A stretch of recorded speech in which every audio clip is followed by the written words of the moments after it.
Hey, whoa. What up?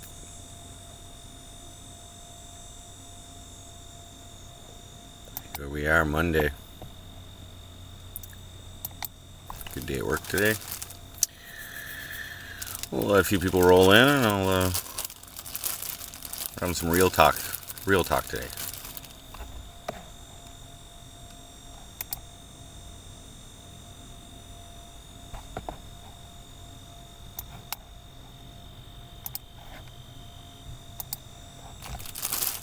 I know you guys like the real talk.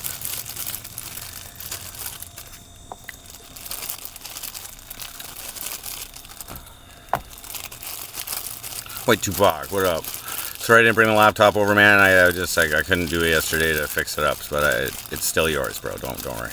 Honor, what up? Another day.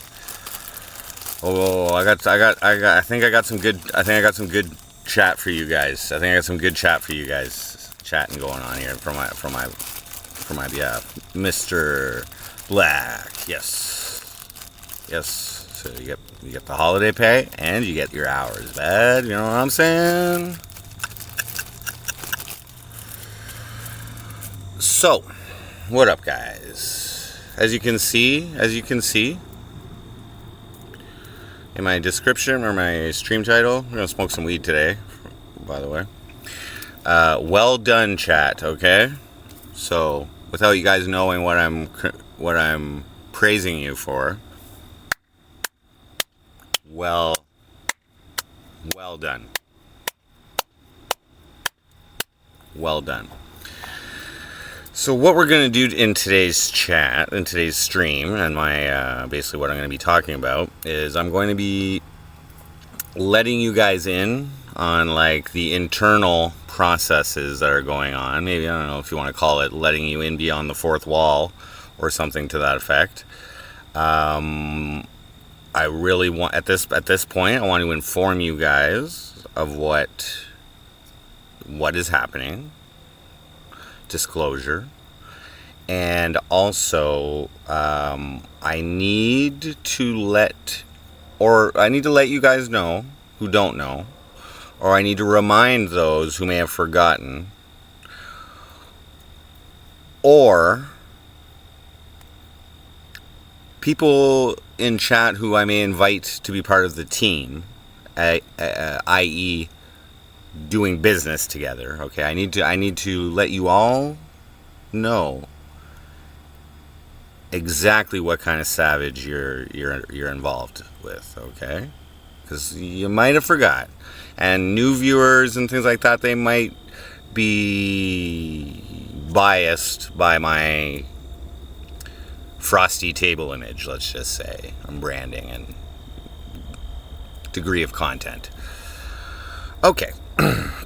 So let's rewind a bit. Okay. So, Honor, how can this go wrong? Exactly. So let's rewind to 3 Fridays ago. Okay.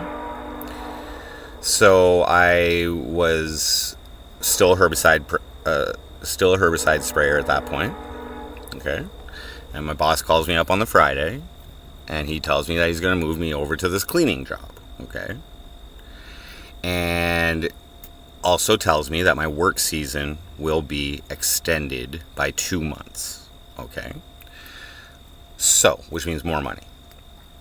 Now, what I've been wanting to do, okay, I wanted to do this last year, but things got a little emotionally hectic, and I wasn't sure. I was unaware of some rules while being on employment insurance and whatever. I wasn't able to implement a push on MC Frosty while I was off my work season. BG, what up? Billabong Matt, what up? Gifted GZZ. I'm at work. It's just easier for me to be in a tent than go back home every day. Let's just leave it at that.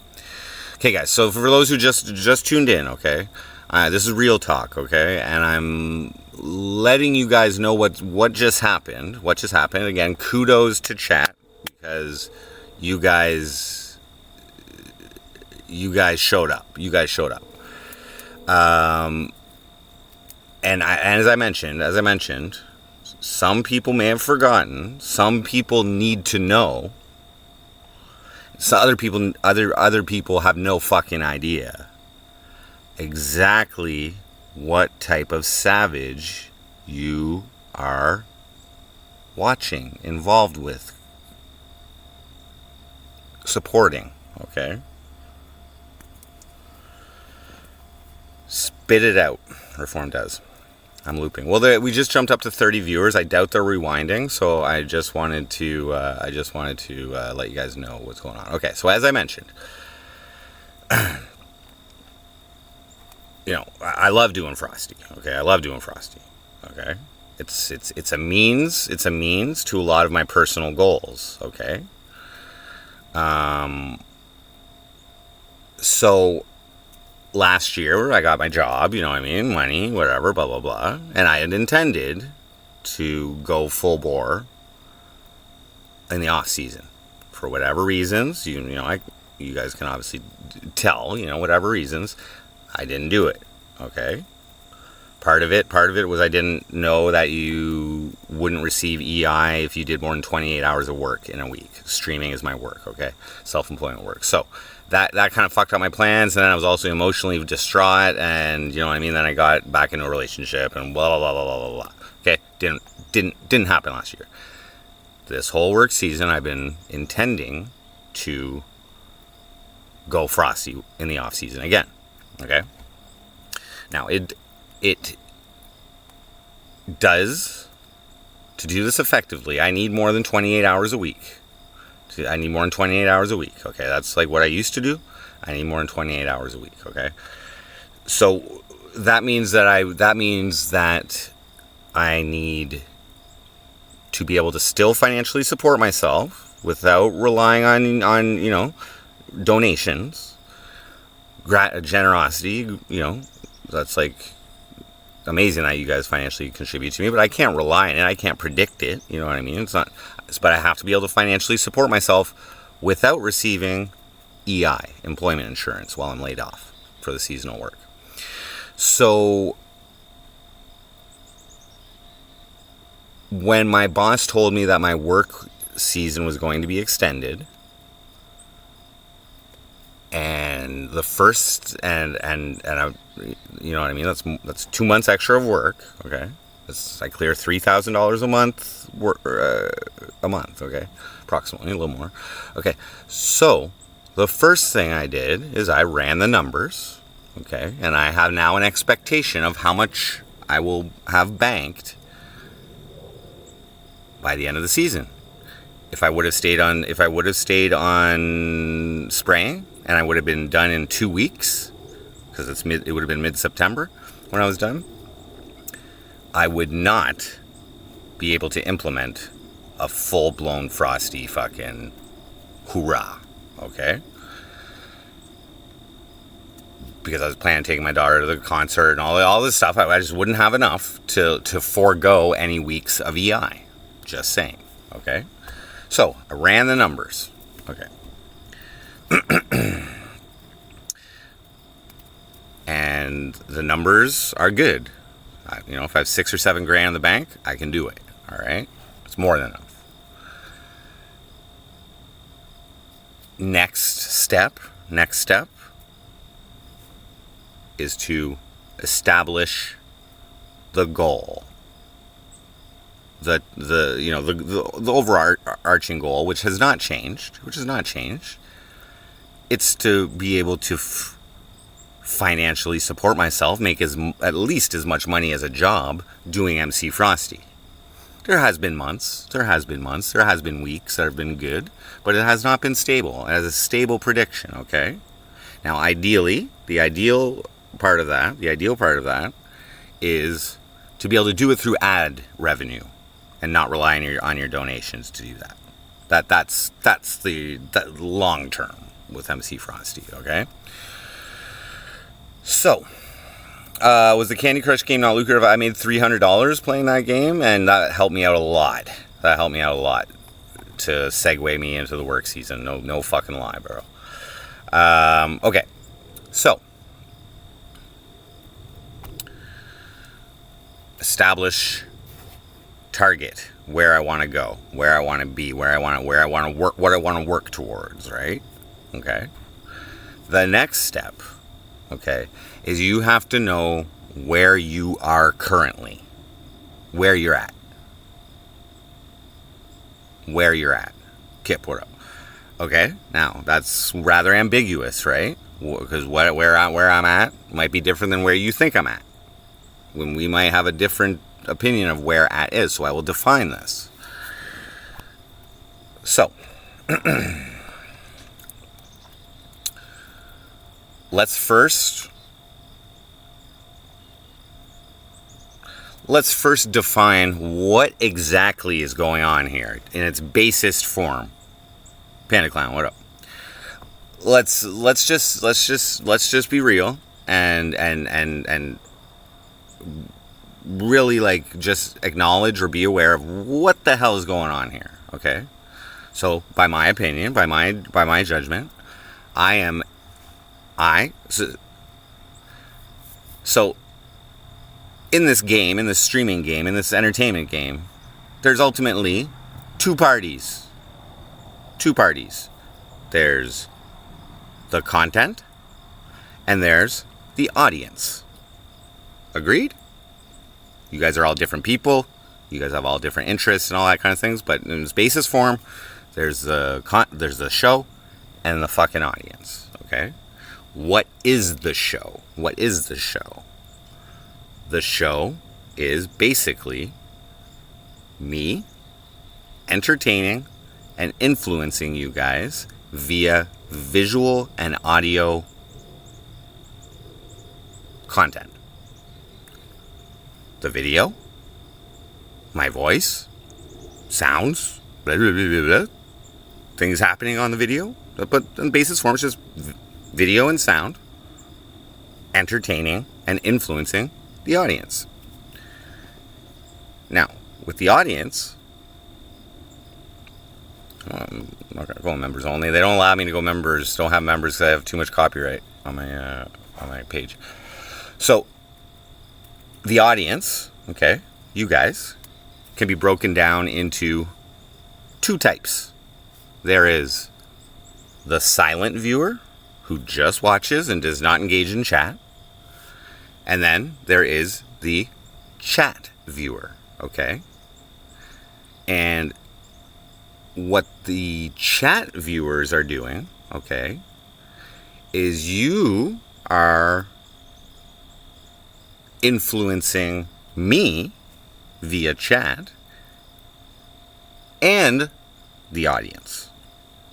Your typing, as long as they read it, as long as people read it, has an effect on someone who reads it.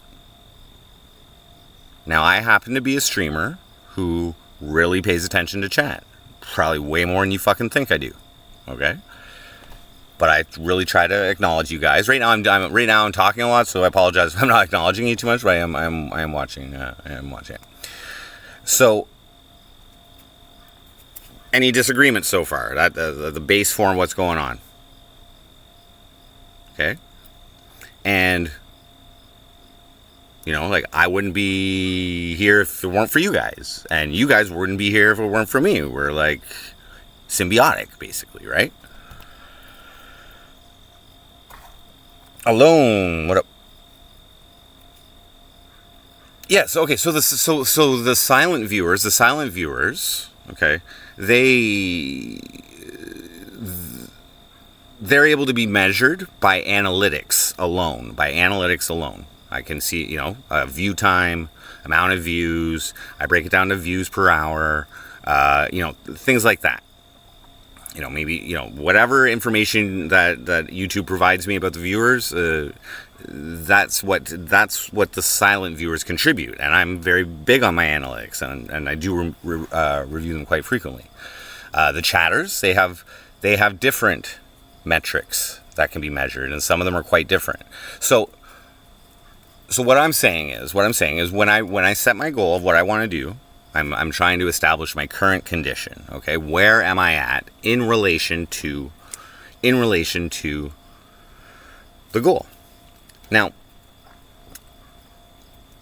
I don't know if I said this. I think I said this, but oh yeah, let's crack an energy drink here too.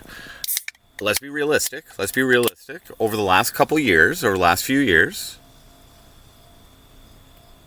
me, as the provider of the entertainment, as the man behind MC Frosty, okay, I have lost touch with what this show is originally supposed to be, or what the show originally was. It's cool for shit to evolve. It's cool, blah, blah, blah, blah, blah, blah. But a lot of the essence of what was going on before has been lost for various reasons. I'm not going to blame anybody except for myself, but life does affect me, and I have to make choices, and you know what I mean?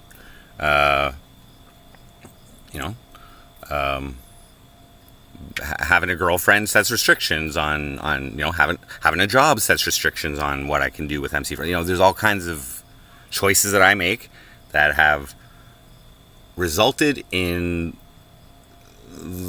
me losing touch with MC Frosty. Okay.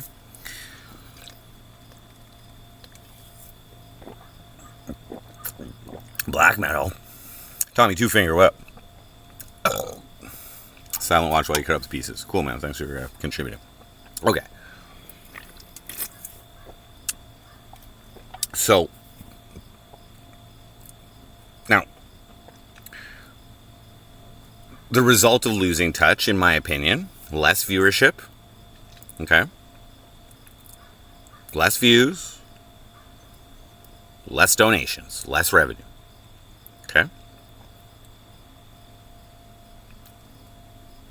Less job satisfaction. Okay. Not doing what I should be doing. Okay. Now, so it's easy to analyze how much I've lost touch, by taking a look at the analytics. So I can see exactly, how many less people are watching, how many people are less chatting, like how many people haven't showed up in a while. It's easy for me to see the statistics and make a determination on where I am now and the work that needs to be done to regain that views. But there's a second aspect to that, and which is very much harder to measure, and it is like how to put this? How do I measure how much you guys like the show, or how much you guys value the show? It's hard. It's difficult because you don't always communicate that. And even if I asked you, you'll troll me. Okay? It's hard to get straight answers out of chat. We all know this, right? Loyalty. Yes, in a business term, loyalty. Exactly. Okay? And the reason why that's important is in order to build or grow, okay, you need a foundation, okay? And the stronger that foundation is, again, that's a measurement, strength, okay? The stronger that foundation is, the easier, not easier, but the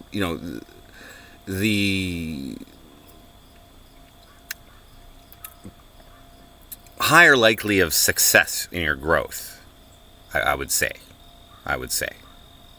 right? Just like building a house,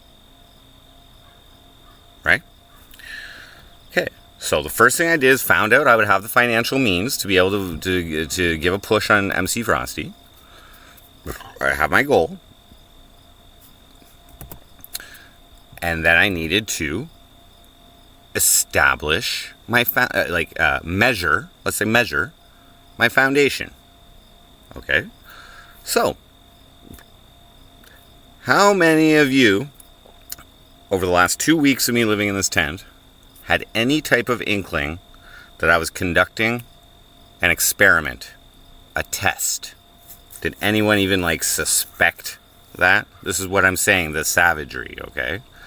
What's going on below the Frosty, inside the Jordan? Did anybody even consider that? No. I smoke a lot. What up? So, if you're going to perform a test or an experiment, even in scientific, in science and whatever, okay, you need stable conditions. You need stable conditions to be able to measure these things, okay? Like if you're doing a fucking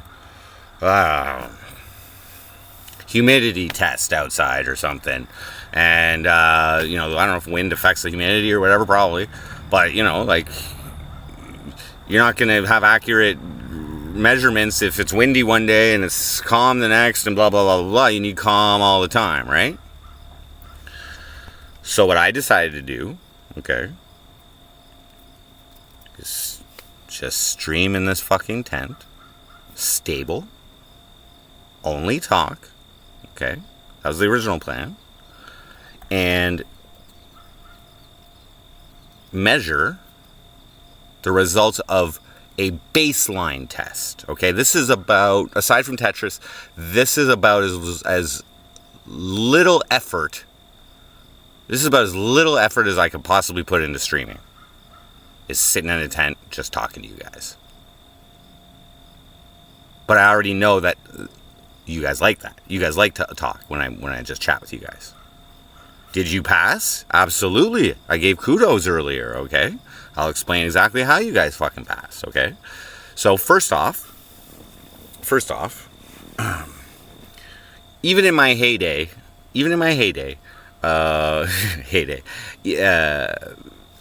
unless I was doing something crazy, okay, get about 100 views an hour on a live stream. That is like my standard expectation. Okay, yeah, e-biking, whatever. When I was at Nancy's, like anything, it's around 100. Okay, we got that last week. Okay, 30 viewers. I consider that good. I consider that better than normal, actually, than what I used to get. But the channel, there's still subscribers, and the channel has still been growing. So that passed that analytic as well. View time's great. It's all where it was in terms of that. Okay. But then, how do I measure loyalty? How do I know that you guys are still into it, that you guys still like the show?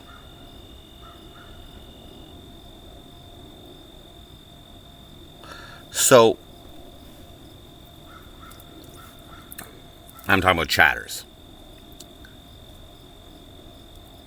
Non-chatters, basically by the amount of time you watch, I assume you like it. I assume you're being entertained if you're not shutting me off. I think it's a fair assumption as well. Pizza person. What? Okay. So, this is where it gets tricky. And this is where the skill is involved. Okay. So first off, I'm not just in a tent, right? I've done this a few times as well. I'm in the tent because of ultimately a hilarious fucking life change, right? Because I'm cleaning pig shit for a living, okay? Now, if we all can't have a good laugh at that, okay? I, MC Frosty, all our whole past is there, is cleaning pig feces for a living. That is pretty fucking funny. And that was for the last 2 weeks. I was talking about it. That's Poopsmith, exactly. So, I think it's funny, and I'm pretty sure you guys find it funny. The dudes who work here, they think it's normal. You know what I mean? Like, it's not a joke to them or whatever. That's just what they do. They work with pigs, you know? First off, me even doing any fucking work and having a job is you know, whatever. But hilarious, okay? New environment, new things, you know. It was something that I could be the anchor for why I'm in the tent. And you know, I mean, I can tell you about my work day every day and blah, blah, blah, blah, blah, blah. But I had to really... This is where the unpredictability of the experiment occurs, is how are you guys going to react to this? How are you guys going to react to this scenario, right? What ammo are you going to give me? Okay. So, what ended up happening is, you know, you guys busting my balls, trolling me about living in a tent and not believing that I have a job, and just you guys being chat, nothing really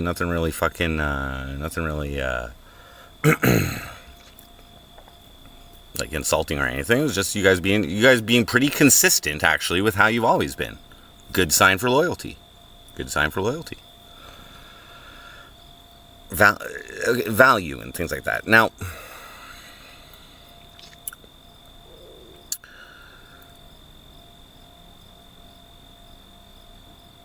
what do we share?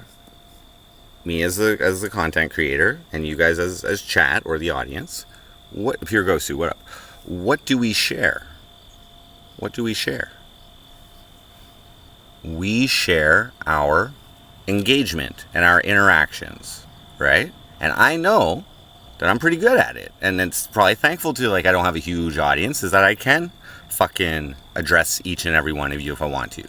You know what I'm saying? It's able to do that. I think those who participate in this chat like that fact, that I'm fairly attentive to chat, and that I do allow you guys to influence me. You know, I'm pretty sure for those who are in here, you know, who like chatting and watching, like, it's probably pretty cool to have someone who actually acknowledges you and that kind of thing. Whereas a bigger, more popular streamer, their chat's going crazy, and it's hard for them to see everybody, and you might make a comment that I would react to, but they just don't. And you like that. I know you like that, right?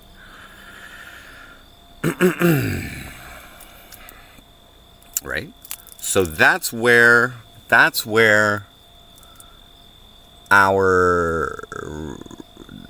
that is like the value. Your chat, like, it shows me that you're here, and it shows me that you're you know, engaged, which makes me feel good because I'm doing my job. And you guys have like there's a history, like the chat stays, like your influence in me will always be there, right? Like you can always refer back to it, like, oh, I got him good that day or whatever. You know what I mean? Like it's there. That is the essence of our relationship, I would say. So the more value you guys put onto that, because I highly value chat. Okay, I highly value it.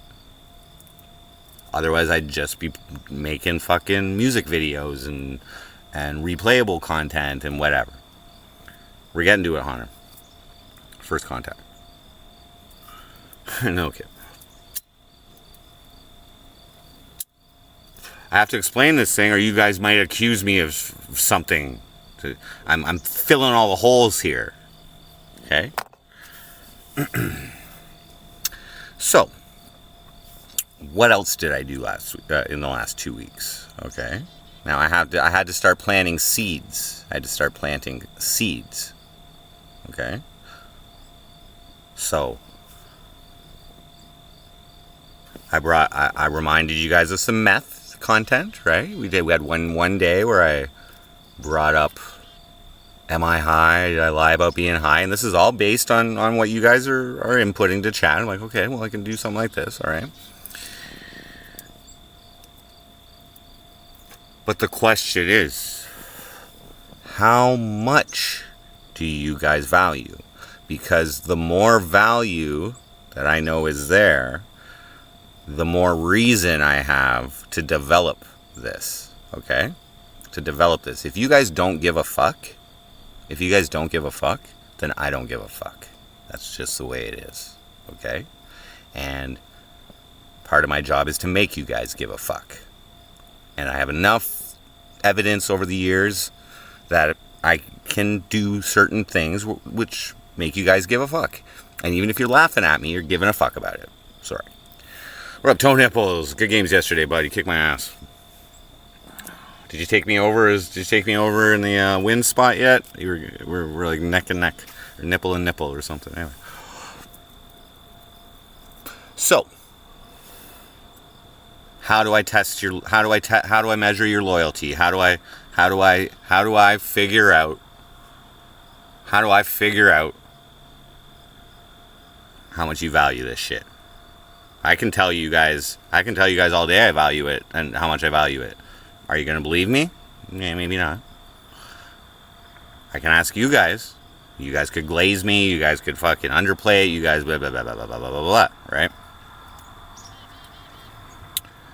So what happened Saturday? What happened Saturday, Kip? What happened Saturday, Kip?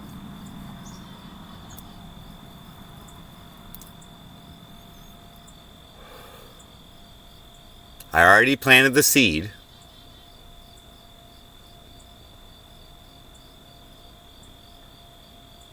Oh, he's not there anymore. Hey. Grizzly Lang, what up? I'm just letting these guys know on the... letting these guys know what kind of savage they're actually dealing with.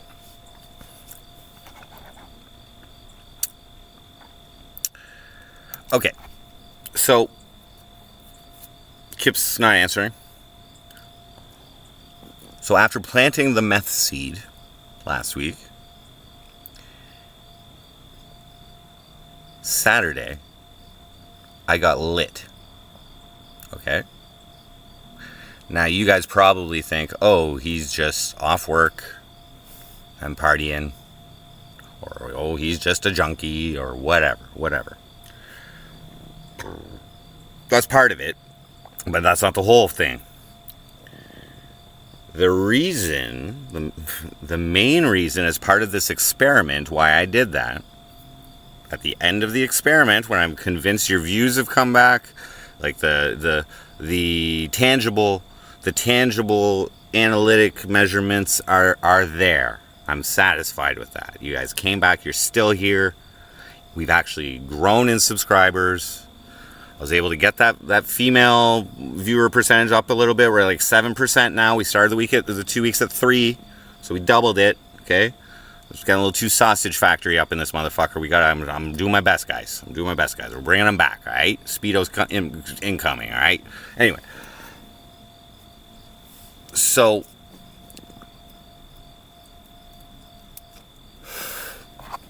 for those of you who were watching the stream on Saturday, I was in a vastly different mood than I normally am, okay?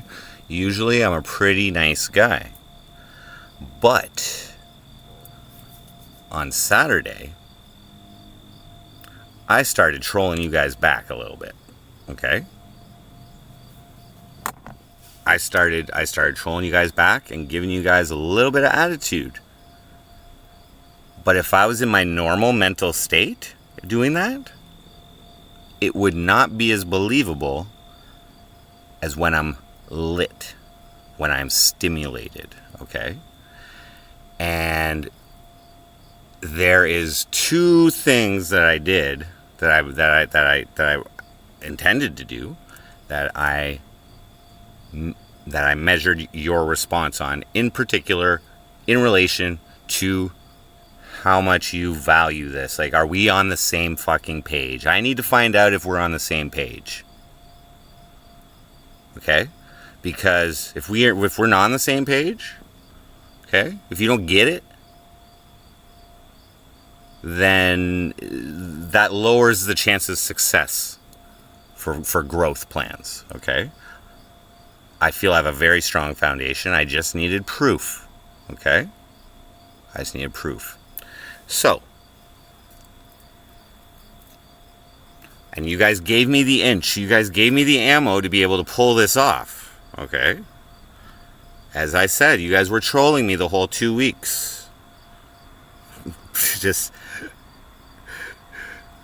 I was taking it personally because you were just attacking my credibility and, calling me a liar. And, I was mad about that. And lit, okay?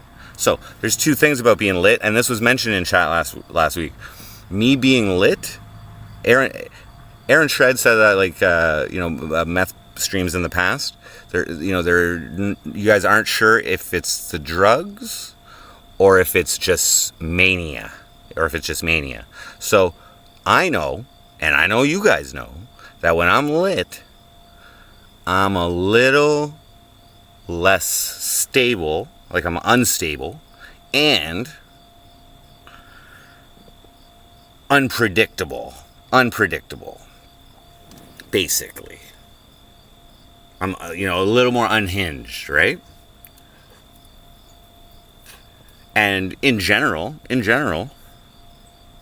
I treat you guys very nicely. In general, I would say. Balloon Knot, what up? Okay? I never really threaten banning people. I don't use that as a power fucking thing to control what you guys say. You know what I mean? I mod almost everybody. I let you guys burn me, to a certain point. I've well stipulated no racism, you know what I mean? Like shit like that. But you guys, it's fair game. I'm still last week I even modded somebody who was like calling me a junkie and all this shit. And I'm like, well, you know what? That's your opinion. Thank you for contributing. And I modded them. Okay? They weren't nice to me at all. But I see the value in what they're saying for people who don't want to chat. Anyway. Shut up, Patel. What up? Am I lit now? No. I'm smoking a joint. I worked today. I slept last night. I fucking had an energy drink. No, not lit. So, what did I do? You guys started bringing up that I was lying. That I was lying about the reasons why I'm in the tent. Somebody brought it up. So immediately, and I already I'm pretty sure I established that I was lit. I was obviously lit that day. Okay. I didn't do much, but I did enough. So, loose asshole. Wow.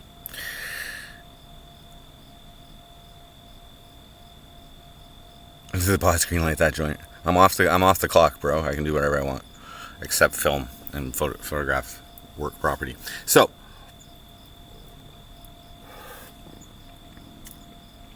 there's two things I was curious about. And again, I could only pull this off if you guys believed I was unhinged. I'm like never unhinged unless I'm high. Okay? So first time somebody mentions the fucking me lying about anything, this is what I say. I say, chat, if you actually believe I'm lying, okay, please press 1 now so that I can forever consider you a complete retard and treat your communications with me as such. Something to that effect. Okay? And I don't usually use the word retard, it's kind of offensive or whatever, but emotions flowing.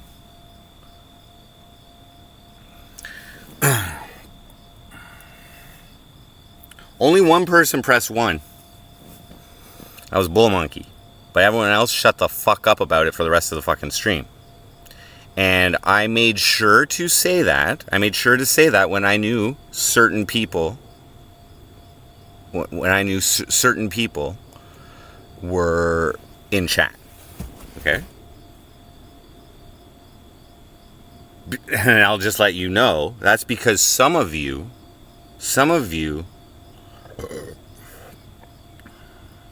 you're like in a category to me. You're in a category, and you're like, because the stuff you guys say, I think it's natural to believe that, like, with the more viewers, like you're not the only one thinking that, you know what I mean? You're like a voice of the different thoughts out there, but you're just choose to engage in chatting. And, you know, so,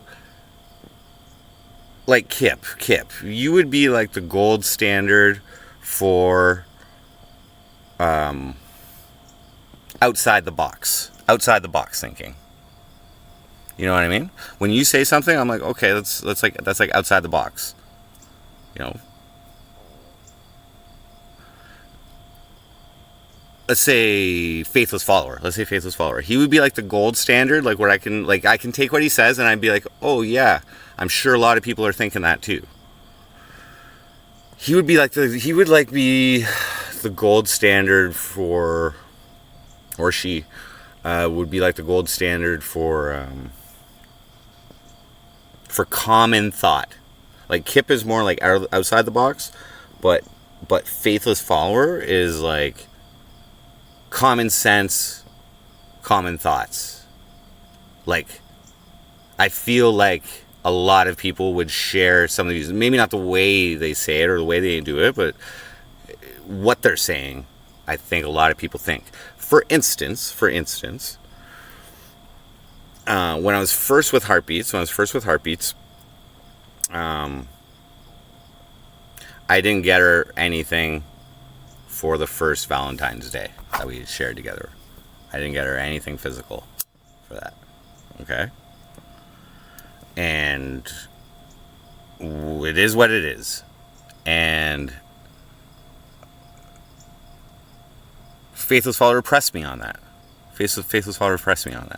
But not in like a mean way, just like, you know, asking questions like why, and like, you know, that I think a lot of people would think.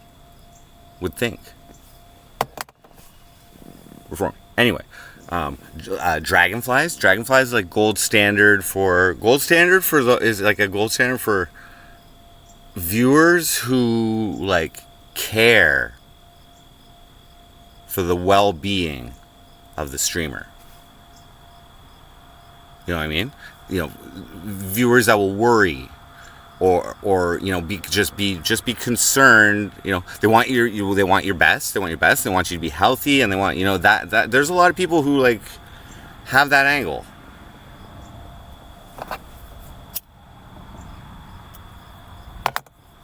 So, point is, I know you're there, Kip, Billabong Matt. What's your category? Okay.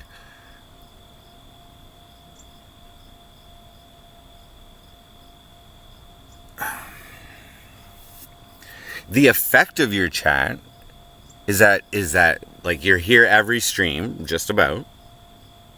You're in there early. Like you're like you help me get hyped a little bit. You know what I mean? Like you.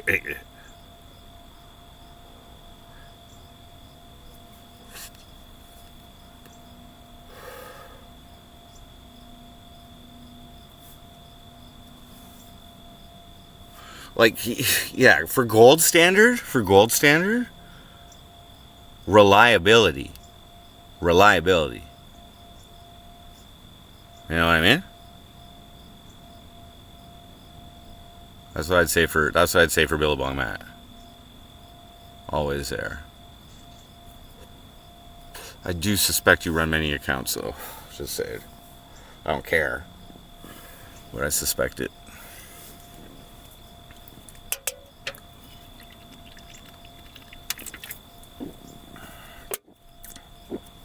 continue on. Anyway, so the only person who pressed 1. So what I did is I threatened to forever change my opinion out of whoever pressed a 1 after I asked that question. Which is a ridiculous meth thing to fucking say and do. I knew it was completely believable, and I knew that I was selling it. Okay? Because I knew I sold it when you guys shut the fuck up after I said that. Okay? Now, except for Bull Monkey. Bull Monkey pressed 1, which is, I think, consistent with his brand of humor. And I called him a retard every time he said something for the rest of the fucking stream, which he stayed and laughed every time I did. But I felt like I was being an asshole. And which I enjoyed at the moment. And I was also like saying like I gotta like at least call you a retard. I have to at least go through on my threat for one night, basically. You would have, could have, should have, but you weren't there.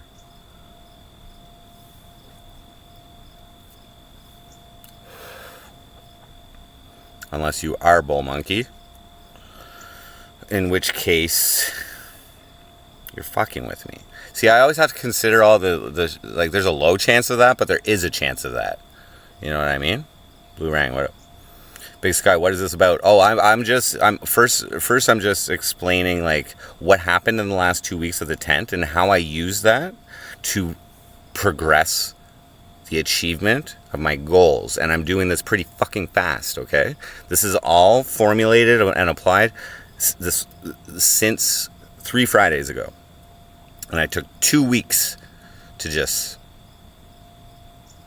talk about whatever I could, reach for whatever I could that I think would be good, set you guys up with a meth seed so that you knew it was incoming, and just see what was like the most common thing in chat, which I was able to figure out every day. But the most common thing was you guys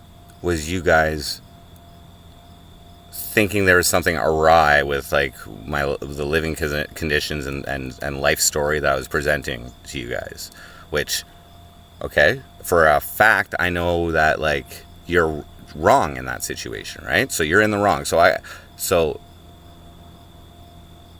I pretended to be mad, and I pretended to be the whole time I'm like, you guys are calling me a liar, like you're attacking my credibility.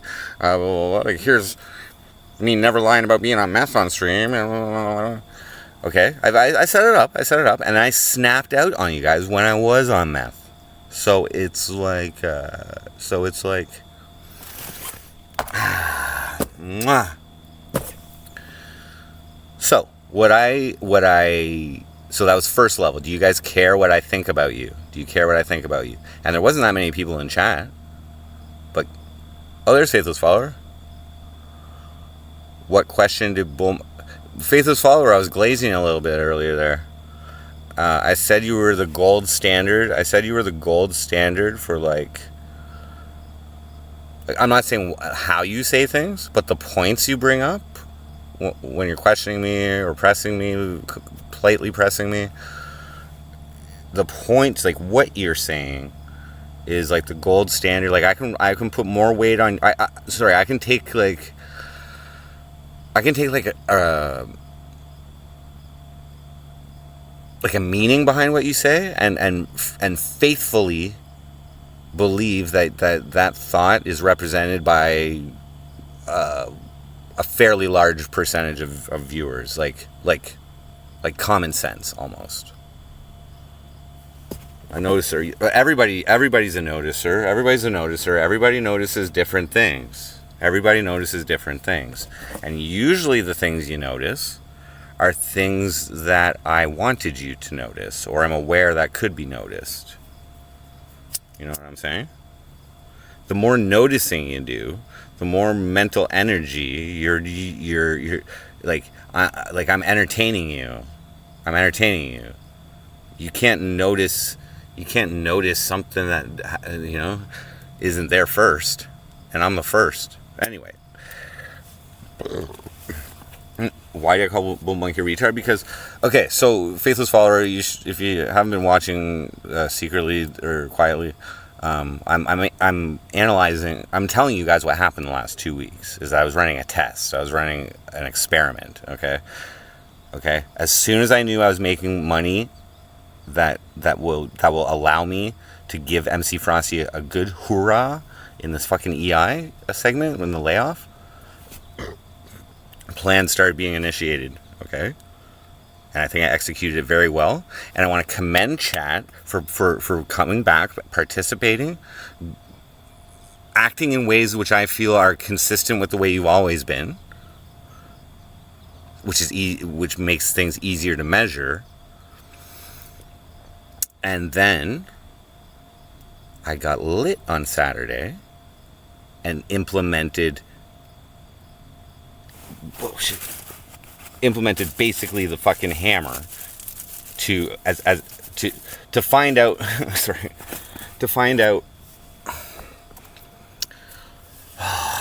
man, I've been setting this up so fucking for so long. You have to go back and watch. It's hard to measure. I'm stoned right now. It's difficult to measure viewer loyalty strictly from your chat. Just by you guys acting normally. I want to know how much you value the way I am on the show. I want to know how much you value being part of this. And I want to know how much value do you have the evidence of our interactions. Okay, which is your chat for the last 5 years. And sometimes I read your chat. A lot of times I read whatever you say, or I might even say who said it, that kind of thing. So that is us. That's you know what I mean? Your chats, like you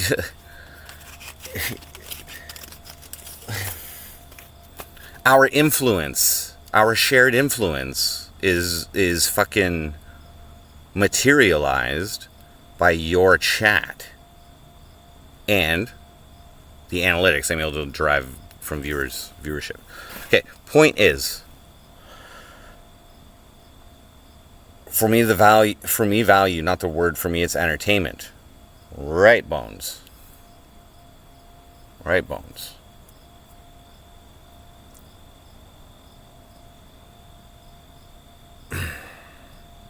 The words you're using there is subjective and applies to you alone.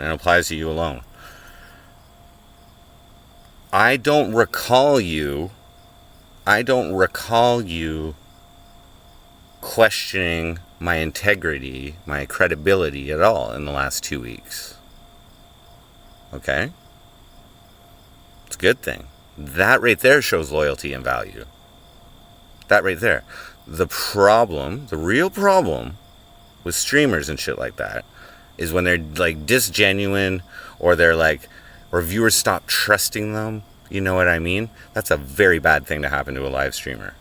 Scam them, whatever, fuck. Very bad thing. I think my fucking record in not doing any of those things to you guys, or you know what I mean? Not doing it to anything related to the show. Like, okay, point is, first test I had, I knew Kip was in there. I think he brought up, me not lying, something to do with me lying about the fucking not being in the tent or not having a job or whatever, or something. But I knew he was there. Or maybe somebody else did it, but I knew Kip was there. But he has been questioning it over the last 2 weeks. Just like many of you have been like pressing that fucking issue. That was like the issue I was able to use to execute this test of the loyalty, the true test of loyalty and value in our relationship. Because if you actually believed what you were saying and that I was lying, I know you're trolling, but if you actually believe that,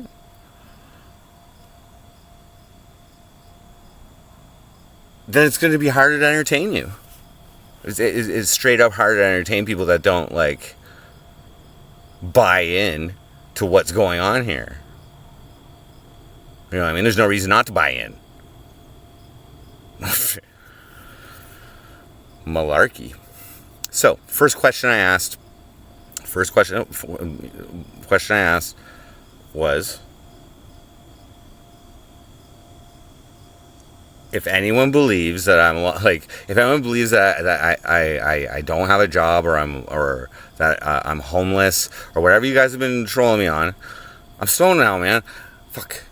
Anyway, if anybody actually believes that, please press 1 now, and I'll forever consider you a retard, and like insulting my credibility.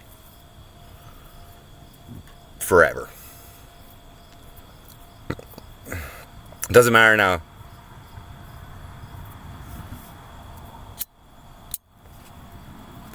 And so Bull Monkey pressed 1, and that, you know what I mean? He doesn't care if I call him a retard. But I did for the rest of the night. Every single thing he said, I didn't answer. I didn't fucking acknowledge. Like, I acknowledged it, just calling the question retarded, and that he was a retard for asking it, basically. And I was an asshole a little bit. I was hard on him, I think. But he laughed every time. And he stayed in chat. So, and then, you know, by the last few there, I was just like, I gotta do this at least for one night, you know? So anyway, then Faithless Follower shows up in chat, who's been busting my balls about fucking the whole story that I've been telling you guys about my life. Like, what's happening in my life.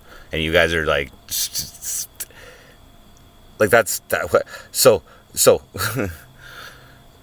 I've lost touch with MC Frosty and this MC Frosty show so much that you guys are now calling me on bullshit, like trying to troll me with bullshit. You're not like trying to like you know what I mean? Like, normally you guys would troll me on like whatever's happening, you know what I mean? Because it's in your face and you can see it and you can actually like, you know, fucking, you know, whatever's happening, you can laugh at or fucking call me an idiot because you see it. But right now, you guys are only relying on my word, and my credibility is apparently not good with some people.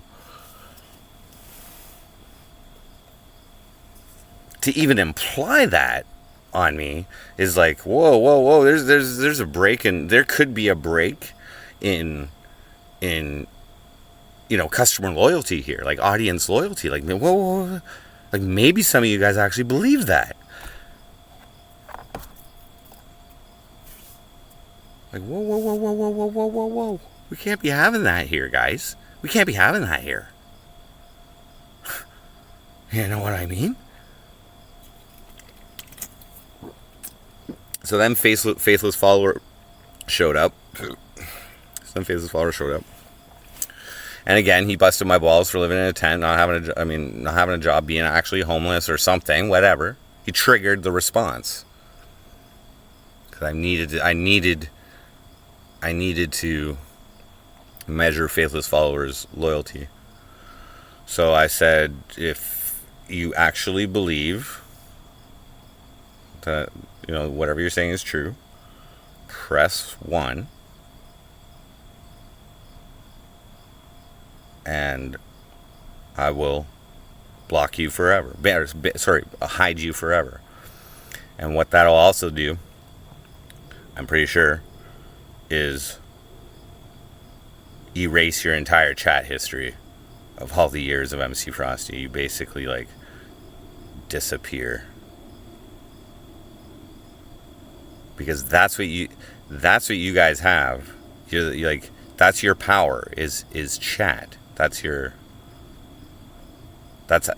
basis. That's the basis for like our interactive relationship, right? So it makes live streaming so interesting and fucking balloon up.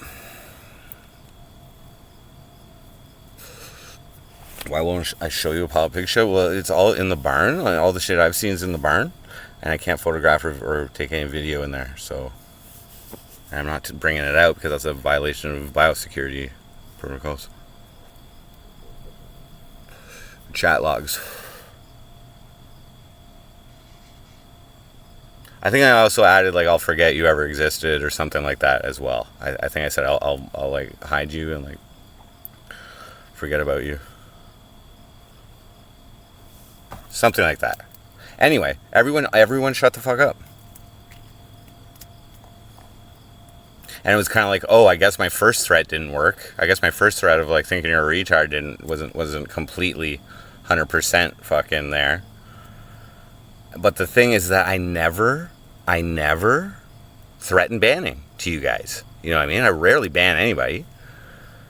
Like if I do ban them, it's like flat Ronnie and we're just having a little battle or some shit like that. You know what I mean? But no, you guys all shut the fuck up. You guys didn't think it was too fucking funny after that. I didn't really hear about it for the rest of the night, to tell you the truth. It's great. So that's what I mean. Kudos, guys, on passing all expectations of the test, okay? Returning positive results in like we're there. We're there, guys. You convinced me we have a strong foundation, and that from that I know I can build from. Okay? Now, and by the way, Faithless Follower, you had the most attractive offer for see, that was another little thing I did. I tested the waters, okay? And I let you guys know of my intention to form a team to help with this hoorah, doing the different things. But one of the things I mentioned was a clip channel, okay?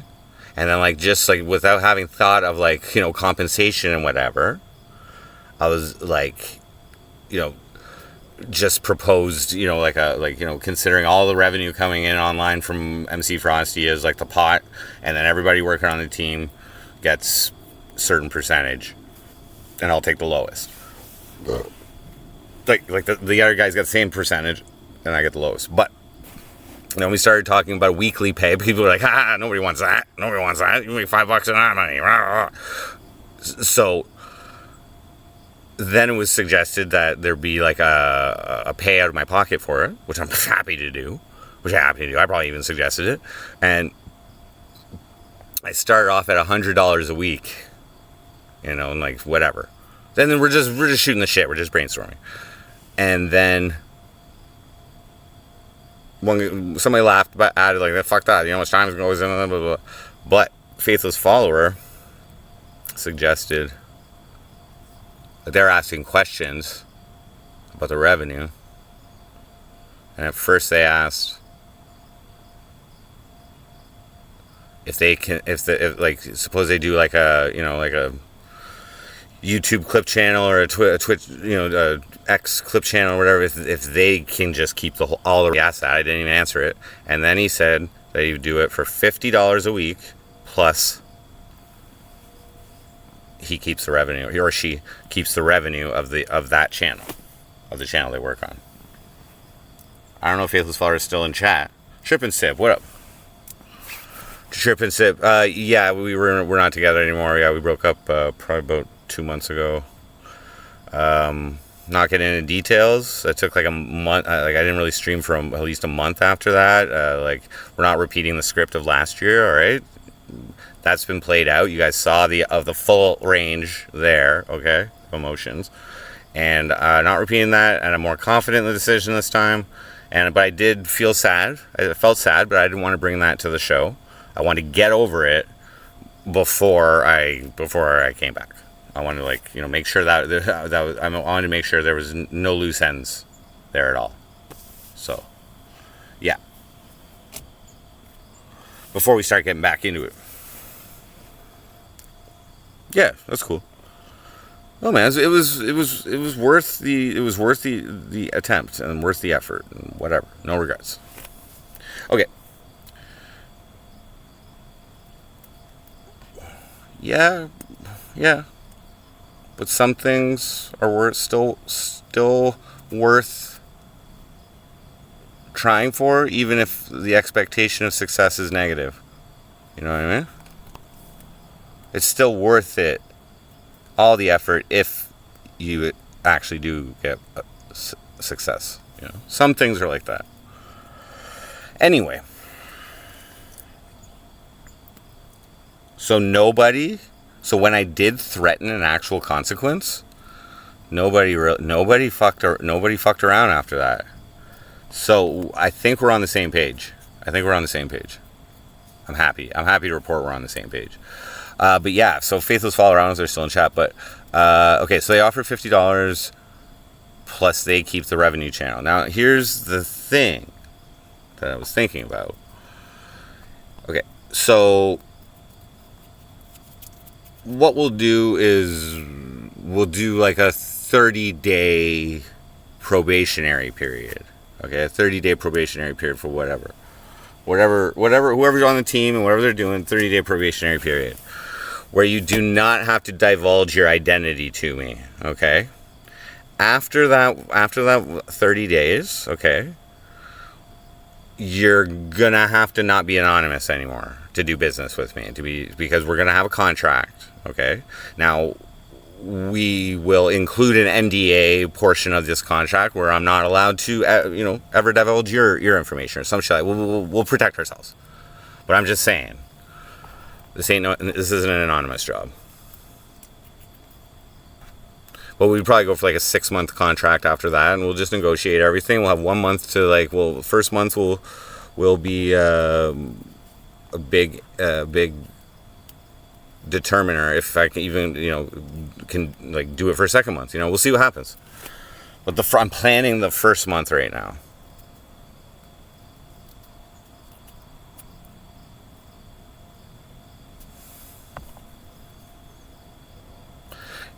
You're right. Yeah, the definition of insanity. But that's if you do the exact same thing over and over again. Right? Like, first attempt of that relationship, I was frosty full time. You know what I mean? And I wasn't able to integrate. Okay? Second attempt. Second attempt, I was okay, I was laid off, but I had an income. I had a steady income from my job. I had money to go into the relationship, and I had money during the relationship, and that was like a big difference. And I wasn't doing frosty as much. I was devoting more time to the relationship. So totally different situations. Free Ronnie? Flat Ronnie? He's not bad. Like making shorts. The optimal situation here, guys, I'm just saying, okay, is that I'm pretty sure I need a team.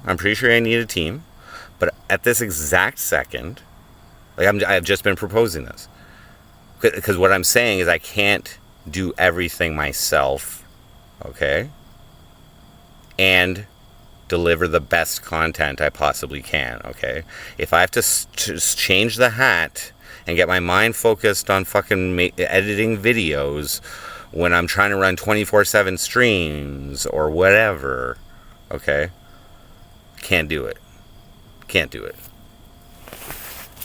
So I'm planning, okay, a real serious push, for a month, within the first week that I get laid off. I'm going to take a little break because I'll probably be working hard from here, but the plans will be laid by that point.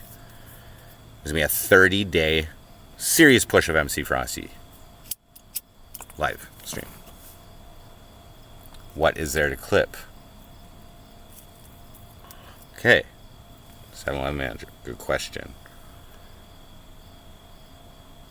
I didn't care about getting clipped while I was streaming before. I didn't really, but I did get clipped the very first time I tried, which was my second 48-hour stream. Okay, the first 48-hour stream was before I was on IP2, after I was on Landon's. Okay, crazy amount of views, crazy, blah, blah, blah, blah. Okay, I didn't stay awake the whole thing. I told myself I wasn't doing stimulants. I was only relying on caffeine. I had 4 hours of sleep. Near the end of that stream. I didn't say that I was going to be awake the whole time, but I tried. I did try. Around hour 42, I had to sleep. Okay? Second attempt, getting a little bit more viewership, okay? Already tested the ability to do 48-hour stream. The reason I picked 48-hour streams was because there's a lot of people doing 24-hour streams. But I'm like, I think I can do 48 hours, and not many people do that. So, second one, I hit the Pookie on stream. But it was I think it was after the 12-hour mark. So it wouldn't stay on the video by chance. So I hit some Pookie. This is before I was on IP2. By the end of the 48 hours, I'm added on the IP2 network. OG Geezer is busting me up, taking pieces of ice out of his fucking freezer, putting it on his bong. Like, hey, look, I'm MC Frosty. So I'm already coming out of the mouth of one of the IP2 fucking hardcores, okay? And the clip gets into one of the like, I'm in between like Gucci's and like, I don't know, whoever else was on that video, but bigger streamers, and I'm in there smoking the Pookie, and it's fucking blurred out. And that channel had 40,000 subscribers. Now, I anticipated that I would be, and I stayed awake the whole 40 hours. I anticipated that would be clipped. You guys don't see that very often. But then that clip channel got striked because of that video. From what I know.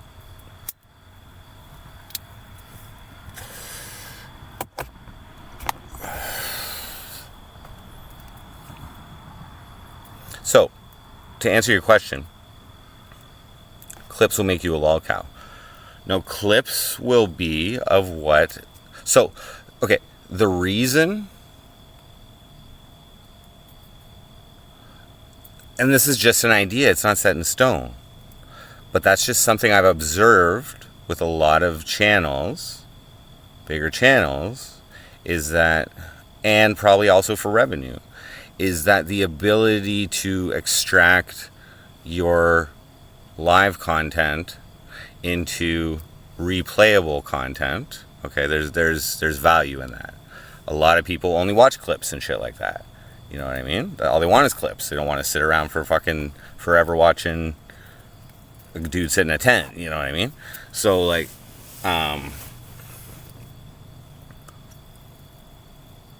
PC gamer wear, what up? So, okay, the guy 420, meth rants. There is value in that. But I don't want to advertise. I don't want that to be, like, whether I'm actually on drugs or not is a completely different question about a meth rant. But I've already used meth, like the word meth, and backing it up with, believable content. That's already been done, and it is not the secret to growth. It a contributor to growth. It is not a contributor to growth. It just ain't.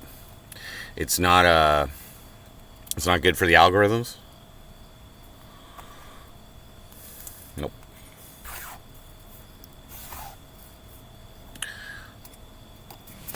What I believe people will be able to extrapolate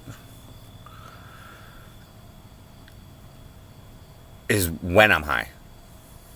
I won't even need. I don't think I need to say it at this point. I checked that out as well. But anyway, meth brings chaos and failure. Decorum Lopez, if used as a tool, Okay, so like if I was all chill on Saturday, just smoking weed. If I was all chill smoking weed, me threatening to ban people in chat would not have been as believable. But when I'm stimulated and I'm firing off of all cylinders, and I'm being like unstable, impulsive, you know what I mean? Which people have seen, man. Like I think they see me like just buy a fucking boat, a little fucking rubber boat, all instinctively after I get my fucking fishing license. Like I need all this, blah, blah, blah, considering. But anyway. It helped the performance, and I was able to ascertain some valuable information. Like I was believable on Saturday that I was gonna actually ban OGs from who have been here since day one. That's what. Like I probably couldn't even say that with a straight face while smoking weed. You know what I mean? It's so ridiculous. I never threatened to ban people. You know what I mean?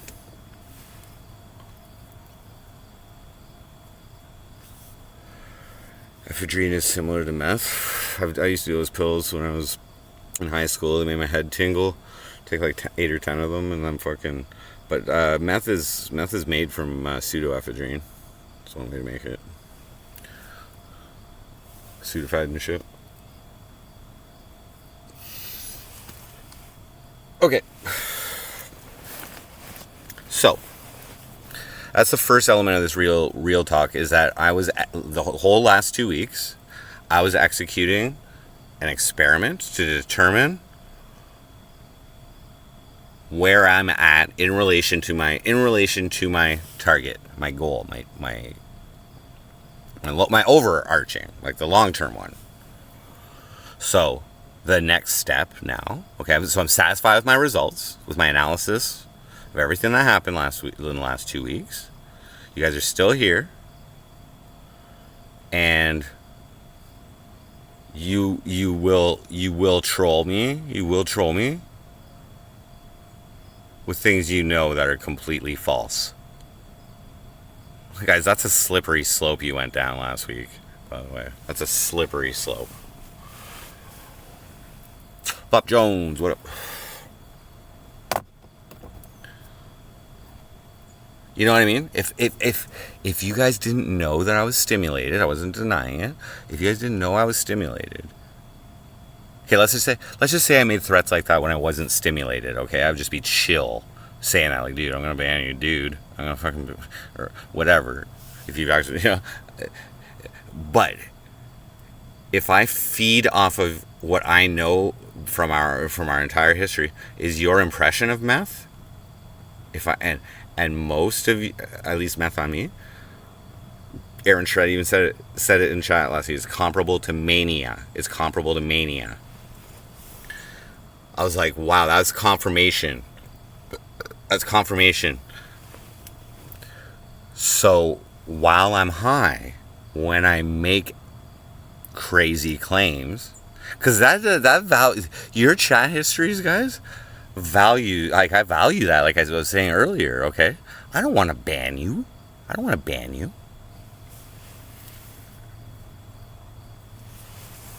Like that takes away a lot. You know what I mean? Okay. So now, that being said, let's go to the next phase of this real talk. That being said, okay, so what you did is you also showed me respect. That if you guys, like, if I'm coming at you like I am actually upset about something, if I'm coming at you guys, because I seemed upset. I knew exactly what I was doing, okay? So if I seem upset, you guys will at least back off if there's the chance of our relationship never existing. Our viewer content, our viewer entertainer relationship, which is all we have, which is the fucking currency of the entertainment. Like, you know what I mean? Like, it is the blood of entertainment, is our relationship. So I'm confident that you guys do respect it, you guys do value it. Evidence of a strong foundation. Evidence that, or something to build off of. So my next step, which is going to be the 30 days, probably 24/7, fools. You know what I'm saying? I've done 7 days in a row, 24/7. Well, I've done more than that, but I've done 24/7, 7 days in a row on my e-bike. Anyway, so I'm gonna have a car now. You know what I mean? So, viewer entertainer. Jim, you can't deny it. The evidence is there, Jim. The evidence is there. And if you initiate the deletion of that history, either by, like, you know, changing accounts, which some people do, or whatever, getting banned or fucking, you know what I mean? If that's your fault, then to me that means you don't value that. You don't value that. You don't value all the burns you gave me during poker. So then it's like, I just feel like you've been wasting your time.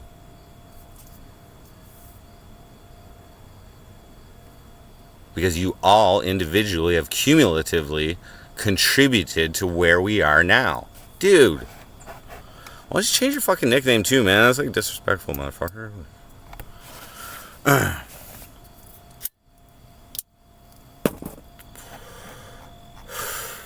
Okay. But I had no way of knowing this.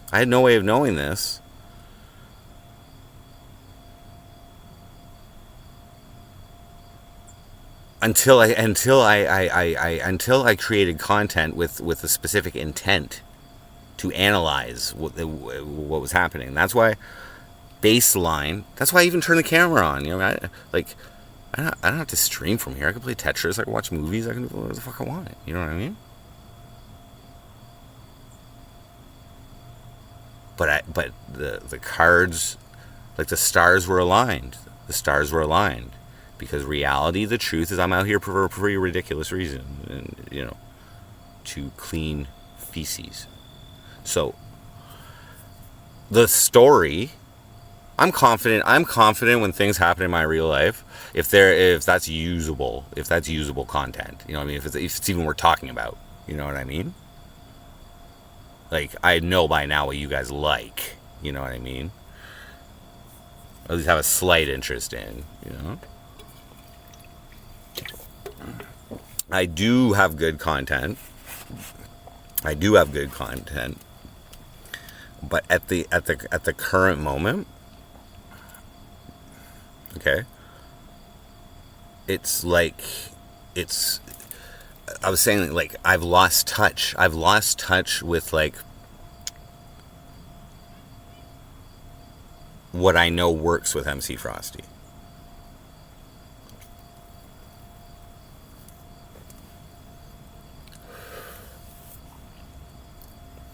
And things haven't really been working the last, like, 2 years. 3 years. Oh, yeah, 3 years. Since basically the election, since I got involved with a woman, okay, right there, I had to tone down the show because somebody else cares about what I do. You know what I mean?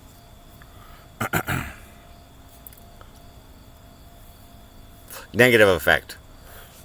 Anyway, plus having a job, like, there goes time to stream. can't be But I also showed you that even though I have a job, I'm working every day and I'm doing crazy shit, I will still stream.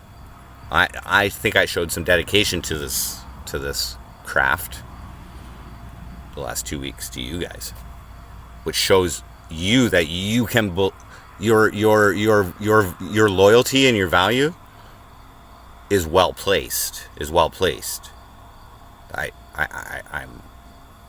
I'm aware, and you guys showed up. And there was even some financial gain. You guys donated and shit. You know what I mean? So thank you. Well, I'm just sitting in a tent, or sleeping or something. Whatever. Thank you. So that was a bonus. That was a bonus to this latest test. So as I was saying, it's highly unlikely for me to actually ever ban an OG or almost anybody with a blue thing, unless you're like really had a change of attitude or whatever. You have like a month of bad days and you're just taking it out in chat or something. I don't know, whatever. But as I was saying, to move on to the next phase of this real chat, there is one boundary which will definitely get anyone banned. Okay? This boundary is disrespecting my daughter if she is ever on stream. Showing any disrespect. Any disrespect, okay? I know you guys like to troll people. But we will actually, a common theme amongst online communities is protecting the youth, and you're goddamn right we're going to protect my youth. Now you guys might say, well then don't bring her on stream. Well, in the essence, there is nothing wrong with continuing to show you guys my life, and maybe if I was at a Suicide Boys concert with her and I fucking streamed us at the show and for a few minutes or something like that. I'm just saying, if there is ever disrespect shown for my daughter in chat, first off, I expect you guys as mods, if it's a non-mod saying this, to quickly ban that person. Okay. Most likely that type of activity or that type of disrespect would happen from like a random new troll alt of probably some other person in chat just saying in there, and they don't care about that account. Okay. That's to be expected. But that is the one thing. You can disrespect me while my daughter is present on camera. Like if I do have her on there and you guys want to cut me up, you call me a deadbeat or like whatever, or you could ask her, whatever. The only thing is just don't be disrespectful to her. That's like, don't disrespect her. Ronnie never got banned.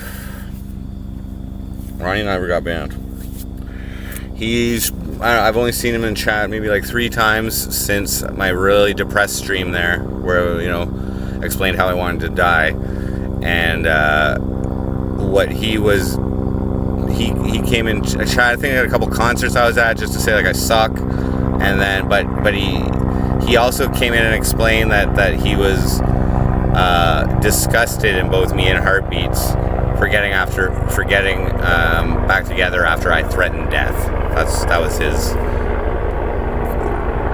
which I never threatened to do myself, but yeah, he was disgusted, so he hasn't been back. So I definitely did not anticipate the elimination of Ronnie as a chatter finally from me talking about death. Like that was the secret. No matter how many times I banned the guy, he just keeps coming back. But all I had to do was just talk about that one thing, and he's gone. Damn. I should have been like coming on here in my darkest days. Actually, there really hasn't. Anyway, whatever.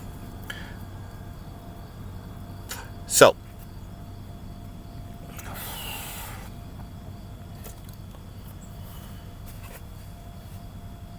yeah, would be much appreciated if people, like,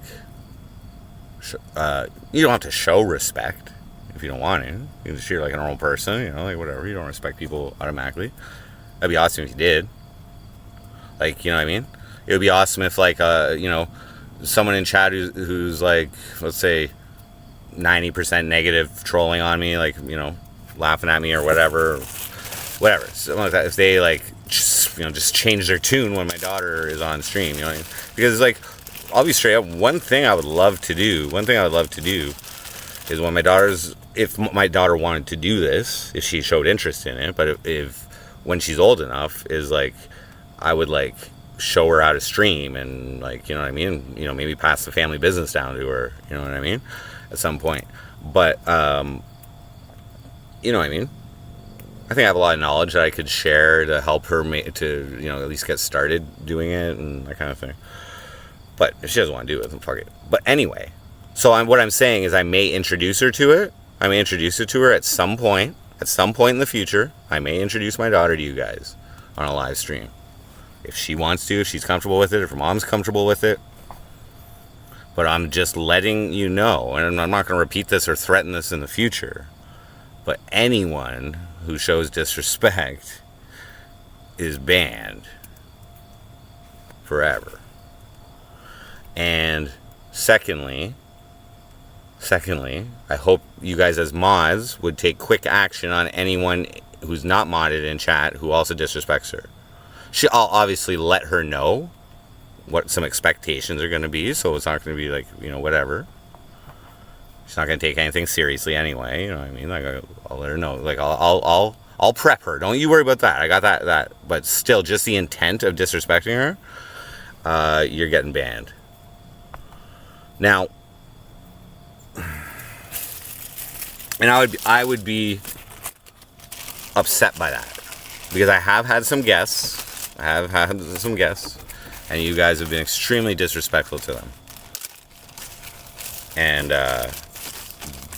you know what I mean? Other streamers, might be cool with that shit or whatever. But I'm taking that really personally. And I think you're a complete piece of shit if you fucking use chat to like ruin the day or hurt the feelings of like any minor on here. And it's a reality of chat. So I realize what I'm saying is like is unavoidable, but I hope we just take quick action. If it's a mod who does it,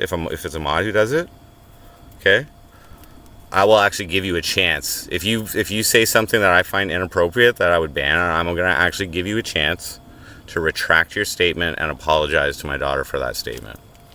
Otherwise, you're getting banned. One chance for you guys, you know what I mean? Just in case you didn't realize it, even in case you made a mistake, there will be grace given. There'll be grace given for just in case there was no malfeasance intended. Okay? Now, if you do disrespect my daughter, not only am I going to ban you, I will be taking personal responsibility in reducing your voice on the internet as much as I possibly can. I'm coming for you. That is, you do not belong on the internet. I'm going to try and isolate you to larger chats, where like larger streamers, larger chats, where your voice doesn't matter as much. Your voice doesn't. Vic Browhead, what up? and I'll be doing this for fun. Like, this is not to publicize things. This is what I'm going to do for fun. I'll let you guys know the game plan on this, all right? So, as I said, I haven't said this, but most of you guys are active chatters in many streamers' chats. Most of you guys. It's what you do. What you do. It's cool. I watch you. I see things that you say. I love recognizing you guys in other chats. You know what I'm saying? Do I always participate? No. But I watch. I know you're there. I know you're there. So, like, you know, whatever. Random alts that come in and disrespect my daughter, we'll just eliminate. We'll just ban them. That's common moderation, common practice. I'm not going to go after. I'm not going after them. I'm not going after them. That's unavoidable. But if it's like a persistent troll who decides to do that, whether they're modded or not, like if it's a recognizable troll from chats on IP2 or chats wherever, basically if they use that nickname anywhere I can find them, okay? As I said, we're gonna isolate this character, this person, to bigger streamer chats only. Because what I'm gonna do is privately contact that streamer and pay them to mod me in that chat, no matter how many there are. Wherever you get recognized, whether your voice, your chat gets recognized and acknowledged, I'm going to start off wherever it is that's the most. And I'm going to cut you out of there until you have to use alternate names and nobody's going to recognize you, because half the reason that you get acknowledged is because you've been in there for so long and blah, blah, blah, blah, blah. I'm going to take personal responsibility for this. You know what I'm saying? Like, and everything with MC Frosty will be put on hold as terms of streaming, depending on how big of a job this is, until I succeed in that. So I will contact the streamer, because I'm cool with everybody. And any chat that where you have a voice that matters on IP2 I'm cool with that streamer. I'm cool with that streamer. They will definitely accept a form of payment to moderate me so I can eliminate you, because you've probably been up their ass too, the truth is. So that's step one.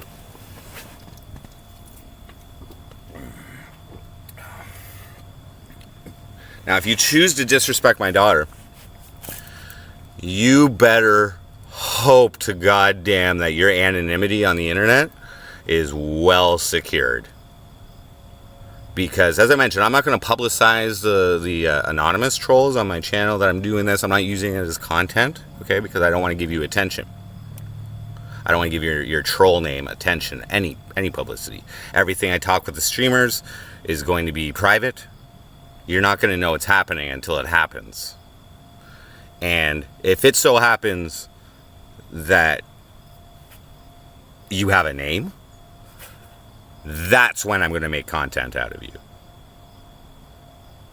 Accountability makes great content. I'm just saying. And I've been like so inactive in terms of trolling for the last few years. I need something to do. Some people have 50 accounts, alt accounts, but are they all that's what I'm saying. Those accounts are easy to ban. Just ban them. They don't mean anything. They have no pull. They have no influence in other channels. They're just accounts. But there are some trolls out there who just troll. You know, they might have the same name under the same account, right?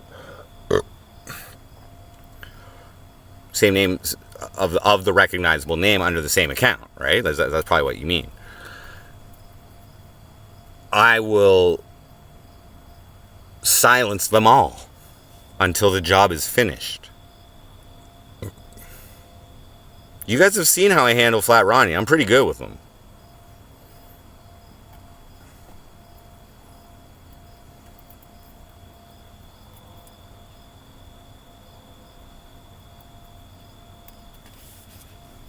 you better. And by the way, by the way, if the streamer doesn't let me, like if I contact them and they don't let me handle this, like I'll pay them. You know what I'm saying? I'll pay them just to mod me so I can do this. Reasonable. I'll explain why. Because they were attacking a minor. My minor. And I don't respond well to that. So, if the streamer doesn't want this, like my view on this is I'm doing a favor to the internet by doing this. Taking out the trash is what I will be doing. So if the streamer doesn't agree to this, then I'm going after them. Ruin Life Crew, bitch. You want to enable this type of shit? Then let's go. So who knows what's going to happen in the future?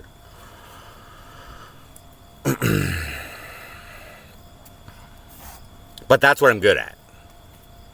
And I know you guys love that shit. But I think that's a pretty good reason. You know what I mean? If you want to harbor a criminal, you know what I mean?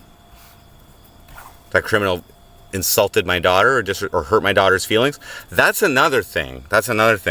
Is how do you measure disrespect? How do you say that was disrespect? It's not entirely on your intent. It could be based on the effect on her of your words on her. So for this reason, I would encourage people to stay away from touchy subjects altogether, because you don't know, and I don't know, to tell you the truth, how she's gonna how she's gonna react. Like let's just say like earlier I said it's still fine to disrespect me. Like that doesn't count as disrespecting her. So you guys want to troll, you guys control me. So like sexual talk with my daughter, not going to be good. That should be that should be like not needed to be said. She's 15, dude.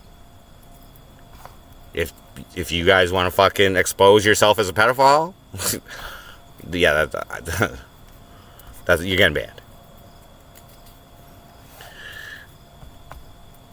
But you know, whatever. But the point is, like, let's say someone calls me a deadbeat, and then, like, you know what I mean? It reminds her of me, like, not being in her life for a few years or something like that, and she, you know, just starts crying or something. Like, oh, I missed you so much, Daddy. You know, shit like that. You're getting fucking banned. Okay? If you make my daughter cry, unless it's tears of happiness because you've, like, lifted her spirits so much, like, you better. No, you're getting banned. Now, like, I'm not just stopping at YouTube, you know what I mean? Like, I'm going to find where you are spreading your fucking toxicity, and I'm going to just silence you the best I can. And I'm going to buy my way to do it.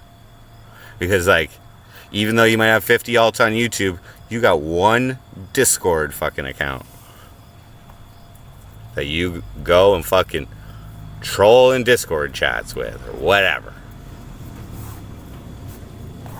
Maybe even have a Twitter account. Whatever. I'm coming for you, is what I'm saying. I'm not just letting it go with the ban. Okay? I think this is fair. Because you guys don't always face consequences for the things you say in chat. You know what I mean?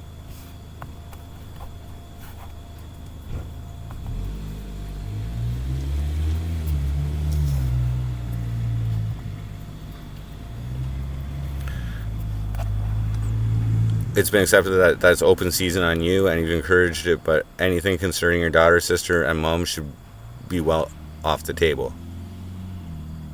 Oh, you can insult my sister all you want. No, she'll be prepped. Now, having said all of this, I am also going to have full disclosure again. Having said all this, do not think it is beyond me This is my daughter that I'm considering bringing on the show. Okay, just I think it's eventual. I think it's eventual at some point, where at some point you guys will be introduced to my daughter. I don't know when. I don't know what, whatever. But at some point, you will have the opportunity to interact with my daughter. And if there is disrespect shown, as I mentioned, if it's a mod, I will ask you to retract that statement and apologize, and I'll give you a chance. Maybe you didn't mean to, but if there's intentional disrespectful comments, and I said that's open interpretation. Like maybe one of you guys think something's disrespectful from a non-mod, and I think I don't think it was that disrespectful. I trust your judgment.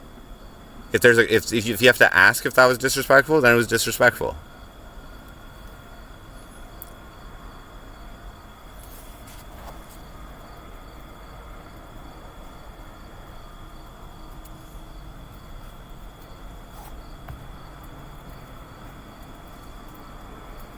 But yeah, like I said, it's easy to. There's so many mods. It'll be easy to control the non-mod people who say that, like whatever, and they're probably gonna just be like, one time nickname, whatever, never used in any other accounts, like whatever. I'm not gonna fucking come after them.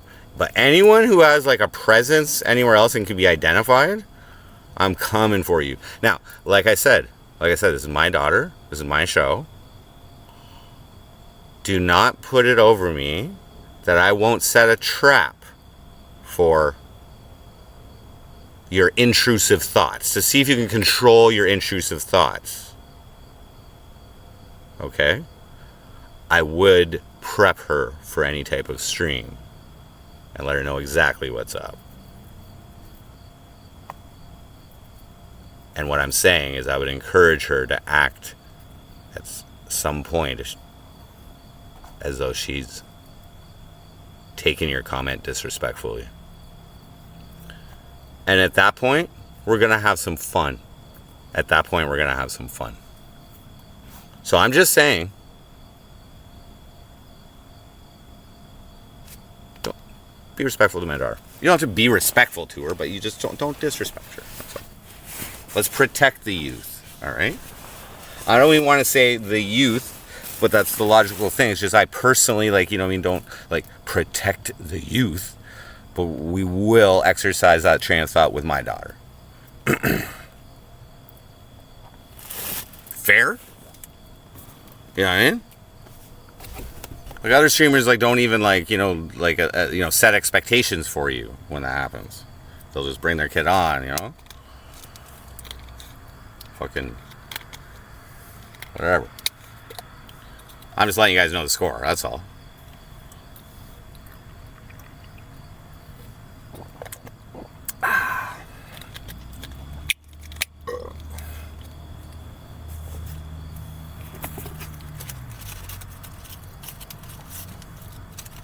And I'll be honest, even though I've said this, there's only certain people who have heard this. So, if that ever happens, there will be some assholes in chat who have, not heard this warning. Now, it isn't even a warning. Yeah, it's a warning. It's not a threat. It's a warning. You know what I mean? So their natural chat style will be to be an asshole and disrespect my daughter. Might happen. But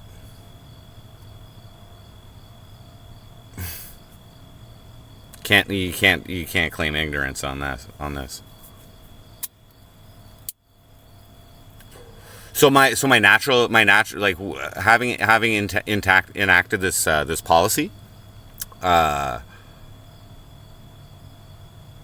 my natural expectation is that the policy will be broken by someone at some point, and there'll be some other fucking trolling going on here, and hopefully that person will learn their lesson. That's the goal, and not do that to anybody else's, any other minor in the future. You know what I mean? They'll learn from it. I'm a pretty good teacher.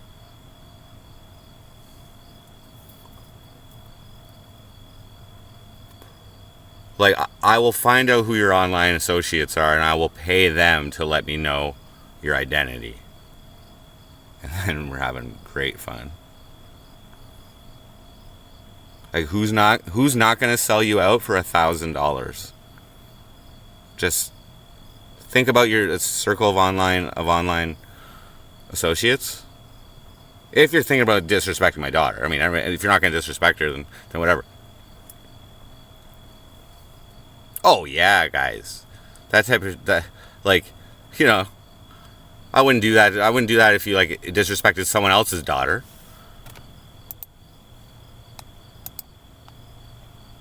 But my daughter, yeah. Cool. We're clear on that. This session. Oh, I've been thinking about the script of this stream all day while I was scrubbing pig shit off of pig pen doors. There are like 6 of them today. This is all I've been thinking about. Is how I'm going to present this stream, section by section, real talk. I think I covered everything so far in sections 1 and 2. Because I introduced this stream is to let you guys know and remind you guys of exactly what kind of savage you guys are supporting and watching and being, interacting with and helping the growth of this channel. I'm just reminding you guys. Some people need to be reminded. Okay, part 3 and the final part of the real talk. So I didn't tell you guys last week that I was running a test or an experiment, right? I just did it. And I measured the results, basically. But I kept it to myself. So that should be evidence to you guys that, like, I don't tell you guys everything that is going on. There could be things going on this show, this MC Frosty show. There could be, like, I may have intentions that I'm working towards that you guys have no fucking clue about. You guys are just focused on, like, the top layer, what I'm showing you, right? Like, you guys didn't know that I was putting, like, that I was, like, that, like, I do this usually as well, but rewatching the streams and reading all your chat again, just so I didn't miss anything, and analyzing your, like, with purpose and intent, analyzing your chats last week and where you guys were taking the show and what you guys were interested in, what aspects of my life story here is what's feeding your desire to engage with me. Lots of requests to photograph and take pictures and walk around and show you guys and get out of the tent, okay? But what I was doing, as I said, I was keeping the streaming environment stable so that I can measure the results, okay? I may get a very baseline stream. The easiest possible stream is just sitting here and talking to you guys. Really. No effort. Aside the skill in being able to blah, blah, blah, blah, blah, like, you just keep talking for 3 hours. So, and any trolling of you will reflect on her. I don't think it's fair on her. 15-year-old son, he's welcome to do what he likes within reason, but I wouldn't.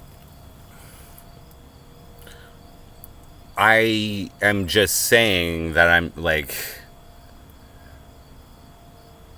what I'm saying is that, like, the actual act of streaming with my daughter, there's nothing wrong with that. Nothing wrong with posting a photo of me and my daughter on the internet. There is nothing wrong with that. It's reality. Bad things can happen. Bad things can be said. Don't worry. She will be prepped. Don't worry. She knows what the fuck is up. She will be prepped. I wouldn't put her on if I didn't feel she would be able to handle whatever could happen. But I'm just saying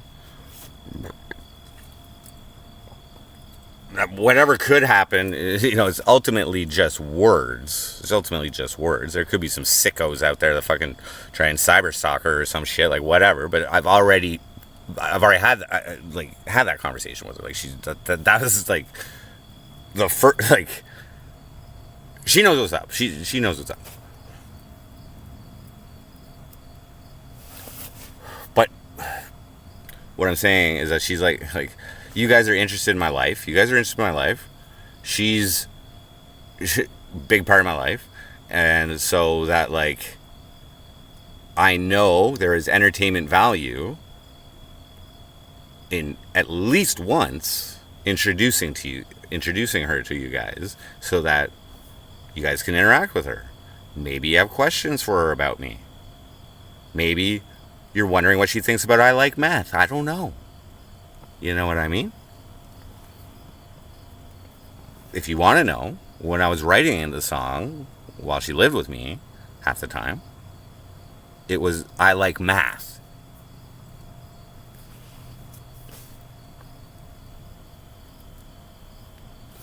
Darmic Bomb, what up? I'm about to launch a Solana coin, aren't you? I have created a cryptocurrency in the past called Ruin Life Crew Points Token. I do have it still currently loaded on Uniswap. There's not much liquidity there. It's on Ethereum.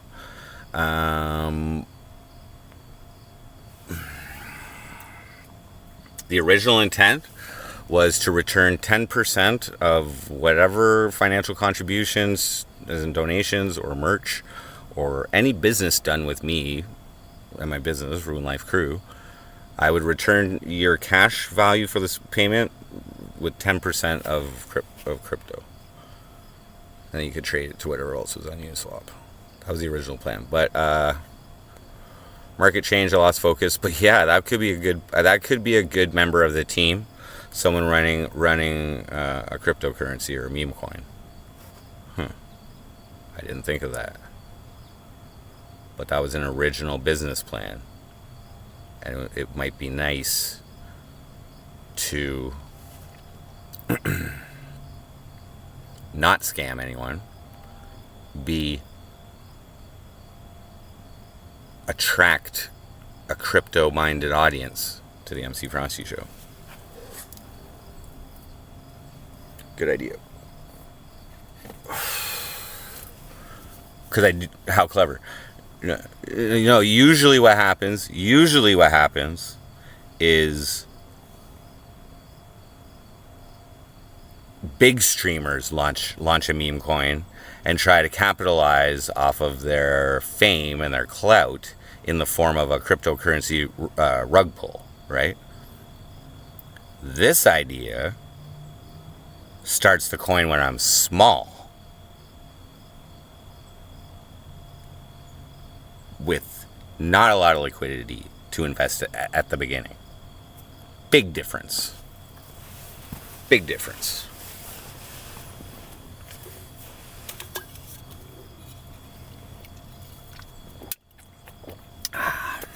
And that opens the door for you guys to be in at the beginning of a coin or wherever and be legitimately part of its growth. Now, do I make it a utility coin and actually have a purpose, or just keep it as a fucking meme coin? Great idea, Darmic Bum. Logarithmic Mayan distribution. Okay, this is very technical now. This is getting technical. Interesting. So I'm in planning phase now, right? Okay, I did the first experiment. Okay, my conditions changed. My conditions changed where I realized I'm going to have enough money to have a safety net and not need to collect employment insurance by this job that I'm doing right now and living in a tent to do. Okay, changed everything. Changed my entire 6-month projection. I'm just saying, of life, my plans. Okay, just to work 2 extra months. I thought I was going to be a seasonal worker for 4 months and then get laid off. 5 months maybe. Whatever the amount to get the amount of hours to get EI is, whatever. That's what I thought. That's what I thought this whole summer. And then 3 weeks ago, I found out that my work schedule is being extended and everything's changing. I'll have more money in my bank when I'm laid off for the winter. That's a big change, guys. So immediately, I'm like, okay, I'll have enough as a safety net to, at least pay all my bills and survive no problem 1 month. I don't need to collect EI for at least 1 month. So the next and then the next thing is I decided what I was going to stream for the next 2 weeks, do it consistently every day, and measure the results to see if the foundation is strong enough to grow off of. The stronger the foundation, the more likelihood of success, I believe. So I streamed in here for 2 weeks and measured everything that happened. And then on Saturday, so I measured the analytics and all that shit. Met my expectations for a strong enough foundation. And then I also did a couple tests to see if I can determine some of your loyalty or how much you value the MC Frosty show. And I'm only able to determine that really from those who chat and me acting in a way which garners certain responses from you or non-responses from you.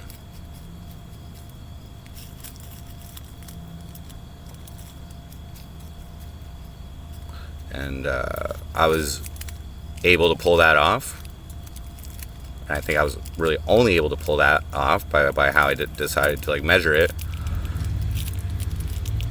By putting myself in an unpredictable state from your guys' standpoint.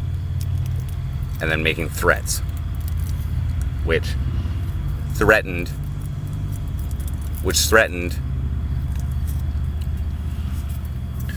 our relationship. Essentially. I believe this is narcissistic manipulation. I think that's what I just did on Saturday. Guys, you're in a toxic relationship. I don't know if I should even try and build it anymore or fucking stream anymore. I don't even know. Valley Boy. You'll have to watch this stream in its entirety, man, to really get it. Okay, nice to see you coming out ahead. Yeah. Mine was 2070 back in 2023, made like $20 a week. Nice. Man, staking is a good way too. But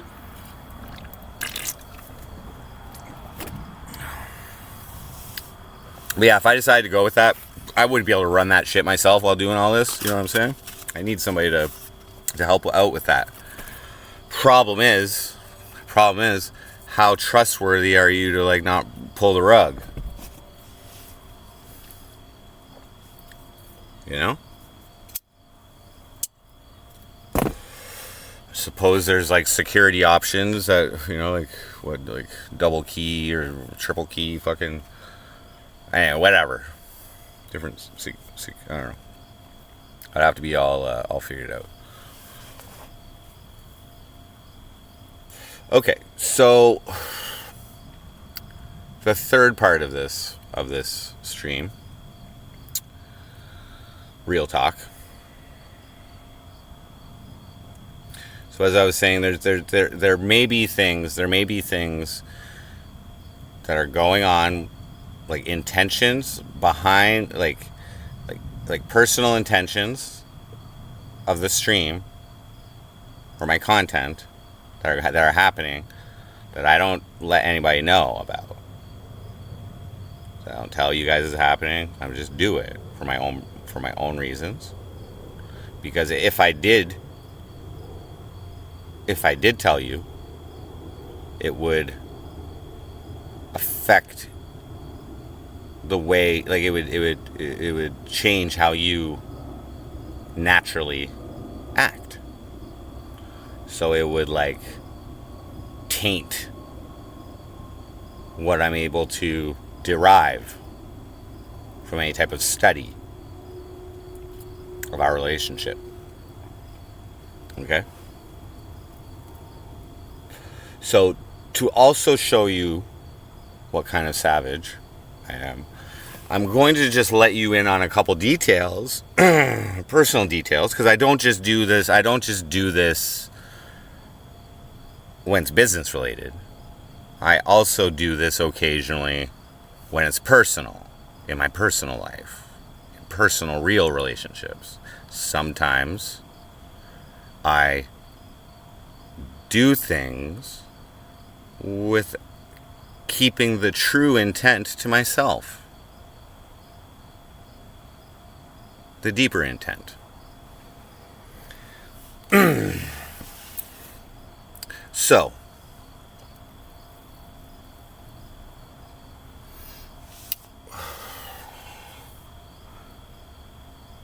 you guys might remember that I was in a relationship. Now,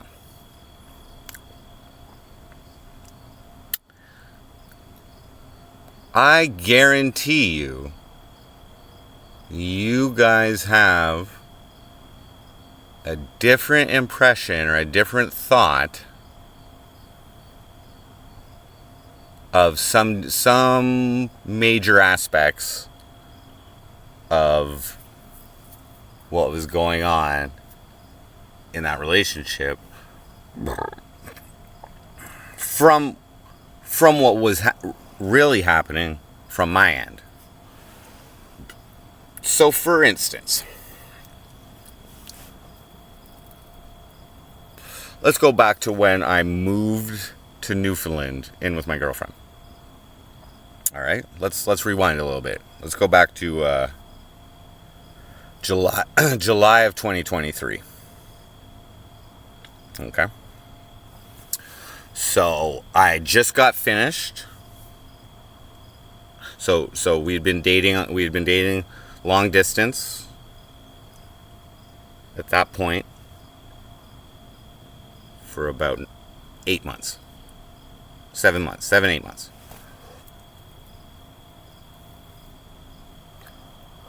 We had broken up briefly in June of that year. Then a month later, July, okay, I just got finished my 7-day, I think it was 7 or 8 day e-bike roulette of fun. Where I got this tattoo. We went to Ottawa, we went to Kingston, we went to Brockville, all on the e-bike. Some people consider that my peak content. As Chad has said, Gringo, for instance, some people consider that my peak content. Personally, I consider the election my peak content, and peak accomplishment. But some people consider that e-bike and building it up and always improving the e-bike content and eventually doing that as my peak content. Now, how do you measure peak content? Is it subjective? What I will say is that stream generated approximately $1,300 in 1 week, 24/7 streaming. Okay. Which I believe makes it my most successful financial week out of all my years of streaming. And if revenue on the MC Frosty show is a representation of content quality, which makes sense. You guys don't donate too much during Tetris, let's just say. Where I'm doing shit, I'm out spending money. I spent $1,800 that week, just saying, including the tattoo, the eyebrow ring, fucking baller hotels, and all that shit. I spent $1,800. But you guys still, for gross revenue, that was the highest week. Okay? So, I'm like, yeah. Okay? I'm home for a couple days. And Nancy tells me I can't. Okay, I just used my e-bike to generate the most revenue on the show, and I think deliver the best, perhaps some of the best content I've made. And I had a spot in the house where I could keep my e-bike. Where up, Sean? I had a spot in the house, inside the house, where I could keep my $3,300 e-bike. And Nancy and I had agreed on it before I bought the e-bike. And then Nancy decides that I'm not allowed to keep my bike in that spot because she wants to keep 6 boxes of dishes in that room. Nowhere else in the entire 3-story house would she want to keep those boxes. Just where I was keeping my e-bike. And because she thought she was selling the house, which was not confirmed nor didn't happen for a long time. She started packing.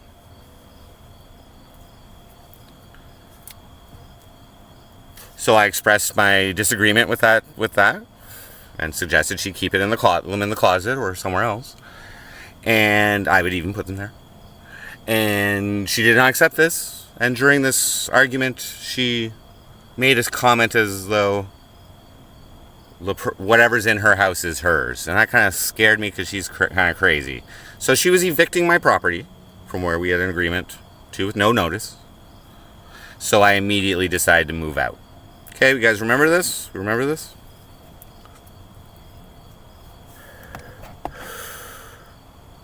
What's Faceless Follower say? I liked when you rode the bike and played vroom vroom vroom. Yeah, that was funny. I see. I actually posted that. This is what I'm saying. Faithless Follower. This is what I'm saying. Your chat represents the voice of common sense and almost like the people. Okay, like I think a good percentage of the people, because that's one of the few clips. That's one of the few clips from the MC Frosty show that I actually shared on my Facebook page, my personal Facebook page, to show all the people I know personally. You know what I mean? Because I thought they would find that funny, and they did. They did. So thank you for pointing that out. It just confirms my assessment. But I was glazing up earlier there, but I really appreciate that, and I read your comments, and like they hold weight when I'm looking for what the people want. I think you're a good bar. I think you're at a good bar to measure. I'm just saying. So thank you. And I'm just saying, your participation in chat is what makes this. So when I threatened to ban you for what you had been trolling me with the other night, and you did not want to get banned, A, I knew like all your trolling you didn't actually believe. You're full of shit. Fine. You're allowed to be. Secondly, I knew that you value our relationship. There's loyalty there. Which makes me believe there's many more who also value this show, which gives me confidence in my to at least attempt a push for growth and assume the financial risk of it, which will be, potentially thousands of dollars, is what I will have available to invest in this next little push. So, Scuff Frank, what up? Did you hear? Did you let me know? Did you hear when I said that that I read your offer of $50 a week, and you get to keep the revenue from the clip channel? You said you'd do it for that much. Did you hear that? I made some comments on that.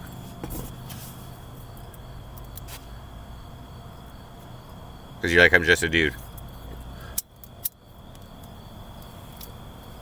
Because the thing is, I was saying this earlier.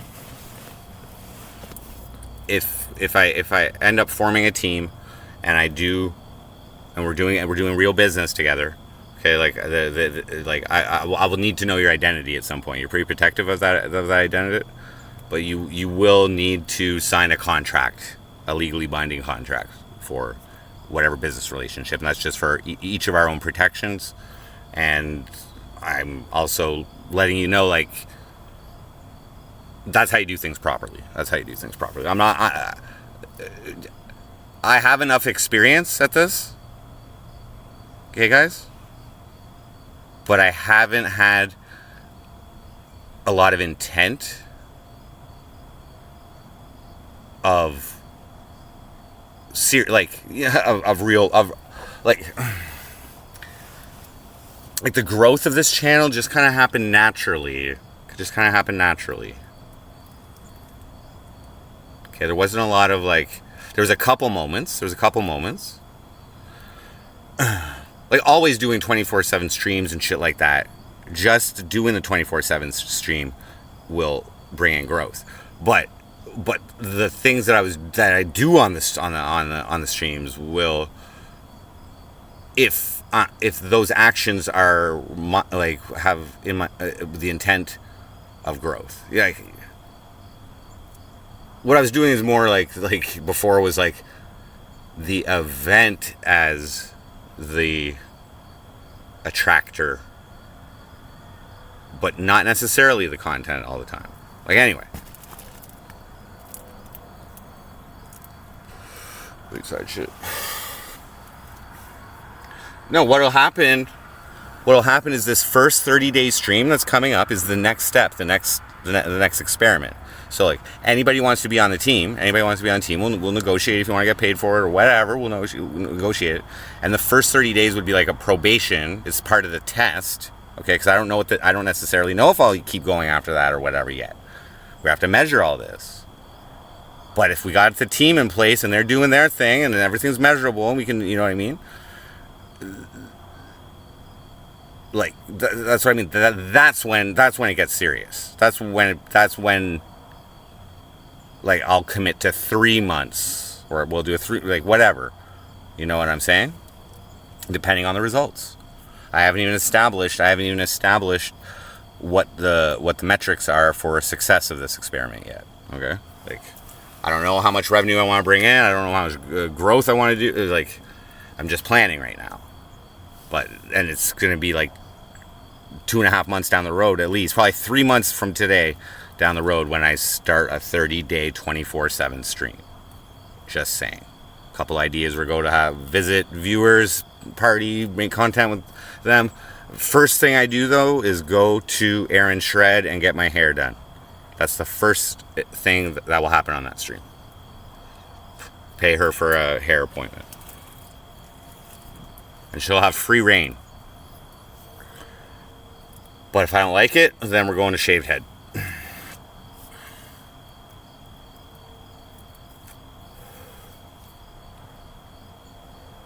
What do I want from a team member? I don't know entirely yet. Okay, definitely. I want someone to run a Discord and work on community building through Discord. Okay, that's definitely one. Secondly, I want a clip channel or more than one clip channel. Maybe somebody can handle multiple platforms, whatever. But TikTok clips, YouTube clips, Instagram shorts, Facebook fucking short reels, whatever, and X clips, video posts.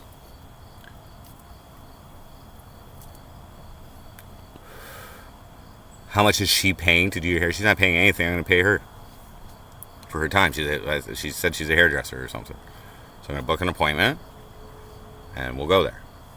It's the first thing. First thing on the trip. Church giggles. I will do IRL on Water Street and ski mask asking people their issues with the Newfoundland healthcare system.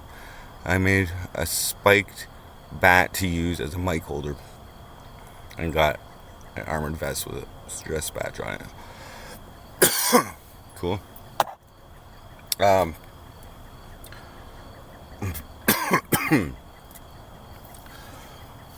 Okay, and I'm just saying preliminary thoughts on because I'm running through ideas what's some things, what's some common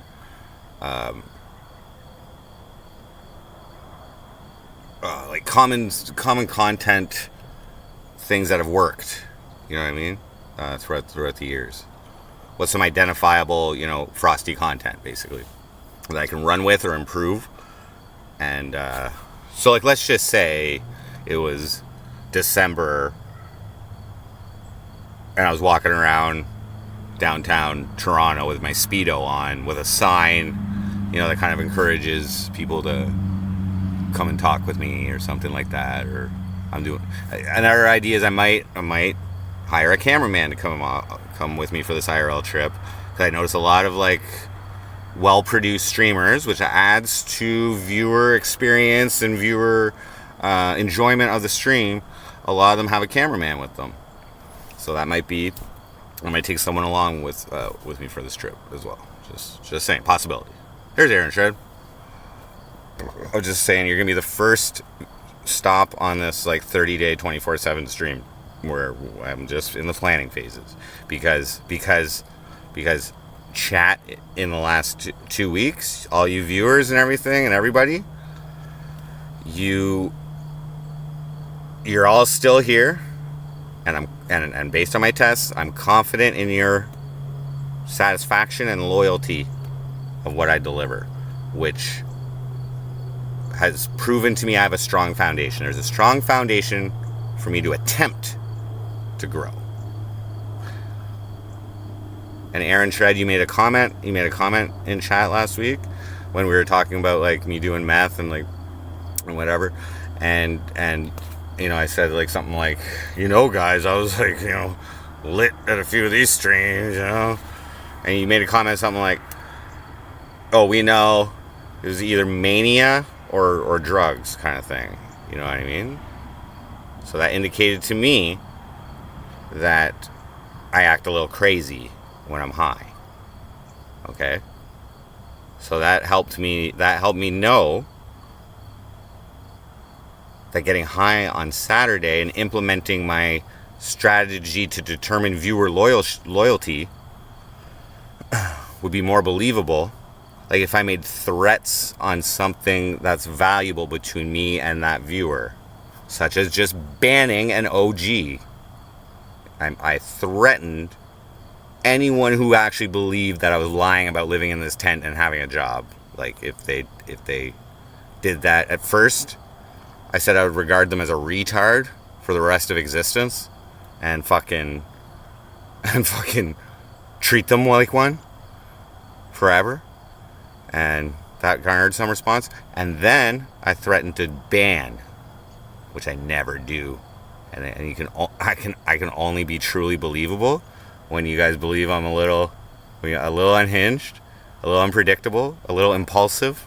Like he'll actually do it. He's high on meth. He's not even in his right mind right now. I see him do a whole bunch of stupid shit on meth. Uh-oh, better shut the fuck up right now or he'll fucking ban me. So anyway, I was talking about relationships, and the third and final part of this real talk. So as I was saying, I moved out of Nancy's for her evicting my bike very suddenly. Decision made that day. Now, I don't know what you guys thought. Because it all happened pretty quick. But when I decided to move out, I had enough space on my credit card. Like it was probably at 10 or 11,000 out of a $15,000 limit, okay? I had enough cash to advance to pay for first and last anywhere. That was the original plan. Like, I rarely make decisions which put me in positions where I don't have at least a backup plan. Now, while I'm using the backup plan, I might not have a backup plan from that immediately.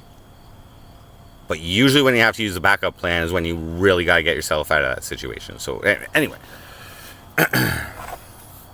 So I was prepared to move. Okay? You start fucking threatening my property, I'm out. I've been there for like 4 years, put up with that crazy bitch for fucking so long. Anyway.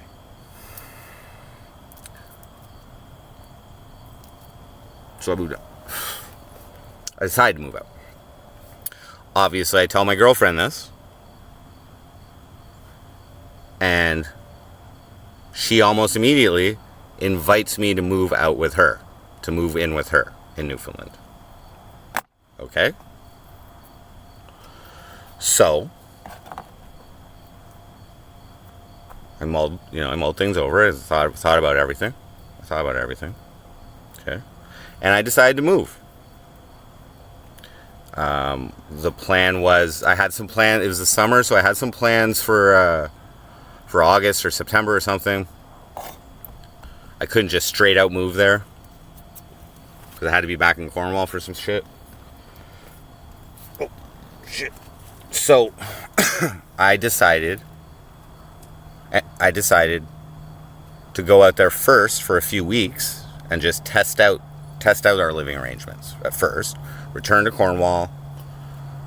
I think I lived in a tent at that point because I was playing a show for a biker gang and shit. Anyway, so I went and tested it out, okay? Because that's a big decision. I had a big decision. That's a big decision. So when I say big decision, what do you think I mean by that? I have a good idea of what you guys probably know of big decision, moving in with a significant other across the country. You know what I mean? It's pretty drastic environment change, big change in everything. Moving with somebody else. Big decision, right? Went for the pussy. So what I mean by a big decision, aside from the obvious, is if you live with someone for 8 months in Canada, okay, a significant other for 8 months in Canada, you are legally common law married. Okay? I don't know if you guys know this. I haven't talked about this with anyone. Okay? So, while everybody is like, oh, finances, oh, relationship quality, okay? I'm like, if I stay there for more than 8 months, I got to start sharing taxes. Like we're like legally bonded. We're like I don't do my taxes as single. It's a family unit now. Everything now matters. Both of us. Now, sometimes that's good for people, but generally for someone like me, that complicates things. Okay. For MC Frosty, that's like all independent. Like it's all independent here. Okay. I'm just saying. That's a big commitment to be financially linked with another human being. Okay? I don't even know if there's alimony and shit like that. I don't look at the consequences of a separation of a common law marriage. I don't know if they're whatever. But that shit all comes into play. You're no longer legally, financially single at that point. Okay? You're dependent. It's I don't know if you're dependent, but you're linked. Okay? That is a big commitment, guys. That is life-changing shit right there. Okay? This is how I think. Okay? This is how I think. Living with someone for 8 months is a big deal. Okay?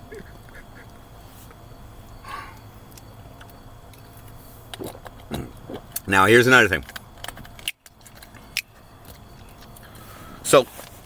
So, like I said, I had $4,000 or $5,000 on my credit card at that point. So I had enough to get out there. I had enough to go visit, do the test. And that was not 100% success, as you guys know. Okay? That was the finger/cunt incident at the regatta. Anyway, it was I almost flew home that night. That was all shit. And just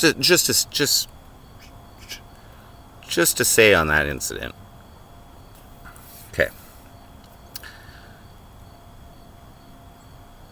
I wasn't that mad that she gave me the finger, okay? I was disrespected, and I think it was appropriate. But, so I returned the favor and called her a cunt after she blamed me for her giving me the finger. Anyway, all that wasn't my biggest problem, okay? My biggest problem with that, okay, I snapped out, called her a cunt, walked away. Just start walking on my own. Okay? Went bought some cigarettes talking to you guys. You know, I was pretty pissed. You guys don't see that too much on me. You don't see me in that you never had seen me in that situation in a relationship squabble. You never seen that. Just saying. And what happens? What happens? She tracks me down, and without me even realizing it, when she finds me, she shuts the stream off. So not only were you insulting me, my feelings, my personal feelings, by giving me the finger, you also fucked with my livelihood and shut the content off. That's unacceptable. Anyway, I almost flew home that night. Okay? That was a fucking weird day. We like argued on the streets. She's crying on the streets on the walk home. I was just trying to walk home. And then we kind of settled it on the streets. And then she wants to go to the concert that we were going to go to and put the stream back on that she shut off. And act like everything was fine. I'm like, no, I'm not. Anyway, whatever. I almost flew home that night. Point is, I had money to fly out there and back for the test of living together for like a month. I came back to Cornwall for like 3 weeks, lived in a tent or some shit. That was probably like $40 or $50 a day. Maybe it was only 2 weeks. I don't know. And then, I was still on welfare, and I still got half of welfare. I didn't get the part for shelter, but I got the basic needs. So I had a little bit of money coming in. And then I was able to get my buddy to drive out there. So I paid for that whole fucking shit on my credit card. That was like $800 in gas, $400 for the ferry, probably $100 for the hotel that we stayed in. So, you know, it was $1,400-$1,500 to get out there. And flying is like $600 or $700, something like that, $500 to $700. So there goes half of my available credit limit on my fucking card. Okay, so when I moved in there, financial resources were getting pretty slim. Okay, let's just say, and you guys knew that, and I'm pretty sure she knew that because we lived together and she knew my finances.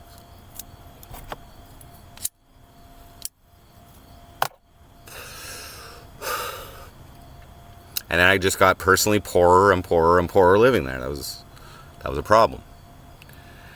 But when I moved in, what I did not tell anybody, okay, is that it was basically an 8-month test. Okay, like if before we became common law married, and I became legally financially bonded with her, if I didn't like that, that would be a point of reflection to see if this is worth continuing. Let's just say, and it was not. It was not. So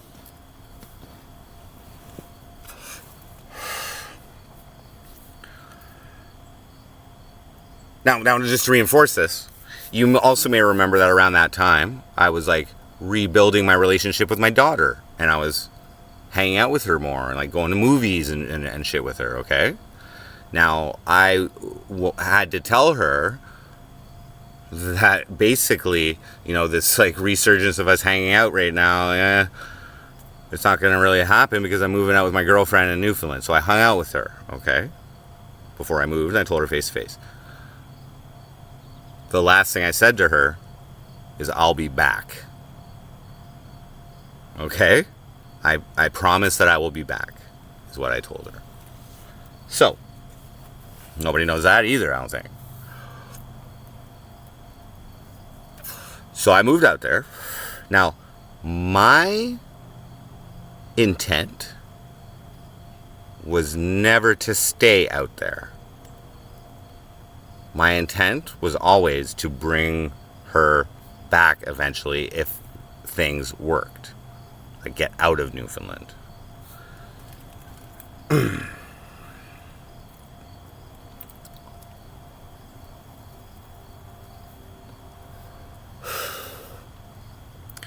So, how's that possible if you don't have money, Frosty? That's pretty ridiculous. That's a pretty ridiculous fucking thing to strive for. When now I thought I would be able to integrate and get revenue generated from MC Frosty. It did not happen. What the exact opposite happened is it disintegrated to shit and Tetris streams with no camera or no mic, just so I could scrape together $30 in ad revenue from playing for so long, a month. It was not good financially. That's what it seemed. Now,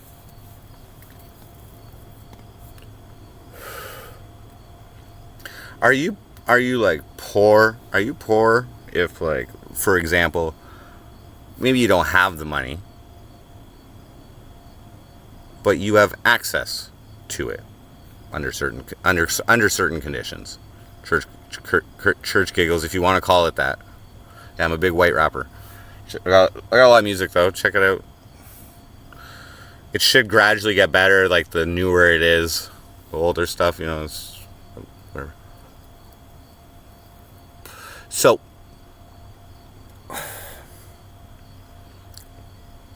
I told my daughter I'd be back. I actually move out there, pay $1,300, $1,400 for the travel expenses on my credit card, and fucking have about $2,000 left. You know what I mean? Maybe less, maybe $1,500, something like that. So I have enough to, like, pay my bills for a few months. Okay? There was a little bit of revenue. From the MC Frosty show, but it definitely went down from my highest week ever doing the e-bike shit, okay? You know what I'm saying? Like, I was on a roll there. And if I would have moved into my own place, I could have continued that roll. But I moved out, and shit happened. And shit happened that affected the fucking show. It was crazy. But the whole time,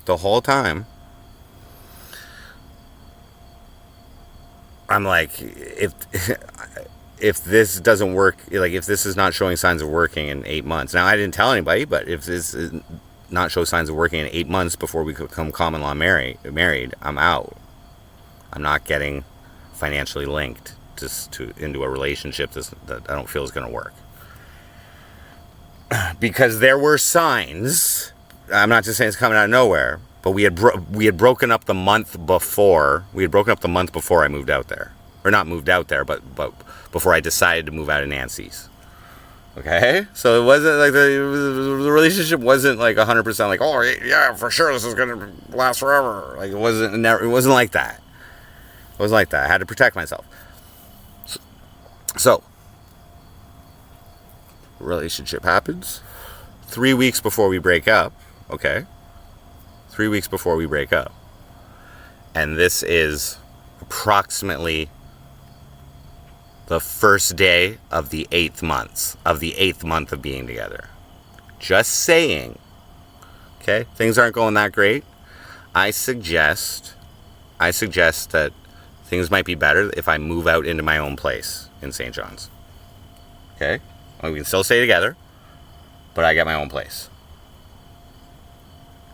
And now, I'm not like, oh, because I don't want to be common law married with you. I'm not saying that. I'm like, and this is also true, is that I need to step up the MC Frosty show, and I can't do what I need to do here while your son is around. You know what I mean? Like, I got to be able to go a little harder to make this a success. Okay. And she's taking it kind of as a breakup, but her response to that is like, I don't want you living in my city.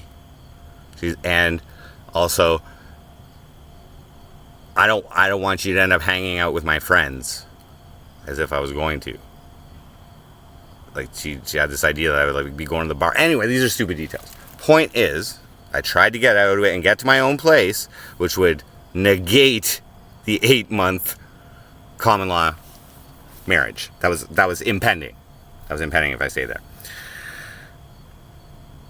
So, shit was not good. I was not happy. I was like, fuck.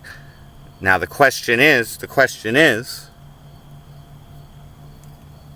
Did she was she acting in a way where she believed that I needed to stay there with her? I don't know. Maybe you act differently if the person you're living with is kind of trapped. Maybe. And I suggested that many times that I felt trapped. Anyway. Yeah, you love this faithless follower, I know. Just so anyway, the day I actually moved out, we had a big disagreement. I need to get into what, but the day I moved, the day I actually broke up with her is the day that I moved out, which was 10 days before we would have became common law married. I'm just saying. Okay? You know, she was like, can we talk about it? Can we, think about this? And I'm like, no, I'm going today. Okay? So this might answer some questions for some of you as to why I was so abrupt. Okay? But I had to get out of there. Aside from my mental state, I had to get out of there.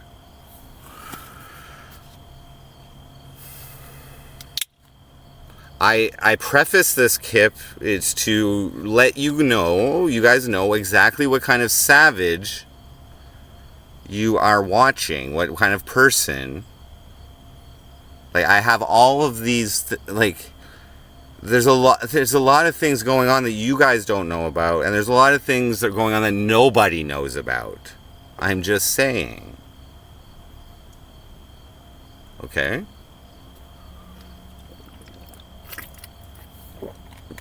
I was extremely well-intentioned in that relationship, and I really tried to make it work at all times and make everything work. But if it ain't working, there's no point in getting common law married.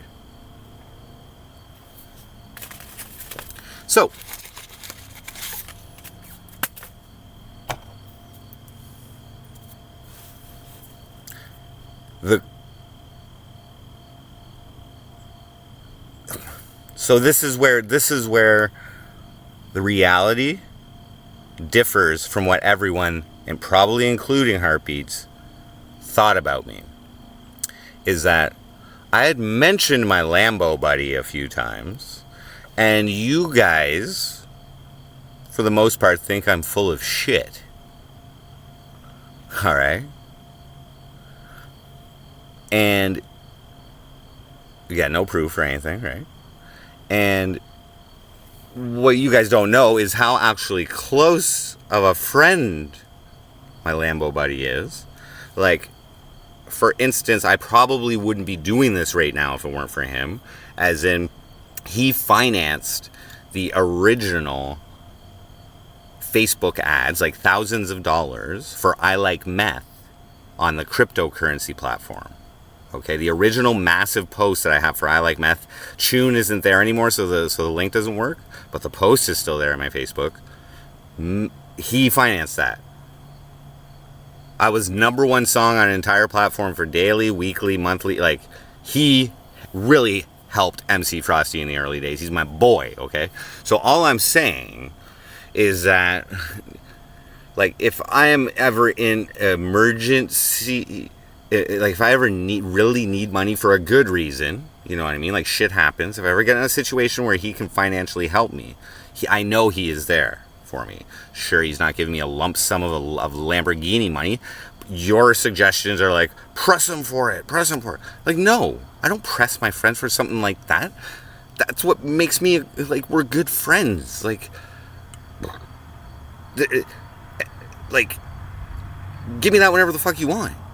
What I do know is that likely my long-term financial goal is, which was, I've mentioned many times, of having $250,000 by the time my daughter's 18, is probably already taken care of. I'm just saying, but it's not, but anyway. So, okay, so this is what happened. We had a big disagreement, big fight on I think it was like May 10th, and so, like, around May 22nd or 23rd, we would have been common law married. I'm just saying. Okay. So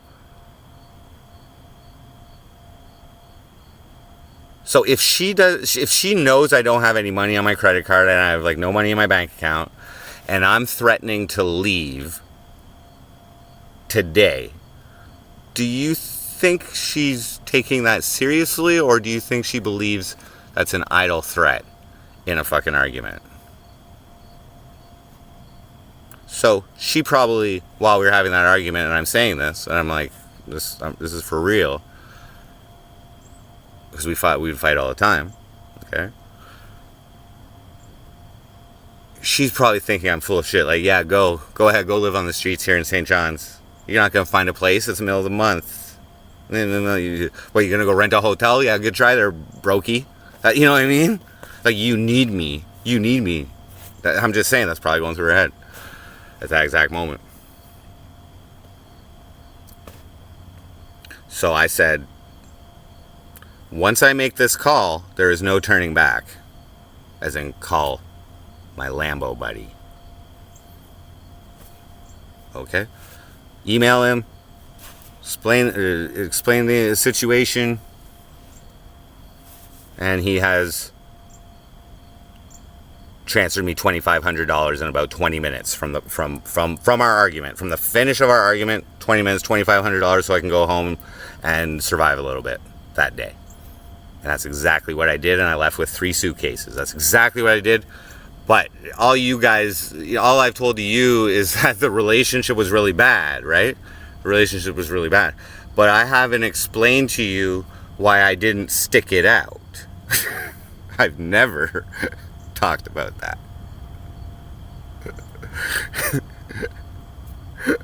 You know what I mean? The reason I wasn't willing to put in any more effort at time into that relationship was because we were very close to being common law married.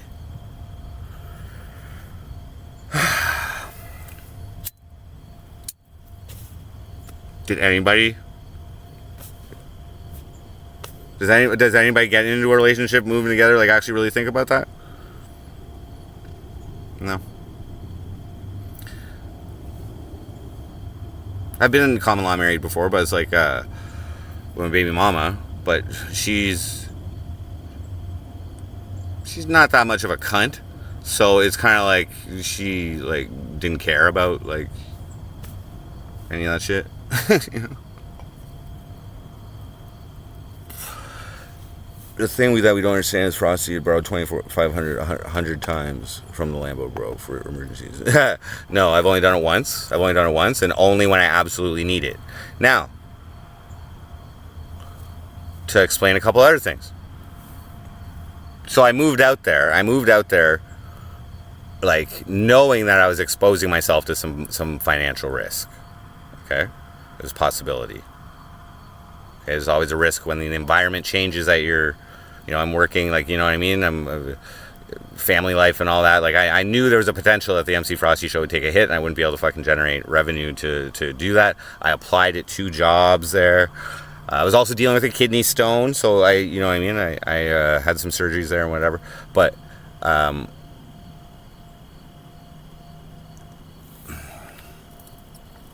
what was I saying? Oh yeah, exposing myself to financial risk. Like, I knew it could happen. Which,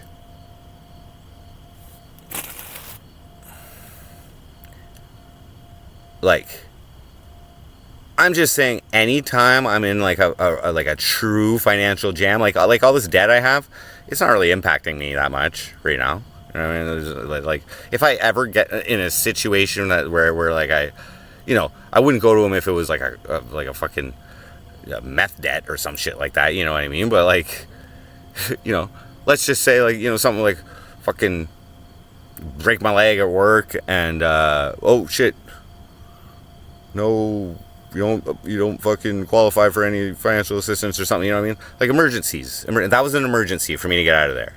First off, for my mental health, but also, almost, like, it was almost 8 months. So, what I'm saying is that most of you were probably pretty shocked that I was even able to get out of there, right?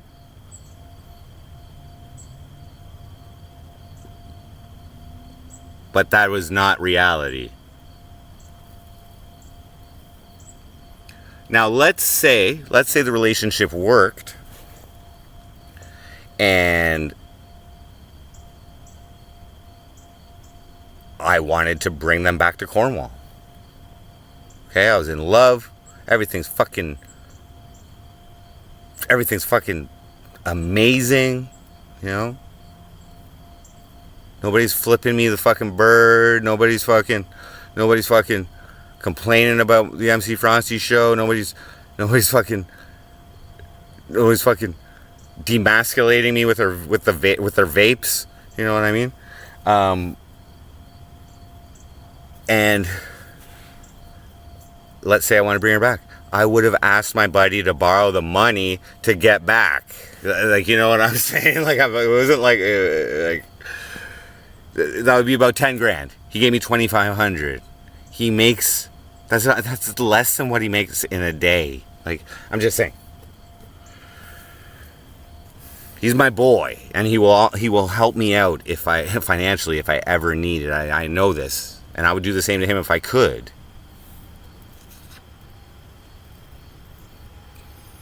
PC Gamer, yeah. Now, I had to do my part to be able to survive and be able to fucking get out of the fucking homeless situation that I put myself in, okay? But I was at least able to get out of there. And then start again. Grow. You know what I mean? Do the work, get the job, fucking, sleep in a tent, all to progress from that very low point. And what was amazing is that first week I stayed in the hotel after all that shitty content in fucking Newfoundland. 7 months of it. Okay? It's a pretty long time in streamer world. You guys showed back up. You guys showed back up when I was in the hotel.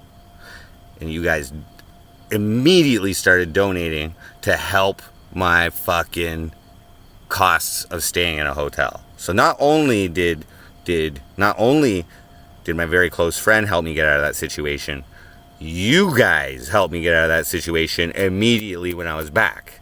Now, I did my part by doing some meth in the hotel and monetizing my sadness and all that fucking shit and bringing the Frosty back, right? You guys remember?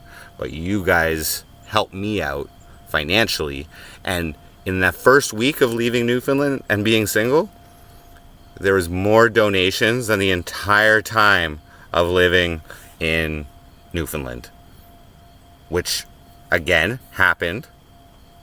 The decision to move that happened within a week of my most financially successful week of all MC Frosty, which was the last Roulette of Fun e-bike thing where you guys donated $1,300 in 1 week. Okay, I'm just saying thank you for helping that. Okay, that $600 really helped because it's more expensive to take flights in the same day. Okay, there was an additional expense because I wasn't allowed to bring all of my suitcases on the fucking train in Toronto. Okay, so I had to go and FedEx one of my fucking suitcases, which is not cheap. It was like over $200. Okay, I'm just saying, just to get, you know what I mean, get home. There was a $75 cab ride from the airport in Toronto down to the fucking like. That $2,500 that he gave me, it was I think I spent $1,200 to get home. So I had $1,300 to my name when I left. It was about $100 a night in hotels because I had no arrangements to stay anywhere. I was like, what the fuck? I gotta figure this out. I might as well just stay in a hotel. And you guys paid like $600 that week. Amazing. Thank you. You guys donated that. That again, that really helped. Okay? Showed a lot. Shows a lot of viewer satisfaction, loyalty, and you know what I mean? That was that wasn't a test. I'm just saying that the result of that really struck me as I'm doing a good thing with MC Frosty. I'm doing the right thing. You know what I mean? Sure, I ventured into the world of love, but it's a like, I love MC Frosty, man. I love you, and you guys are part of that too. You know what I mean? You guys showed it. You know. So, you basically saved me from getting common law married. Help save me from getting common law married. But by doing that, I fulfilled the promise to my daughter that I would be home, that I would be back. And we've been doing many things since. Fortunately, I was able to get a job last year. Okay. And I kept MC streaming here and there with MC Frosty. Kept it going. And then I wanted the relationship back. What a script turn, right? Right? You guys saw me getting all methed out in a hotel. Fucking, you see me homeless in a tent, and then you don't really see me until I'm living in a hotel every fucking day and making fucking $4,000 to $6,000 a month. You guys aren't seeing the effects of that.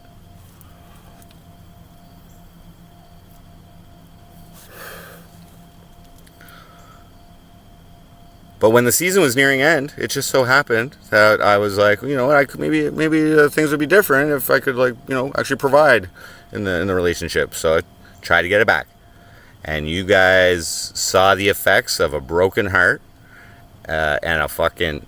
I was happy to document that side of me. It did hit me hard. And I was happy to document that side of me because you've never seen that side of me. And that is a emotionally engaging thing to stream, let's just say, because I was legitimately emotional.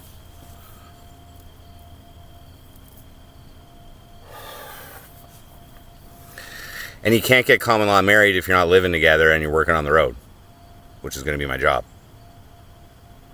Anyway, so, you know, it buys more time. It buys more time to work things out and, you know, whatever. Anyway, so I just wanted to show you guys that, like, you know, probably nobody, even in her or you guys, ever considered that there was, like, a qualifying condition of that relationship, and that there was basically a time limit on it to make it work. You guys probably didn't realize that. So that's what I mean by savage. That's what I mean by savage is that there can be some pretty relevant and important intentions going on that nobody has any idea is actually happening. Okay? And I think it is healthy to keep, and I've heard this places as well, like, you know, like clips and people, motivational speakers, but sometimes it's good to keep things to yourself, like what you really want, because the truth is, if other people know what you want, it may change how they act, which may change your ability to predict how they act, which may change the outcome of your intentions. Clip that. AC2, dude. This dude doesn't have a daughter. I'm glad you you should go back, AC2, and you should listen to part 2 of this real talk. I think it applies to you.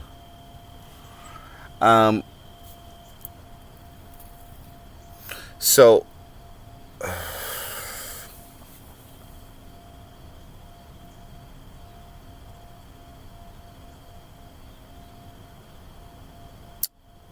yeah.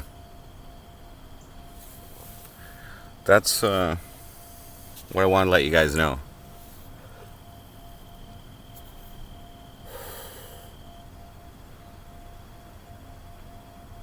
We have 48 viewers going throughout this whole stream, and I basically scripted this whole what the subject matter from the start to what I just finished with. I scripted that all day while I was at work scrubbing pig shit off the fucking doors. Just saying, we got record viewers in the last 3 weeks right now. Again, thank you guys for being you for the last 2 weeks, continuing to watch while I was simply sitting in a tent talking about my life. A good thing in my life, right?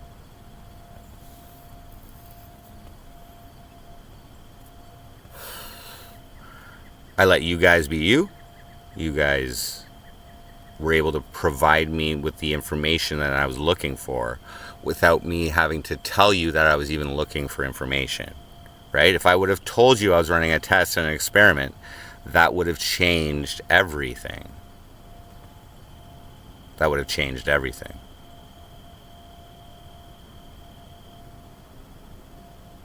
If you guys knew that the reason I was streaming every day in the same conditions, pretty much at the same time, keeping the variables of the test as consistent as possible. I even threw in a Tetris stream in there just to see. Horrible viewership for the first half hour to an hour. I just stopped. Another interesting thing that happened while I was all fucking lit on Saturday. You guys were in chat, you guys were watching and shit like that. Lasted till the morning, and my computer froze. And it shut down the stream. But when I was like fucking loopy and tweaky and shit, and you guys were enjoying it. And then I started a breakfast and Tetris stream, and like barely any of you came back. So you guys are doing well as well in showing me that the Tetris streams are not good. Because I was in prime, like sketchy tweak mindset at that point. I'm just saying. But anyway, so the point of all this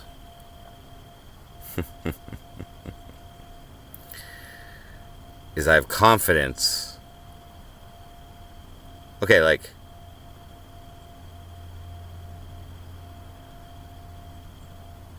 so we're getting to so the goal is to get to $5,000 in the 30, not $5,000, 5,000 subscribers. We're at our peak right now, which is 3,753. Okay, so I have a feeling I'm going to far exceed that, but this is.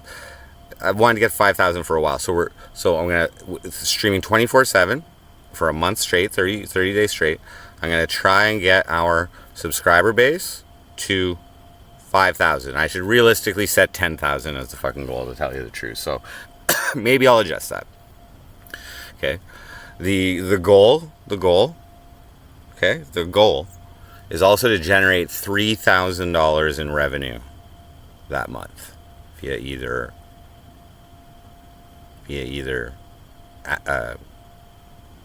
ad monetization, which is hard. Okay, 5,000, not just ad generation for the $3,000. I'm just saying a combination of ad revenue and viewer donations and super chats. Okay, we're gonna try and hit $3,000, which is what I make right now. Like, well, I gross like 3,900 or something, around $4,000, but I clear $3,000. I'm just gonna go for it. It's okay to fail. But you gotta strive for something. Okay, and well, that would be reason to continue. That would be a very good sign if I actually hit that. But if, let's say it's only 1,000, then month 2 like do what worked, what generated the 1,000, so, along those lines, and step something else up. You know what I mean? Like, just improve it at the next experiment. But anyway, so for $3,000 in ad revenue, though, okay, I would have to get probably about 400,000 to 500,000 views in that monetized views in 30 days. Okay, I have like 1 million on my account, including all the private videos and shit right now. Okay, that's in 6 years, and most of that isn't monetized, but I'm just saying. So what I'm showcasing to you guys is that I have about 2 to 3 months to plan out how I'm going to do that. And this is like reaching for the stars, bro. This is called a hoorah. Okay? The Frosty Hoorah is basically what this event is going to be. Okay? I ain't getting any younger. I ain't definitely getting balder. There's less blue hair that can be up there. But we're going to see what Erin Treg can do with it. Okay? I put my faith and my trust into a viewer. And what I would like her to do is give me the aesthetic, give me an aesthetic, assist with my aesthetic to make myself make to add a little edge to try and get those 500,000 views. You know what I'm saying? Like, the better you look, it helps. It helps. Okay? The bluer my hair has always helped. Just saying. He thinks he's serious.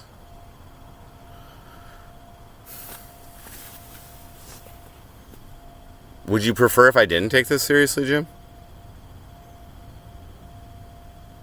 You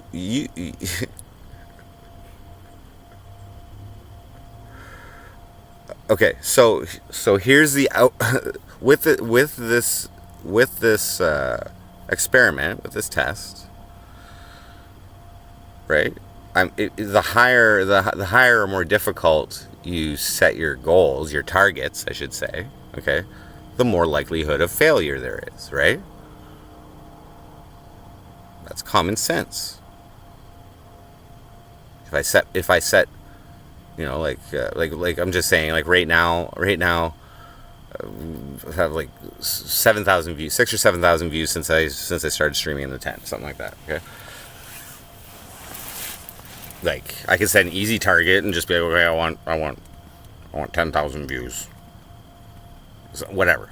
That's not going to require much effort. You know what I mean? But a higher goal. So like 500,000 views is basically what, 125,000 a week. Okay, divide that by 7. That's like 16,000 views a day. Okay. Now I'll let you know right now. That would be achievable with a big enough budget to run YouTube ads or whatever ad to whatever platform and get monetized on, whatever. But just to, it's eventual that someone's going to click on it. I'm just saying. It's just the key with that kind of marketing is your click rate and budget efficiency. Is how far is your advertising dollar? Like, how many actual monetized views are you getting from the click? Now, I'll also let you know, somewhere around half a cent. It's somewhere around half a cent per monetized view if they stay for 30, if they could get fed an ad and they stay for 30 seconds. Now, with Facebook advertising, and Google is also YouTube is also very similar, is it costs about 1 cent per person you reach. If your ad is set for reach, which is measured by impressions. And an impression is when your ad has been fed to someone and they see the ad. It is on someone's screen. So it costs about 1 cent. So you can do 1,000 people for like about $10. Okay. But that's just them seeing it. That's not them clicking on it. Okay. So like, let's say your $10 ad gets 2 people who clicked on your 1,000 people. It went 1,000 people's screen, and somebody, only 2 people clicked. That means you paid fucking $5 to get a half a cent monetized ad view on your YouTube. That is highly not profitable. And the target that I have that determines if my ad should continue running or not is 4%, a 4% click rate. If I can get 4 out of 100 people to click that's 40 people. 40 or 400? No, it's 40. That's 40 people out of 1,000 to click on an ad.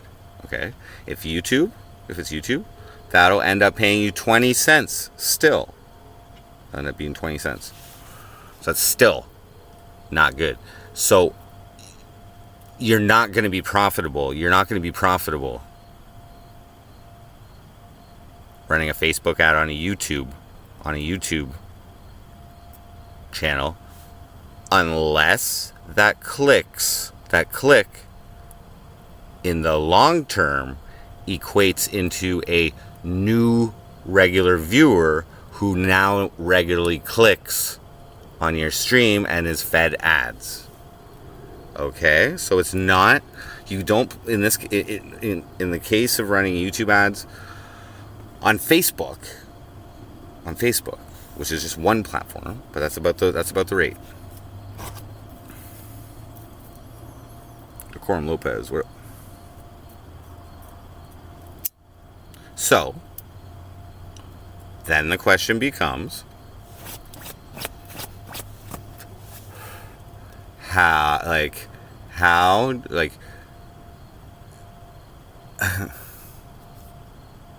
do you get multiple clicks from a viewer that you advertise to Facebook? Okay, and faithless follower, that's when it comes down to viewer retention, and that's also when it comes down to having an awesome stream and delivering the motherfucking content so that people want to continue watching and whatever. Okay, so the actual goal of a Facebook ad is not entirely immediate click. It is follower, like hook. You know what I mean?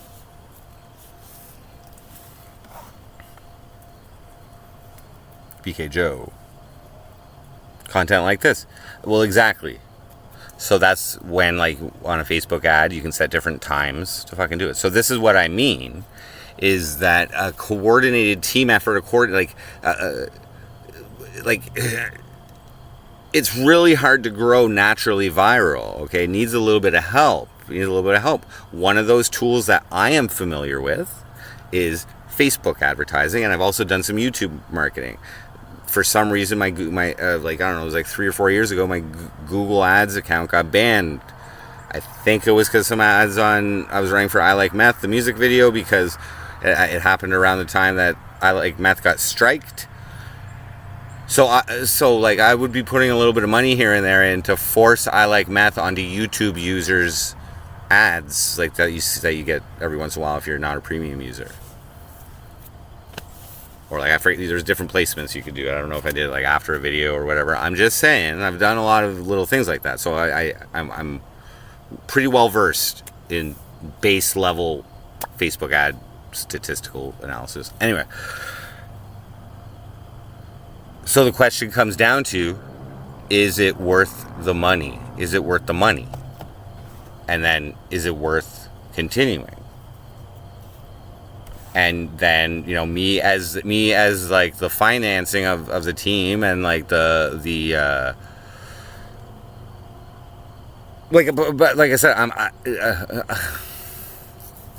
I don't want to be streaming 24/7 doing the show and have to be worrying about fucking running some fucking Facebook ads.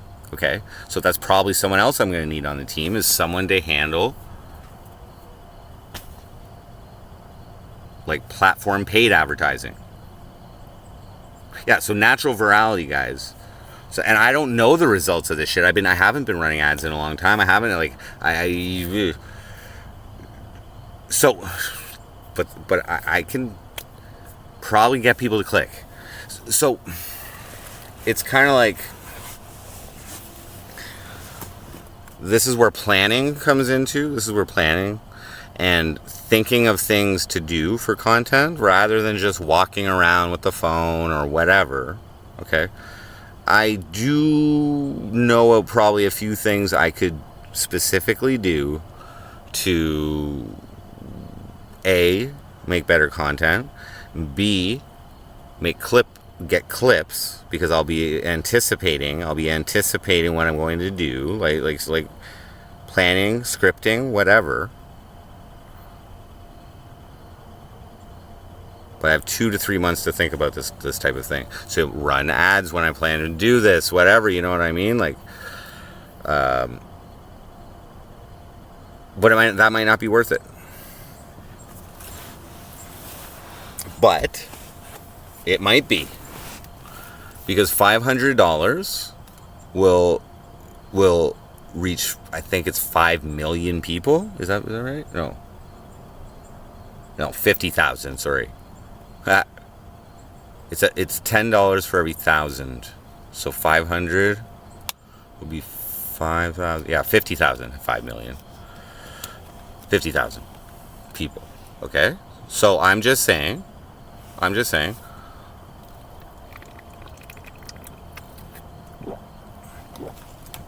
What if 6%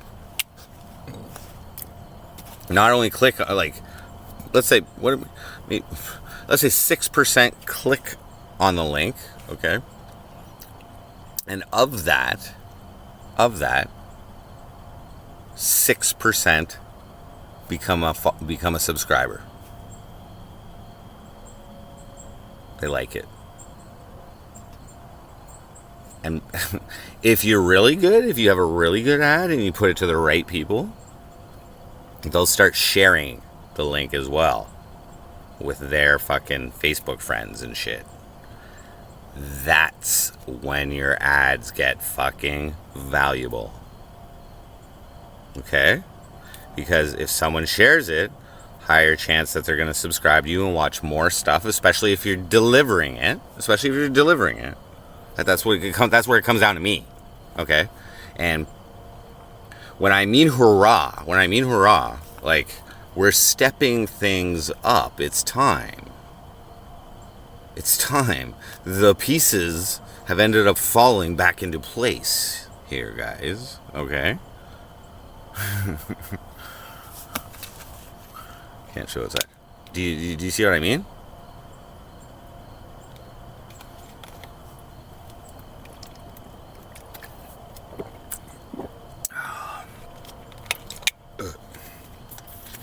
Or if you guys want, press 1.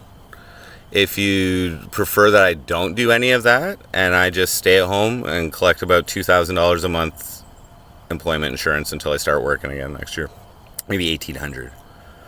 Press 1 if I just take the easy way in this life. If you want, press 1 if you want me to take the easy way in this life, and just beat my dick for 6 hours a day for like 4 months until I go back to work or something.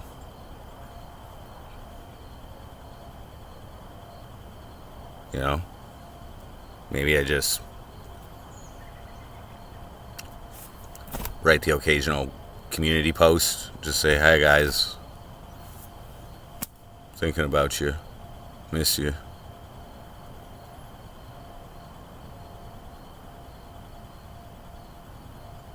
What would you guys prefer? Do you prefer that I go like balls out on the MC Frosty show?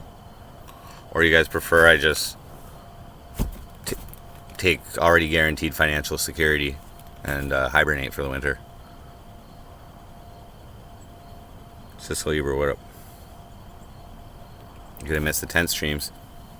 It's gonna be late fall, almost winter at that point. Tenting isn't really an option at that point in Canada. Okay, I'm just saying. So I understand that, but some, I mean, some things just don't happen for a few months called winter here in Canada. You know what I mean?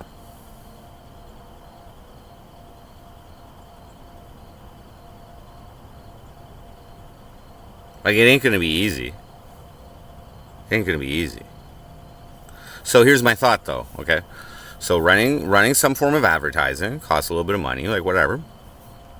Having a clip channel, that's gonna, I would pay someone to do that. Someone running a Discord, starting up a Discord, and all funnels will also be offering Discord as a community. I don't really want to be a part of it too much unless I have to be. Like, I'll go on there once in a while and interact with people, but it's, it'll probably be something like I stream that, you know what I mean, and go on the Discord, and that's when I would interact with people. So I don't know. That's also risky. Sometimes people like to post things, so I'll get you banned. But yeah, I would love to build a MC Frosty community, but I just don't want to run it.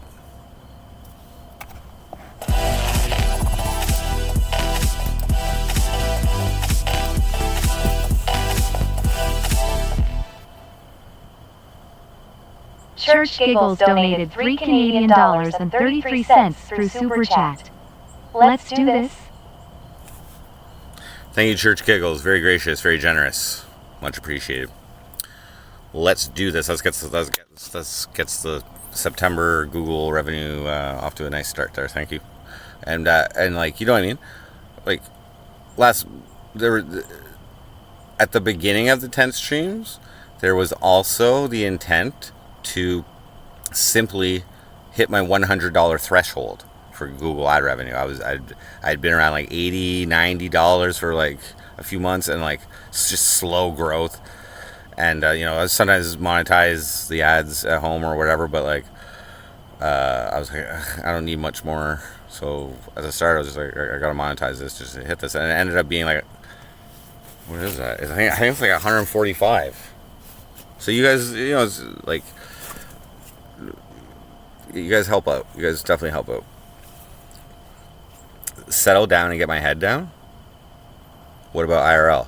Well, yeah, Big Sky. So will be like initiating content planning. I brainstormed a couple ideas with you just for a couple things. One is traveling to the area of where some of you live, some of the viewers live, and getting accommodations and streaming with that viewer if they want, and partying. You know what I mean? We'll have a good time. No homo.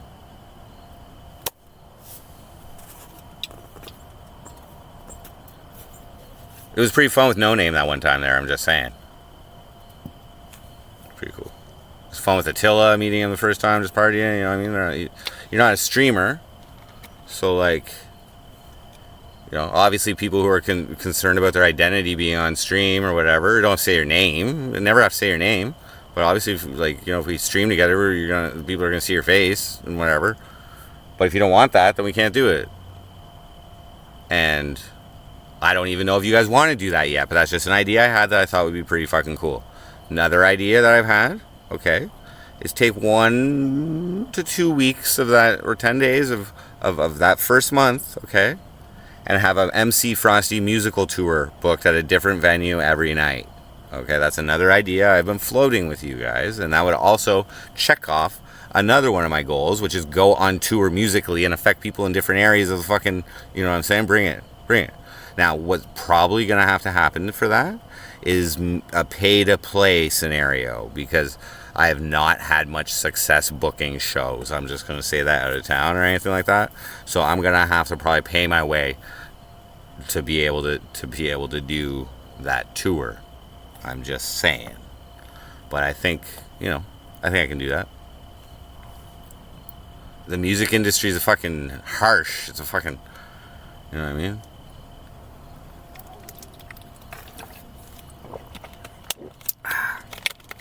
But I never really tried that before, so I'm just gonna do it. Now, what would be an amazing member of the team would be someone who will book shows for me. You know, someone with experience doing that. You know what I mean? Probably wouldn't take you that long if you've done it before. You probably have a bunch of connections already. You know what I mean? Is there something like that? But yeah, I would pay for that. You know what I mean? That's like,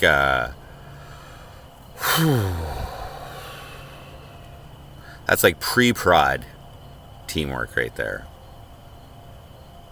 Basically.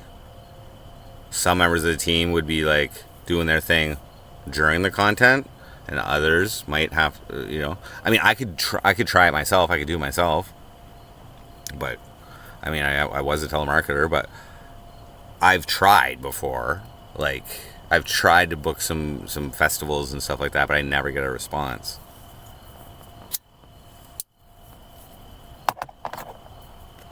So, anyway. You have connections that can help in Niagara? Sweet. See what okay. Thank you for that. Thank you for that information. I will accept any help possible. I've never booked a tour. Okay. So, you know what I mean? And like maybe I have to be flexible. Maybe I have to be flexible to do this, as in like do like a stage show one night and maybe you know, something with my acoustic guitar the next night, or you know, something like that. Or I completely change the musical aspect of it and I do something like it all on acoustic guitar anyway. Okay? And you know, 7-8 songs, something like that, and just go and open a whole bunch of shows on shows where that is the norm, which is fairly common in a lot of venues, is someone just playing a guitar and singing. I'm just saying.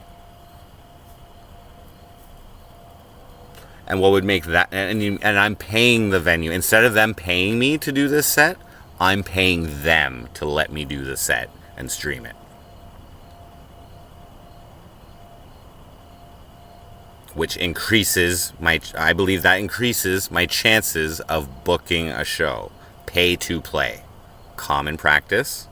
And I am not necessarily like, you know what I mean?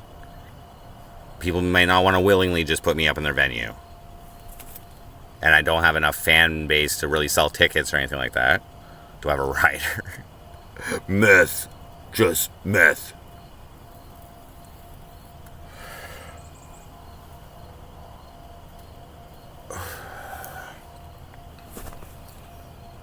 No. Am I paying you?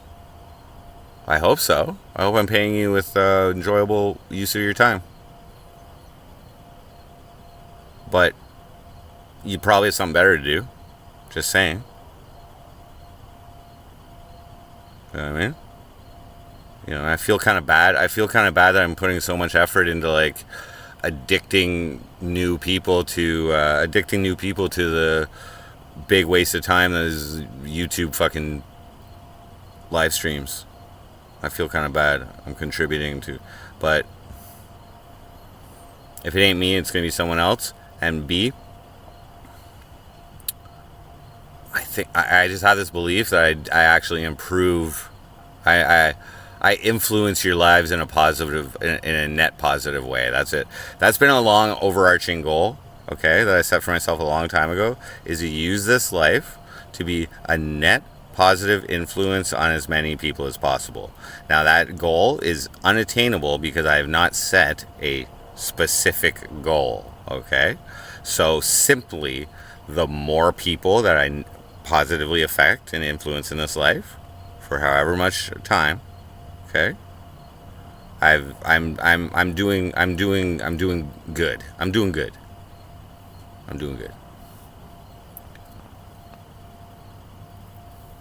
Mr. Blue. Okay, this is what's gonna happen. Anybody who's on the team, we're gonna have a 30-day probationary period with this. Okay, and we're gonna try out and see what everybody's on the team does and how it affects everything and what generates the most revenue and blah blah blah blah blah. We're gonna negotiate how much I'm gonna pay you to do this and what you're gonna have to do. Okay, in this probationary period. All right. So we'll negotiate it. So if you're complaining about pay, tell me what you want, and then, you know what I mean, I'll see what I can do.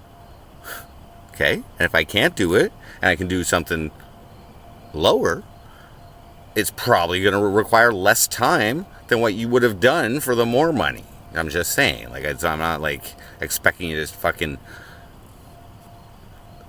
do a whole bunch of shit for fucking $100 or $200, you know what I mean? But I think you can do enough. I think you can do enough that we can determine the value of your membership on the team and what you contribute. I think we can measure it. This is what I'm saying. And then, if I continue, okay, I will make as in this test is a success. Okay, all I'm doing is guaranteeing 30 days, 24/7. If it fucking is a success and I continue, and whatever you do is helping the team or whatever, we'll be able to measure it. At that point, we will discuss your future compensation. And we will also, because at that point I'm gonna commit to a longer stream because I don't have okay, how long do I have till work? I started May this year, so let's say this job ends till mid November. So we'll say December, January, February, March, April, and then May. Okay, so I have about 6 months to devote to this if I want to.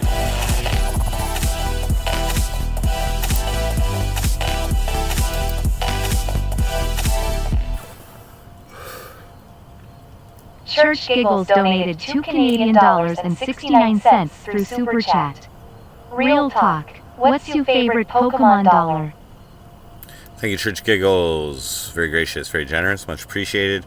I don't know too much about Pokemon. I'm not really. I wasn't into that. I think a little too old for that. Pokemon. Where is there I don't know. Pikachu? Something like that Pokemon? There, Pikachu. Okay. So, what was I saying? Compensation.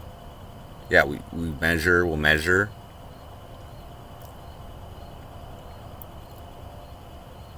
Right. So my responsibility in our business arrangement, like I said. So we're gonna have to have a contract. We're gonna have to have a contract. There's a few things. There's a few things that are gonna need to be addressed. Okay, such as exit options, stuff like that. Like Faithless Followers suggested, that the team member keeps all revenue from that fucking channel that they're running or whatever they're doing. But here's the thing: there might be somebody who's in charge of running Facebook ads. Okay, now they may be in charge of designing the ad and shit too, whatever. But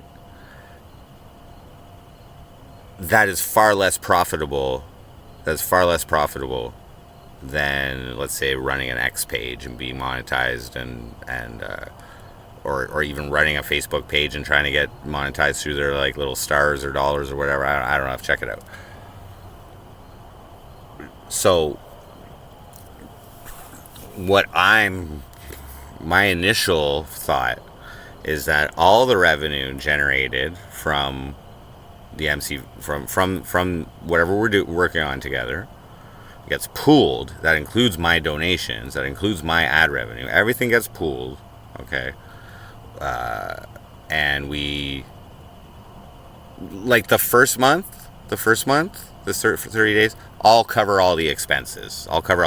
Just so we have an idea of what it is, and there will be a pool of the revenue generated for everything, and every team member gets an equal share, and I get a little bit less than the equal share for you guys.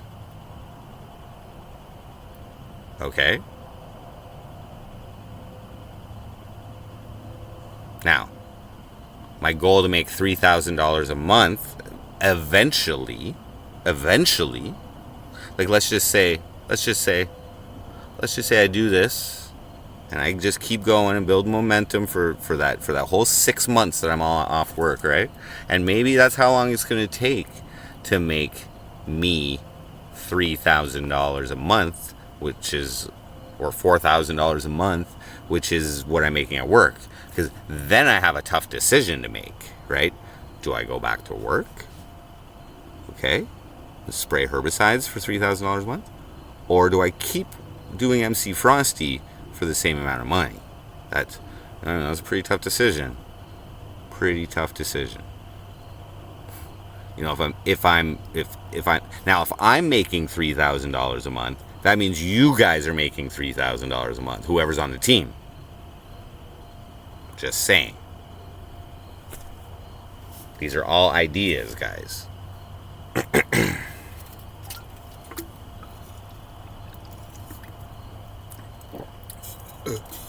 So what I'm saying, like, the point of all this, like, I've been doing this, running it all, like, entirely myself for the 6 years that we've been going, and achieved 3,753 subscribers, X amount of dollars generated, blah, blah, blah, blah, blah, blah. Okay, I have this information. Okay, and I believe it will expedite the process of revenue and subscriber growth if I have some help. I think it's if I have to run Facebook ads, run a Discord, make my own clips, fucking like whatever.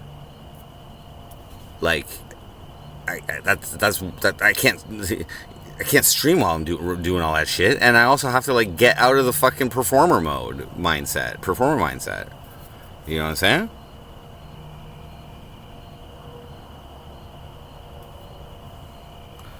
And hard drug use, that gonna end? Well, there won't be any content that shows it.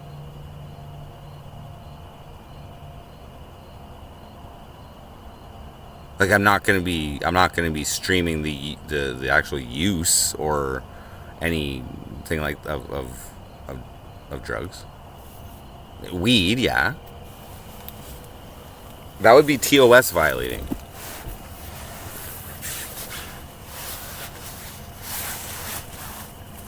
No. Not only, and this is I'm gonna put a light on here, but this is the challenge of this, okay? This is a challenge to do this, because not only does my content have to be TOS compliant, it also has to be, there's a separate TOS for advertisers. It has to be monetizable, advertiser friendly, TOS compliant content that I'm delivering to do all this. Keep that in mind. Now, I don't have to monetize, I don't have to run ads on every single stream. Like there may be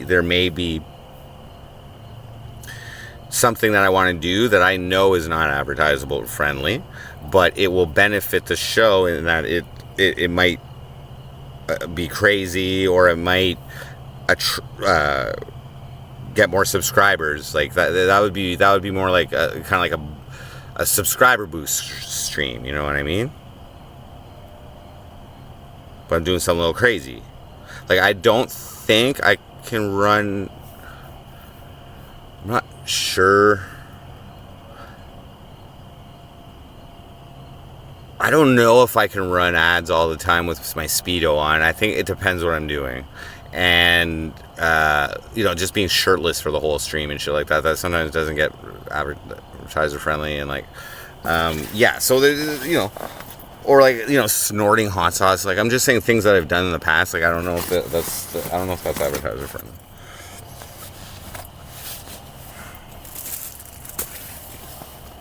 I'm just looking for my phone now.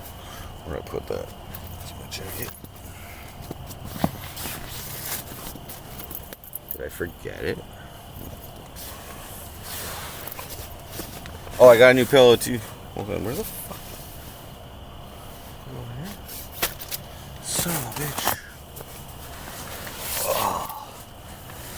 Did I fucking forget it? I swore I was looking at it earlier.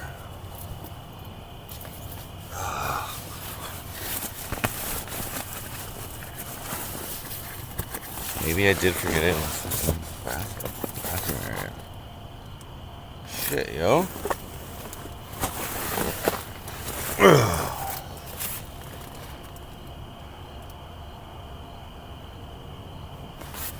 Weird. I haven't used it this whole stream. I must have.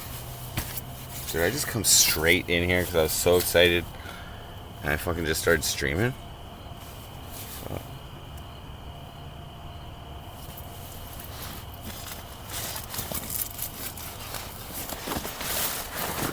Okay, I gotta go.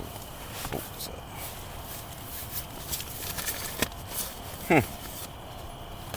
What? Oh, there it is. Whew. I almost went for a walk for nothing. I gotta take a piss though.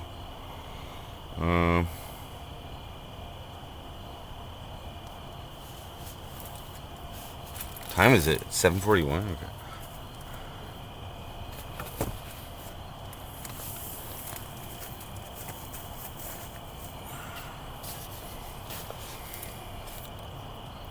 Lights on the phone. Okay, I gotta take a piss, guys. Give me a second. I should eat some supper too. Maybe a can of fucking ravioli.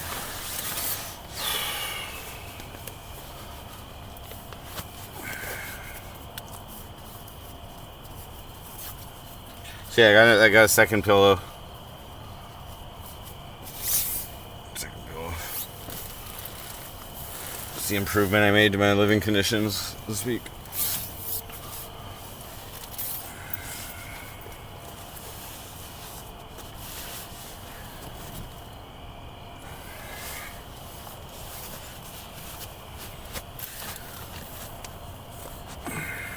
So yeah, guys, you know what I mean?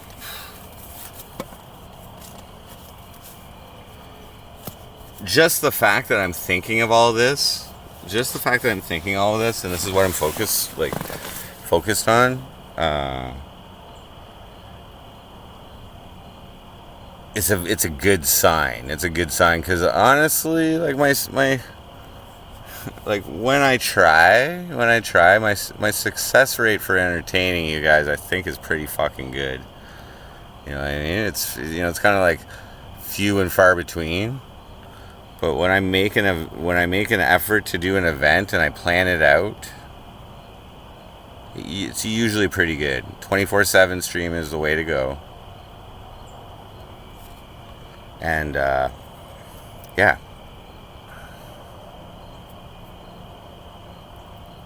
But right, the question is, am I just talking shit? Am I lying right now? I'm not gonna do anything. I'm just gonna fucking smoke meth on fucking Pogie this whole winter. On my bed. I'm just like, fuck it. I don't need to do anything. Get money. So Just understand that for this first 30 days, I am like not claiming EI. You know what I mean? As soon as I go over 28 hours of streaming, I'm ineligible to receive it for that week. It doesn't expire, like it doesn't. It's not used. I get the EI claim. You're qualified for X amount of weeks. And if you don't qualify it for one for a week, it just stays there. So you basically use it at the end or whatever, you know? But like maybe what'll happen is I'll stream for 30 days and I'll take 2 weeks. I'll take 2 weeks and plan the next stream and collect Pogi for those 2 weeks and only stream up to 28 hours those weeks, the slow weeks when I'm off and I'm planning. And then, you know, whatever.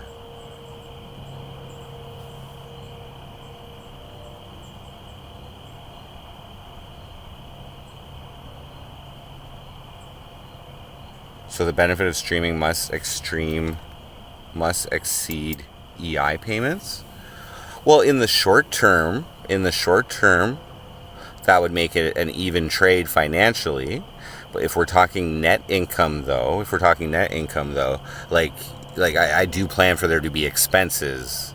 Okay, so like for it to be a true even trade, I would have to make what I make on EI on top of what I spend to make that money. The first month, I don't necessarily have an expectation to be profitable, but it's going to be about revenue generation on like the initial whatever investment of expenses and whatever, just to see. And then you start trimming shit down, or you start, you know, cutting things down and putting more resources into the things that work. But I have no idea what's going to fucking work right now. You know what I'm saying? I have no idea. But what I do know is I think I can bring the content. I think I'm pretty experienced to... Now, can I deliver content nearly straight for 30 days? Probably not. I have to sleep. But like, you know, there's going to be like, you know, if I rent a car, there's going to be traveling by car, like whatever I do, like, but what I'm going to do is start thinking of ideas for like specific like things I can do for content.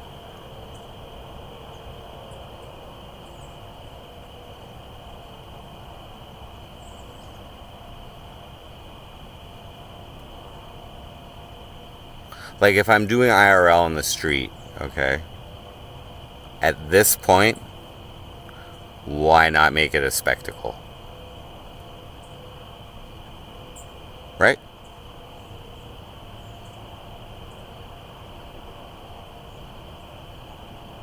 At this point. Like if I'm going to do a true hurrah, okay, I got to give more than what I've been given.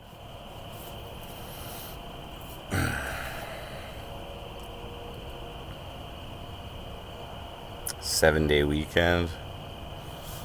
You know, I'll mod you up here. You fucking donated and shit. Thank you. Okay, I was gonna take a piss, but I don't really have to piss at this exact second. So fuck it.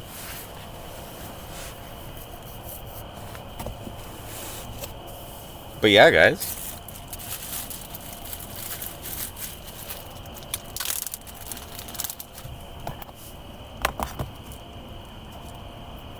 Don't worry, guys. I'm just talking shit. I'm not gonna do any of it. Okay.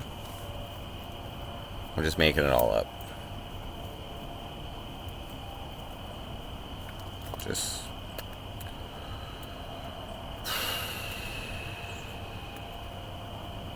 I don't even know how I found a job, to tell you the truth. I just thought I was unemployable, you know? Nothing I do is fucking however works out. I might as well just coast. You know what I mean? Just collect Pogie all winter, you know what I mean? Watch live streamers.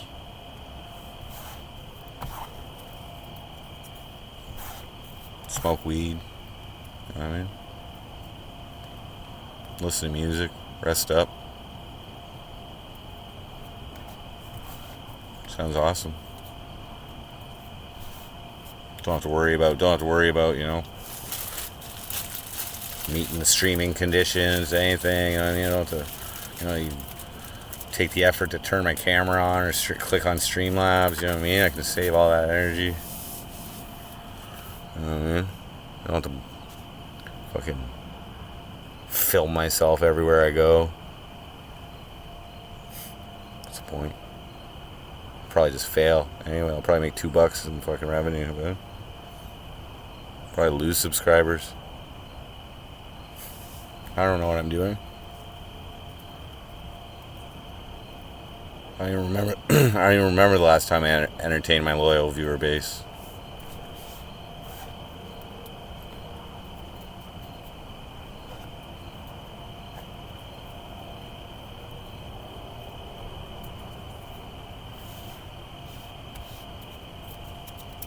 Yeah, so there's other things to consider too, right? There's other things to consider too, like, do I multi-stream?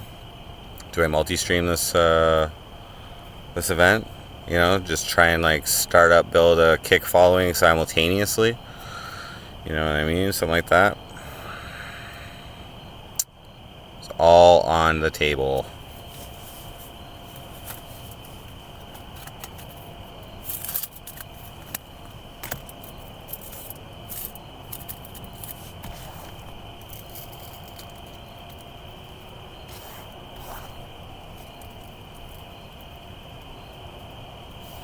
Do I like trap music? Some of it, I think.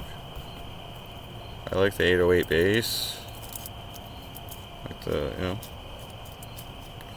Would Suicide Boys be considered trap? I think some of their stuff would be. If my memory serves me correctly. I do have to download a bunch of their albums and just start listening to it. So like when I go to the concert, so that I can maybe recognize some songs.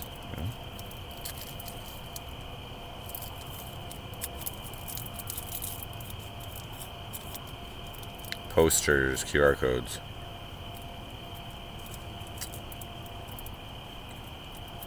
So, what you're suggesting is a street team.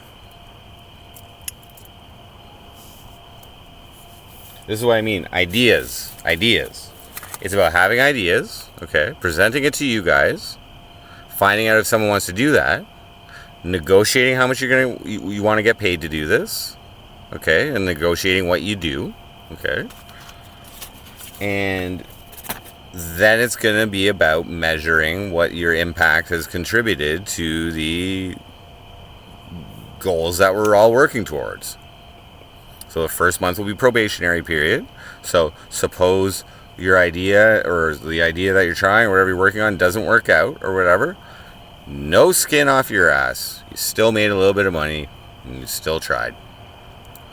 But you might provide valuable data that can apply to whatever. But I'm just saying, well, I guess, yeah, post QR codes you can measure. But that's why I believe that a split of all the revenue amongst the team members, okay? Nobody's better than anybody else. Nobody's fucking making more than anybody else. And I'm taking the smallest cut, okay? Because I have the most responsibility. And, like, I don't know. That just seems fair. Because then you guys won't question my integrity.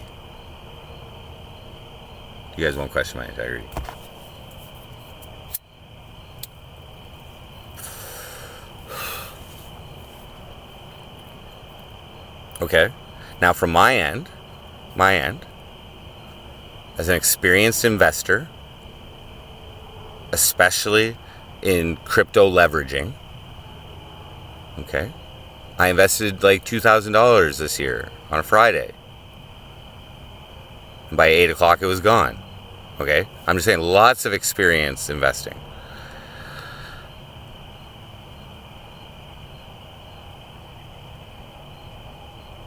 I'm willing to lose every single cent that I invest into this next venture.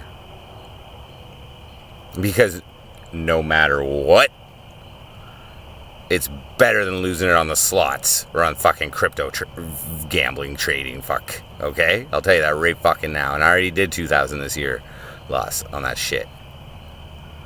Lay off the gag. Bro, I'm at work now. I slept last night.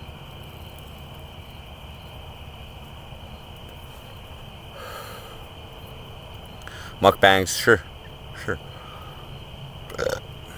But no botting and no fucking fake. No buying subscribers, views, anything like that. Nothing. All human work. You can use AI if you want to help you, but all humans responsible and accountable and fucking working their own specialty, which I don't even know exactly. Okay, these are all just ideas. I like, for these ideas, I'm obviously going to look into them and see what like their expected return is on, like, I'm gonna have to, like, because I don't know exactly, but I do know that there's a lot of viewers who also like having an offline community to you know, share in the brotherhood of whatever their interest is, and, you know, share in the brotherhood of MC Frosty or sisterhood or whatever. Stepsisterhood.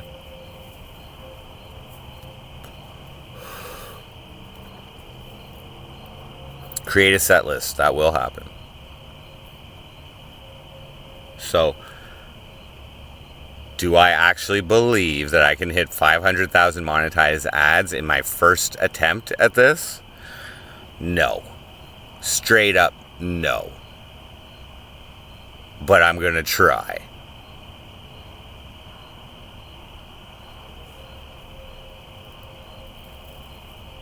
Like, I'm going to try to deliver the content that could make that possible.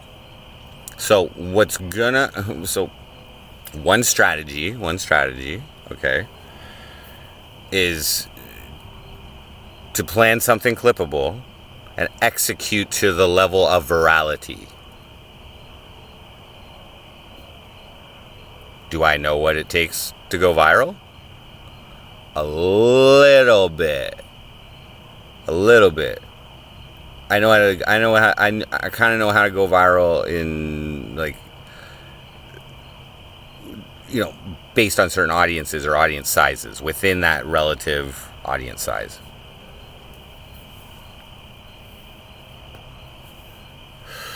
Rumble pays more than YouTube. I could probably get away with more on Rumble.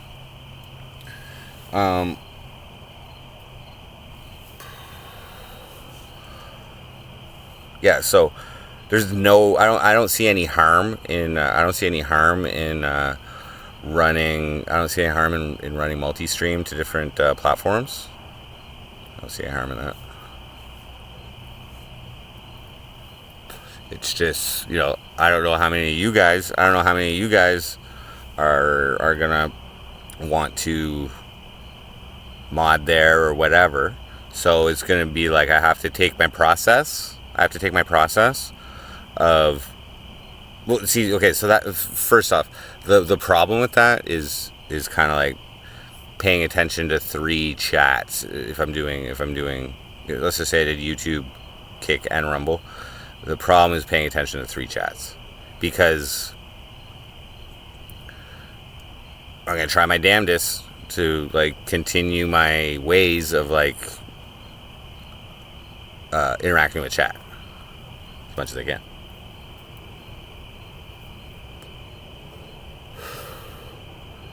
And guys, I'm gonna be in a better shape by then, because I'll have done fucking 3 months of this fucking job. Like, I'm already getting a little stronger and shit.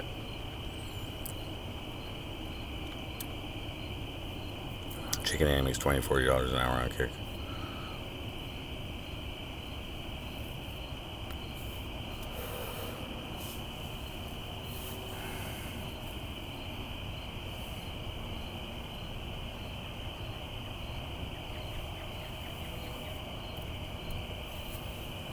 Like, what if I did IRL where I let people in public pepper spray me repeatedly throughout the day? So in that case, this is just an idea. This is just an idea. So first off, okay, I'll let you know, something like that is crazy, insane, right? Right? What that does is it provides clippers to be able to take every single little time someone sprays something at me, and that should be enough for a clipper to work with. Okay. When have you ever seen that? First question: have any of you ever seen that? Is that something that somebody's done before? I already know that macing myself works, guys. We had over 1,000 people watch. Like, if you include like Gamble restreaming and Landon restreaming and all, over 1,000 people watch me when I mace my asshole or whatever. But I can't mace my asshole in public. That's TOS violating.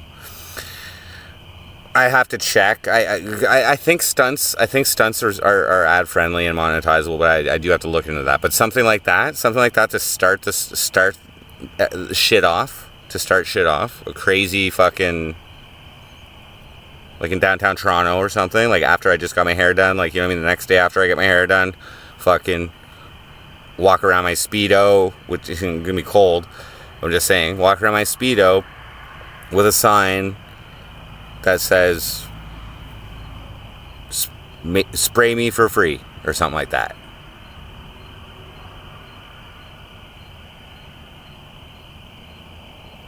Whiskey Horror.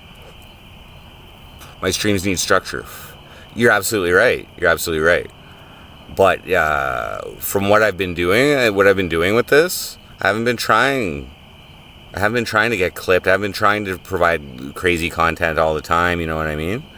But what has worked are the roulettes of fun. I'll say that, where you guys control the content. You know what I mean? Those do help. It's not necessarily sustainable, but something like that may happen. You know what I mean? The last time, although I did try that in Newfoundland, and you know, it was like $200 in donations, which helped, but it wasn't like the previous times I've done that shit, like Roulette of Fun or Skinny Fat Drink or whatever. Like, those have been fairly good. Like, if I was able to do a fucking Roulette of Fun to the level of the last time I did it on that e-bike for a whole month, based on that last one, that would generate approximately $5,000 in revenue. But it ain't that easy. It ain't that easy eating peanut butter cups and shit like that. I gotta have to change everything, you know what I mean? I'm just saying that is, you know, stuff I've done like that is possible. But what you guys may not know, okay, is that, like, even if I wore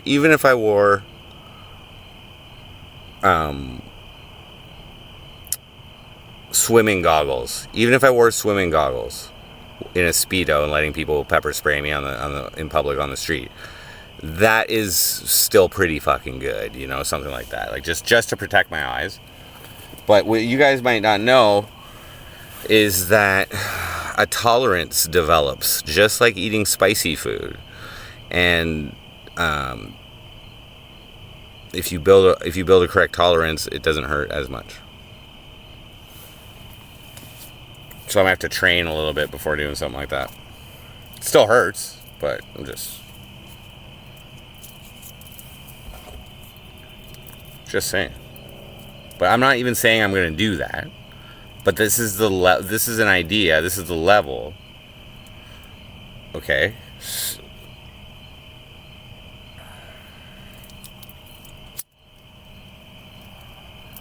So what, for something like that, it would definitely help to have a cameraman with me, right? Right? Like, it's hard to fucking hold it's hard to hold a sign up while you're also holding a selfie stick or gimbal. It's hard. So, like I said, I need help.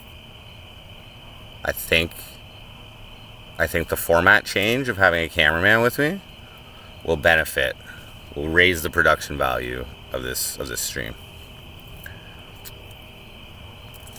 And if I can hold it down in a tent, just me talking, I'm pretty sure I can fucking hold it down with somebody filming me.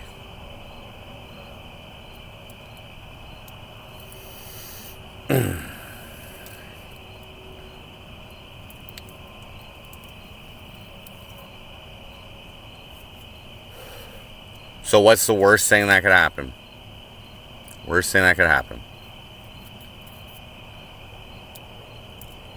I just mean in terms of results. There's a lot of bad things that could happen, like, you know, like, oh, I do something to get arrested or some, you know, some whatever shit like that. That can always happen. Like there's, you know, fucking get in a car accident, or, you know, there's all kinds of bad shit that could happen. I just mean in terms of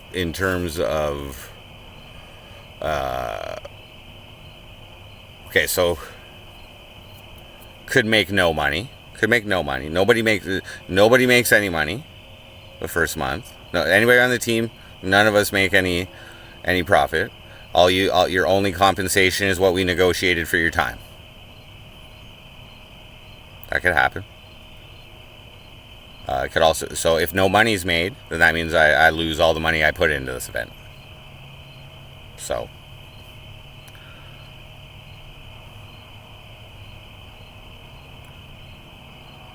let's say I put my whole bankroll into it. Let's say I decided, fuck it, let's go.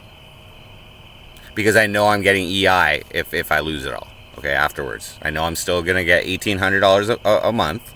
I know my rent's still $500, my bills are like $300, and I'll get $1,800 a month until I start work next year. If I go bankrupt. Complete. I'm not saying I'm going to. But that would be all I have. That would be all the cash I have. So let's say I'm like, fuck it. You know? Instead of being on the computer, like, click it or something like this, fuck it, spin, fuck it. I was like, fuck it. Okay? So I lose it all. Pretty clear sign. And this is after me, like, making a full-blown effort in my old age. A last hurrah. Bringing it. Trying to bring it. Okay? Trying to bring it. Okay? That's a pretty clear sign that I should probably shut her down. You know? Like, meh. Herbicide spraying it is. Or wait till I save up more and fucking try her again next fucking year, I guess. Change strategy a little bit there, bud. You know?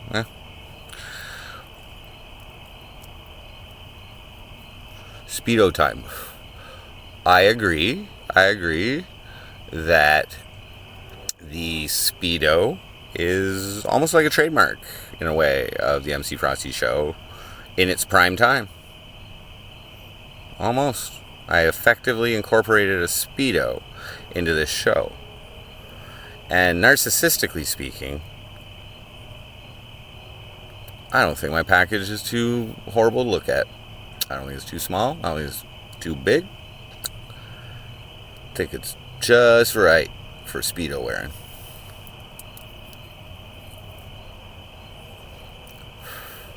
I also think that, now I've been pretty embarrassed about it in the past, but I've already been exposed to it now a few times, wearing the Speedo in public. And, you know, kind of, a little embarrassing there when people look at you weird.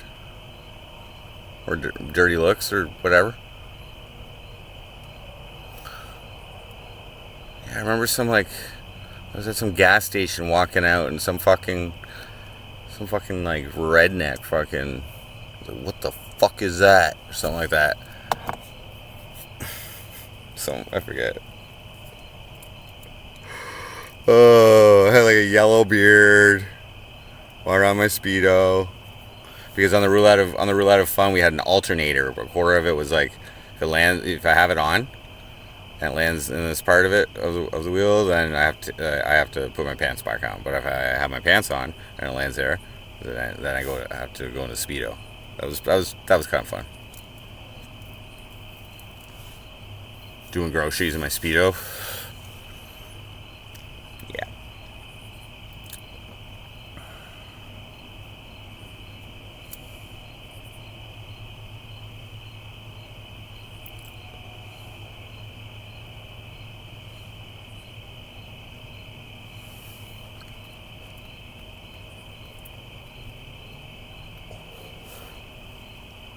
So, yeah, so like making rewatchable content for YouTube or whatever, like that would be like kind of like the Clippers job. You know what I mean, maybe I go on a rant for a few minutes, and they're like, okay, that would be good for YouTube, you know, because it becomes monetizable after 30 seconds. And shorts, I don't know exactly. I don't think they pay as much, but I think every single click on them pays a little bit. I don't know that for sure. Don't quote me. I have to look into it, but check all that shit out.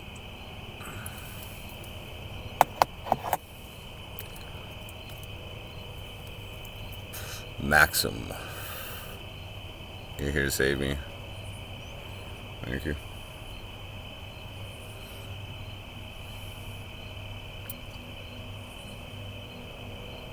He was tweeting. Old school Dave. So yeah, what time is it? 8 o'clock. So right now, what my plan is to work 7 hours a day. So from 7 to 2, 7 days a week. Okay. I'm doing 3 weeks straight. Almost. Okay, I'm doing from 7 days a week, 7 hours a day. So that's 49 hours a week. Okay. And I'm also available because my feet don't get too sore at 7 hours. I'm not like really super tired or anything like that. It's a good amount, and it gives me almost 50 hours a week. So that's my plan. I'm gonna work until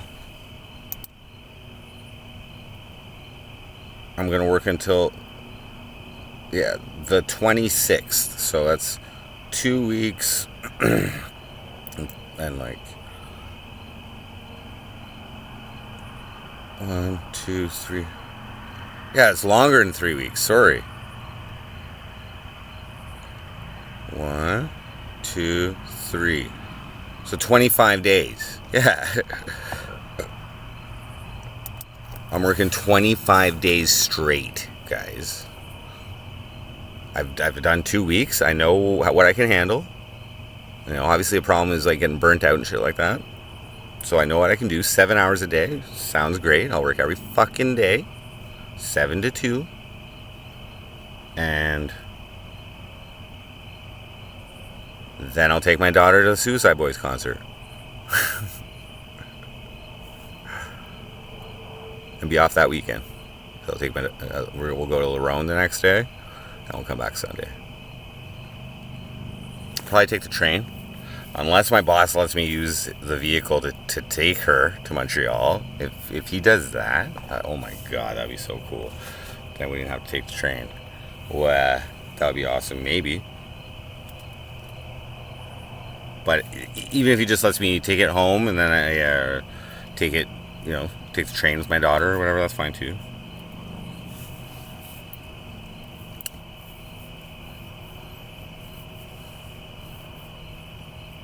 Artist. Yeah.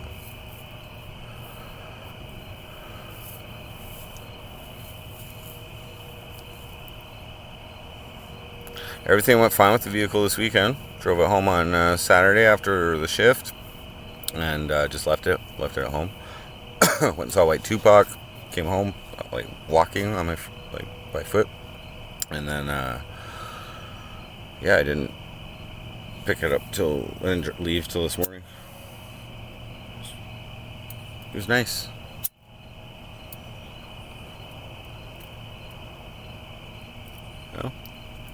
cranking the music, grabbing a coffee. What else do you need?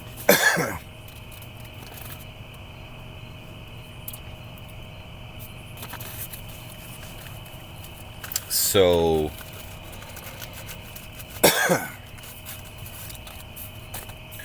nothing. I'm not at a point right now where anything is set in stone. What I don't really want to do, though,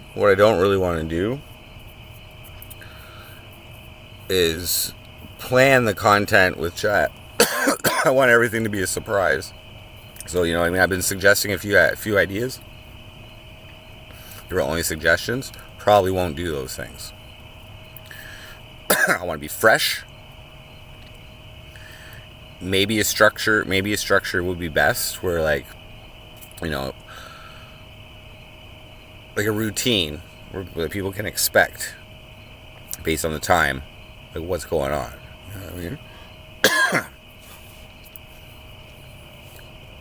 Like, there'll obviously be a sleep stream every night, and there will, you know, I gotta get up and eat breakfast and, like, shit like that. Go, you know, probably travel or get to wherever I'm gonna be streaming that day.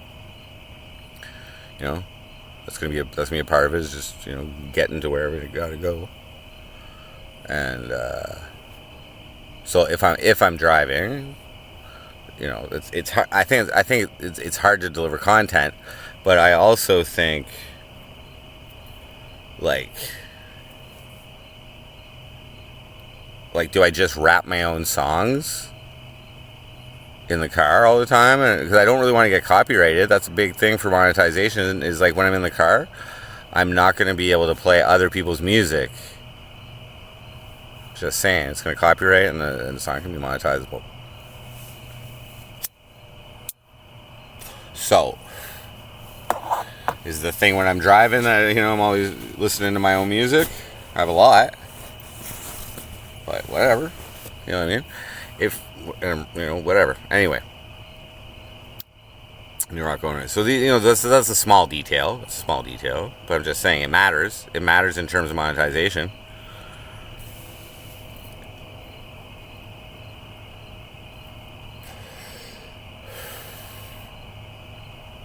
Mr. Blue was asking about drugs and shit like that earlier. So, like, one thing I don't want to have happen during this stream is me get arrested. Okay, I do not want to get arrested. Okay, so I don't want there to actually be any legal infractions throughout this fucking stream. Okay. Okay, like, I can understand a parking ticket maybe or something, but, like, I like, so in terms of driving, like, obviously I can't be doing drugs while I'm driving. Okay, like, and what I mean by doing drugs is, if you guys call on me and end up getting me fucking pulled over for some fucking reason, and I'm administered any type of drug or alcohol, mouth swab, I don't know how they fucking do it now or whatever, but I don't know what the thresholds are and shit like that. Like if I smoke some Pookie the night before, is that meth still on my breath? You know what I mean? Like, I don't know any of that fucking shit. So the best way to do it is to, you know, if I smoke a joint the night before, is it still in my system in terms of driving? Like, how long do I have to wait before I can fucking drive? Like, so likely the best way to proceed for this is to avoid drugs or anything that could get me, anything that could fuck me over if I get pulled over, basically.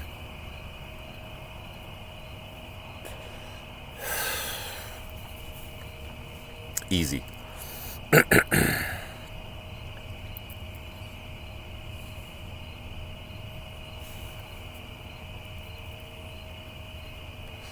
I would do smoke weed. I think it actually hurts the content. Secondly, I don't need meth to, like, I'm not doing 24/7 stay awake streams. I don't need meth to entertain you guys. I honestly, if I'm sober, I've said this many times, if I'm sober, I might even be crazier.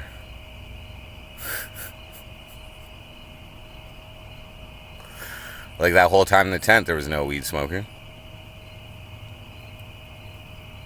Like the last 2 weeks, I haven't smoked until 3 days before I came to set up the tent.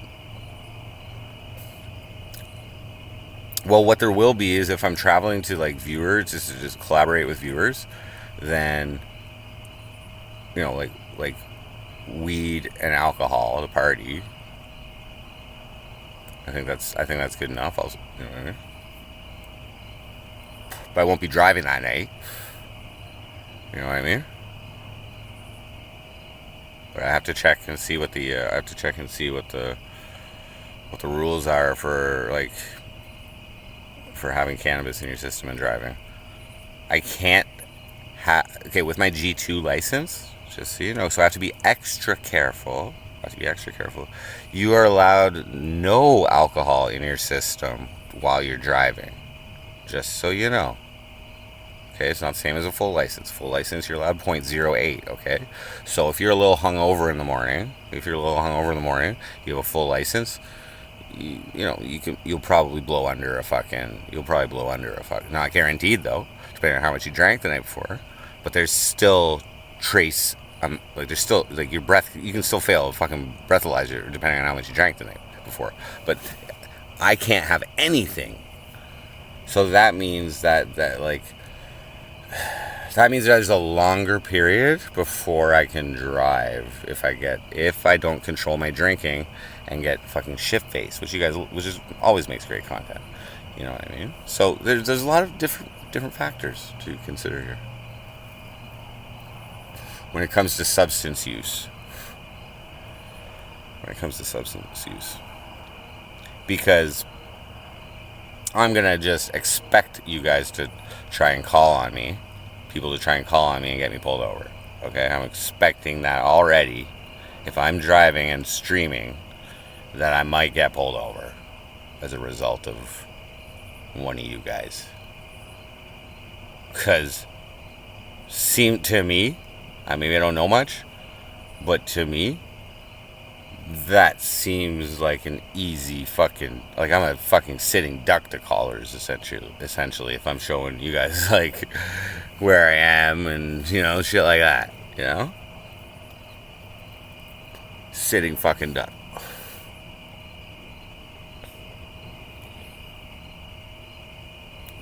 I'm incriminating myself right now? What do you mean I'm incriminating myself right now? I'm not talking about doing anything illegal. I just said I wasn't going to do drugs.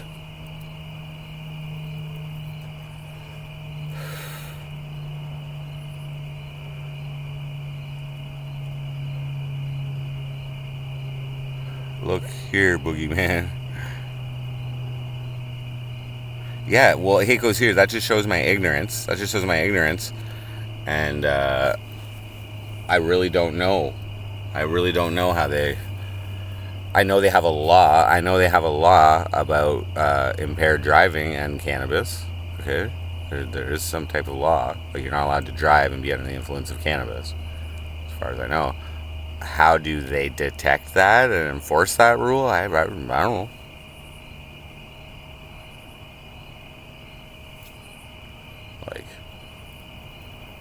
But I do know that they're trained in the signs of it, in the detectable signs of it on a driver, and that is reasonable cause or whatever to perform whatever their fucking way. Maybe they take you right in and do a blood test or whatever, or you deny it and then you're fucking whatever. Same as refusing a breathalyzer test or whatever.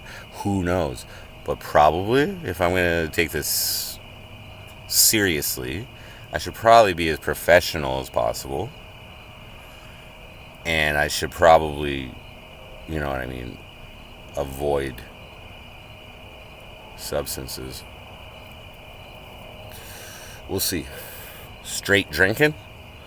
Again, depending on how much I drink, it could be detectable. So that means, you know what I mean, I might have to stay places 2 days and not drink the second day or something, you know, like whatever. Small adjustment.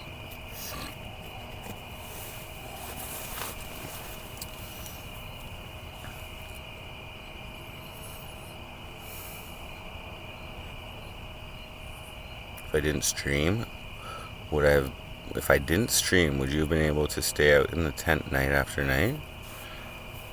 Well, I was staying in the tent either way. Would I have been able to, like, mentally handle being out here without streaming? Is that what you're asking? Yeah. Like, I have no problem. Okay, like, the earlier I go to bed, the better sleep I have, because I'm always up around, like, 6 o'clock, 7 o'clock. So, like, you know, if I'm to bed by 9 o'clock, so I get off at, like, 3 or 4, that's what it's basically been, and watch a movie, play fucking Tetris, other things I enjoy doing, you know, whatever. But I do enjoy this quite a bit. But there was a, like I've been fucking saying, man, there was a purpose behind streaming the last 2 weeks. That's the whole fucking point of this fucking stream. Have you been listening? Dale, try hard. What up?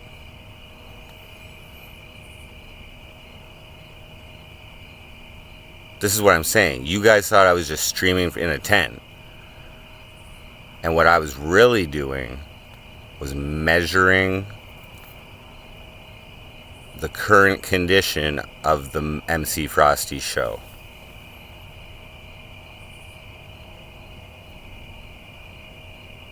I was actually throwing out subtle hints, such as, like, you know, telling you guys, oh, we're getting good results here, pretty good results. I was sharing my view count with you. We had some conversations about Toyota Cata throughout this the last couple weeks. It was brought up again. What a coincidence. What a coincidence.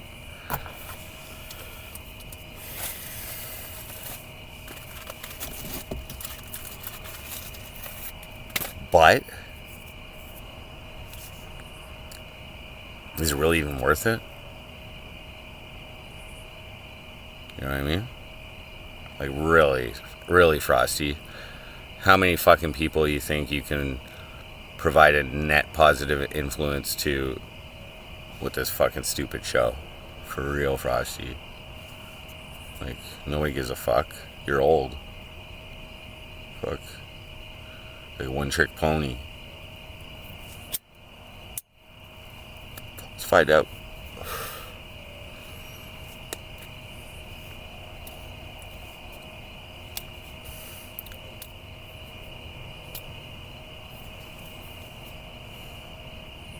But legitimately, I'm gonna need some help. I am not confident in doing this in making a substantial improvement. Like, okay. Oftentimes in the continuous improvement process, okay, so essentially achieving a goal or getting to a target or whatever like that, generally, I take baby steps. Okay, I'm a firm believer in baby steps, because if you're always moving forward, you're always moving closer, and if you happen to fail your baby step, okay, if it doesn't work out, the consequence is just a little step back. It's a little step back. So, but every once in a while, if the settings are correct,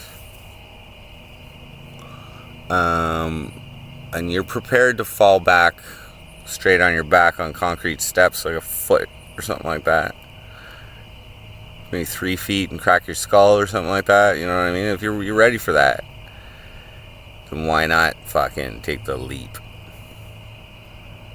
Just go.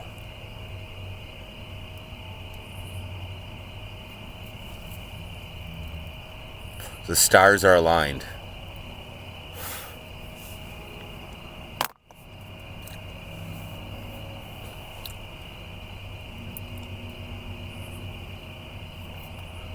Okay, let's say I pay someone $1,000 to be my cameraman, and they come in there. They're free accommodations the whole month. You know what I mean? Like, I mean, if they want something different than what I'm eating or whatever, they can go get their own shit. But like, I'll probably buy them fucking, food. We share shit, whatever. You know what I mean?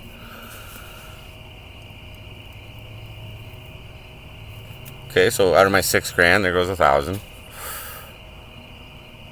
Sounds like a fun plan to me. Faithless Follower said he'd clip for $50 a week,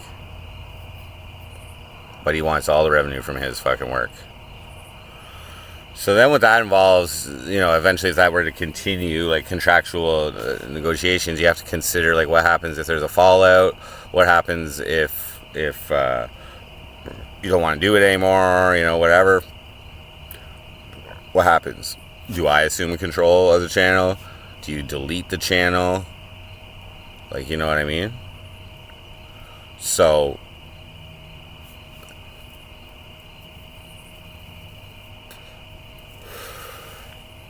I think revenue sharing is better, because no matter what, the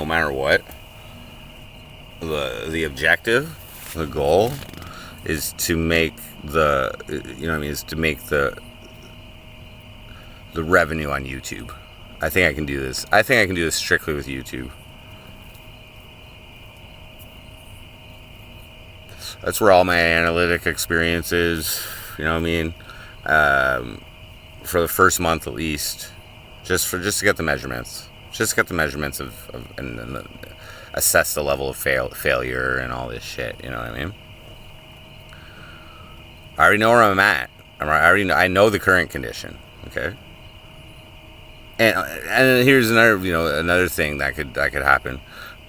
Maybe I get no subscribers, not even one single subscriber from running ads and having clip channels and whatever. Not one single subscriber, new subscriber, and all I end up doing is entertaining you guys. That alone is worth it. Loyalty, you guys proved it. That's the worst thing that can happen. They entertain 30 people the whole month.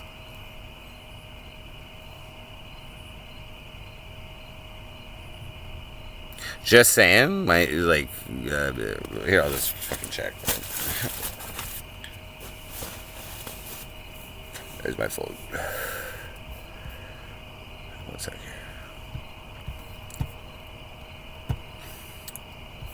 So last 28 days. I'll just tell you some analytics here. Okay.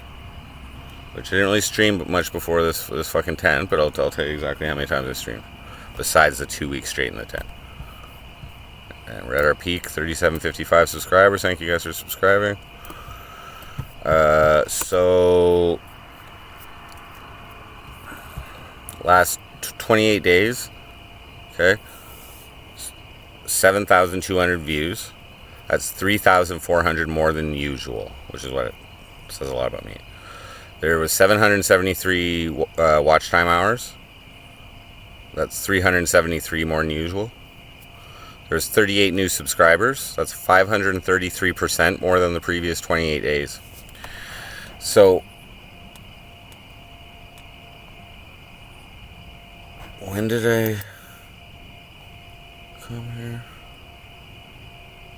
It's been 2 weeks.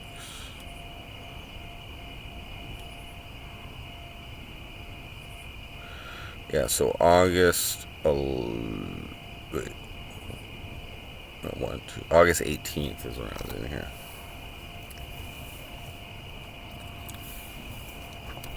So prior to that, I did a stream the day before.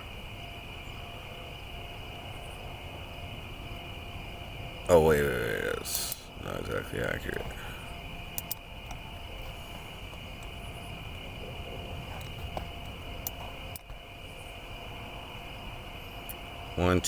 Two streams in the last 28 days.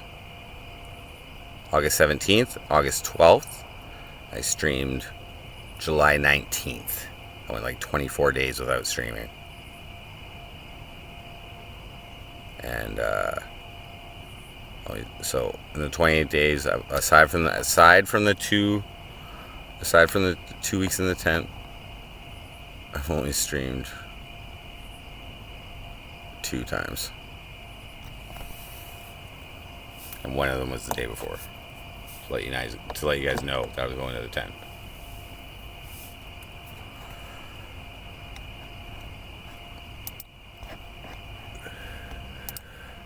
Whole point I was looking at this, there was 2,300 unique viewers in the last 28 days. Okay, so worst case scenario, I get no new viewers. The ads and the reach on a paid X account, you know what I mean, and whatever else anybody chooses to do, whatever. None of it attracts anyone to the MC Frosty show. Complete disaster failure. Okay. At least I will still have entertained you guys who are already here. That's fine. I was content entertaining you guys every other time. And when I put a little bit of effort into it, you know, my ideas have entertained you on multiple occasions. So I'm confident I can, bare minimum, keep you guys loyal and happy.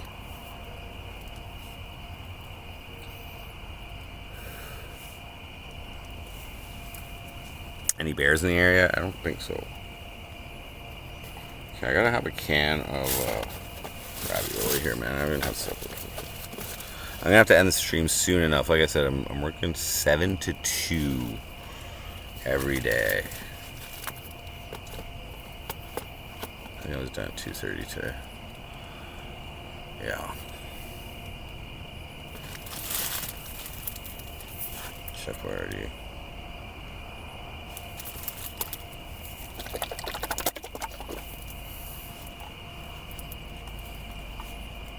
Why was I in a house and now a tent? Because I went home for my 1 day off in 13 days, after 13 days. And I came back for work today.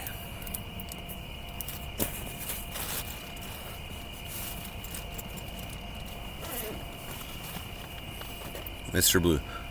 Yeah, so I called this stream Real Talk. So that's kind of what I'm staying on.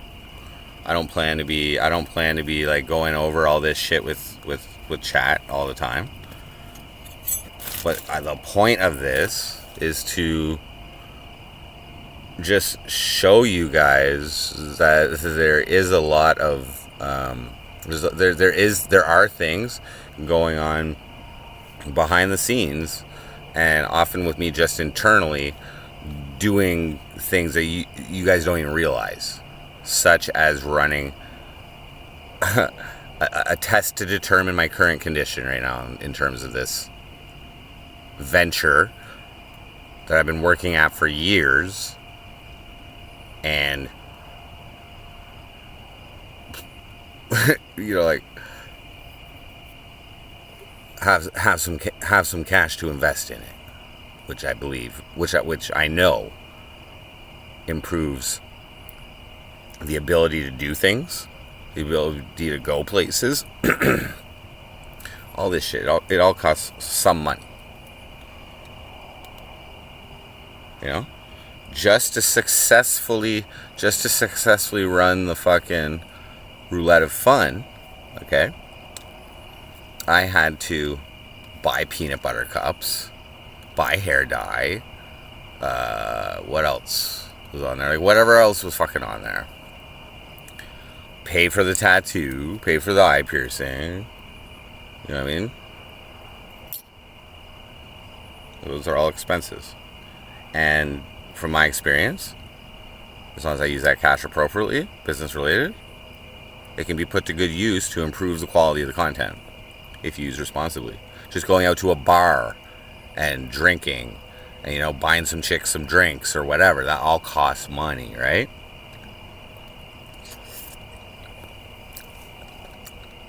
So I wouldn't say I've always had that money.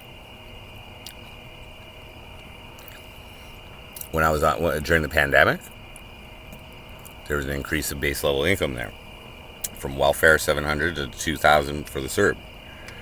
So, and I did put a pretty good push on the MC Frosty there during the pandemic. Frosty showed during the pandemic.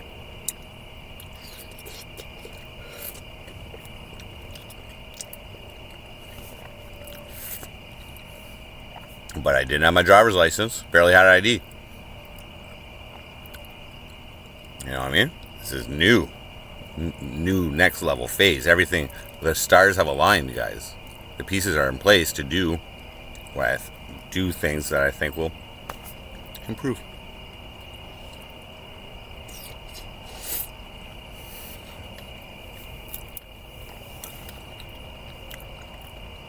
The question is, am I capable of being a spectacle on my IRL streams?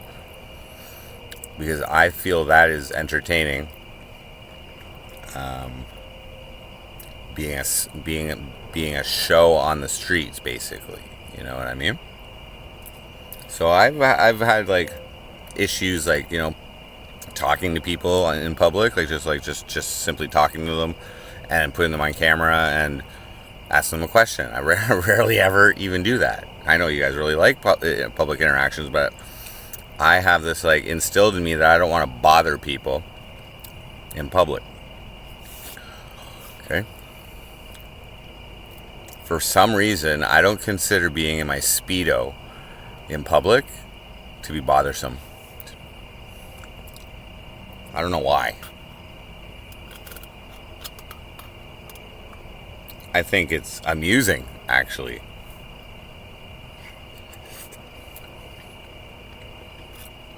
Some dirty looks, but I think it's that's more confusion.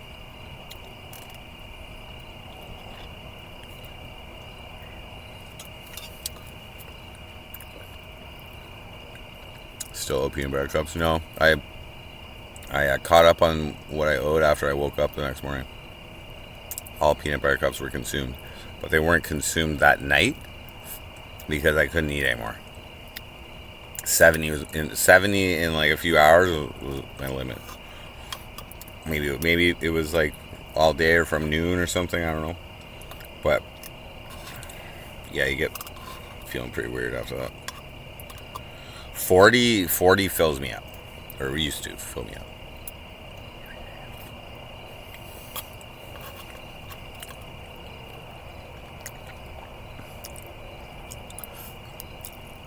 You get motivated all the time. Then I realize I ain't wealthy to do 3 or 4 of the things.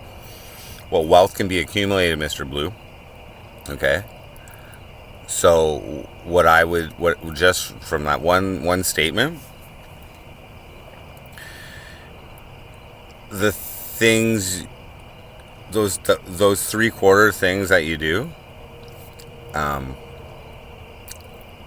they're too far away right now, but there's plenty of things you can do to get to that point. You know what I mean? Like, if it costs money, then it becomes all about your standards. What are you willing to do for that money to get it? How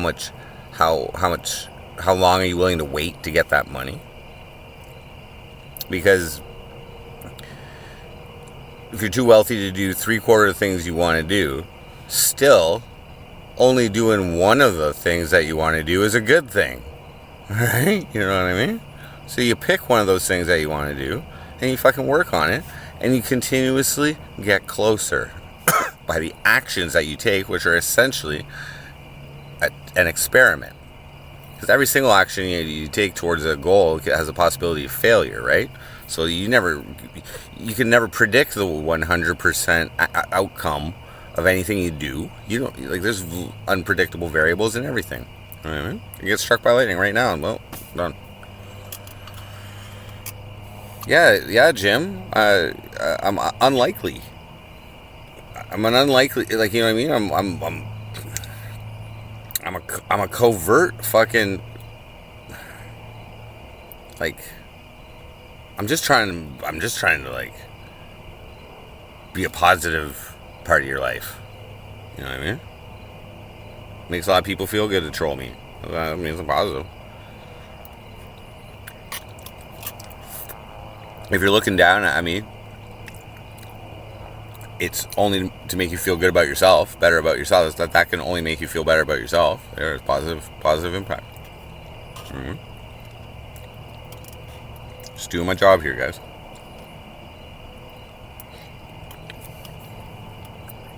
My goal, my life goal, one of them, is to, like I said, is to be a net positive impact or influence on as many people as possible. I think that's a worthwhile life journey to make people feel good. Now, sometimes you might have to crack a couple eggs to make that omelet of positive influence. You know what I mean?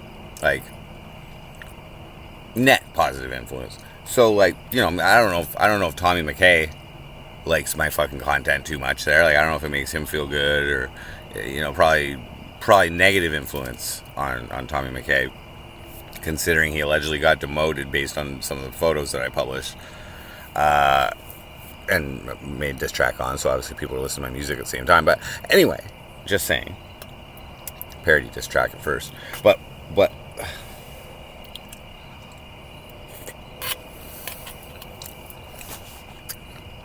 you know, so not everybody's gonna have a positive, but I think more people will have a positive than those who have negative influence. You know.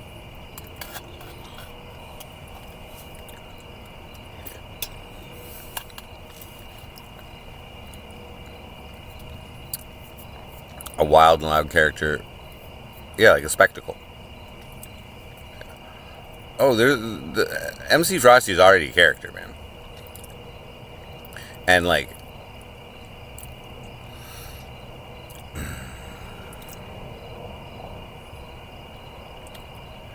it's not necessarily wild and loud. Okay? It's entertaining. It's entertaining.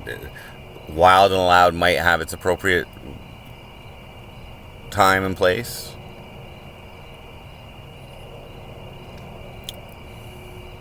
But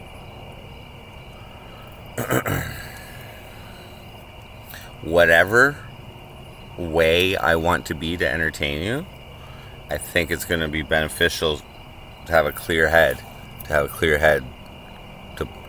do it effectively. I think I have better control over my over myself when I have a clear head.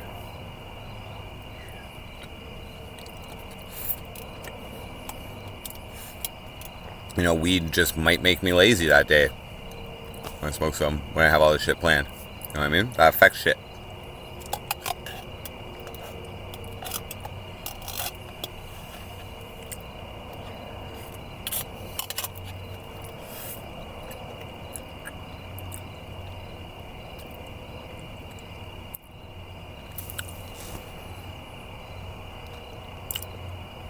I need to accentuate the eccentricity. Well, yes. So, right. So it's like, what kind of reaction? Like, okay, let's just focus on IRL, because that's a major area of opportunity in my shit, and a lot of missed opportunities to create content. Because I have actually spent a lot of time on the streets with my gimbal, but very little clippable content. Whoever's going to be on the team for clipping, okay? So this is like, what I'm saying is like, I didn't care before if I got clipped, okay? So the content that I was doing I didn't really, you know what I mean? I was just happy walking around Montreal and just showing the buildings and talking and shit, you know what I mean? But that's not a very good content strategy for growth of a channel. I'm just, you know what I'm saying? Like, I'm not fucking stupid, and I'm not fucking unaware of the effects of different. I'm extremely aware of what works and what doesn't work, of what I've done already. But what I haven't done is, I mean, like, when I've gone to bars, those have been alright. Especially like the blue hair or whatever would always, like, you know, inspire someone and the camera, and just having the camera and just, maybe sitting by myself talking to you guys always attracts someone to intervene. That was like pretty solid strategy, and that would lead to some interactions, public. But and I would definitely, probably do that.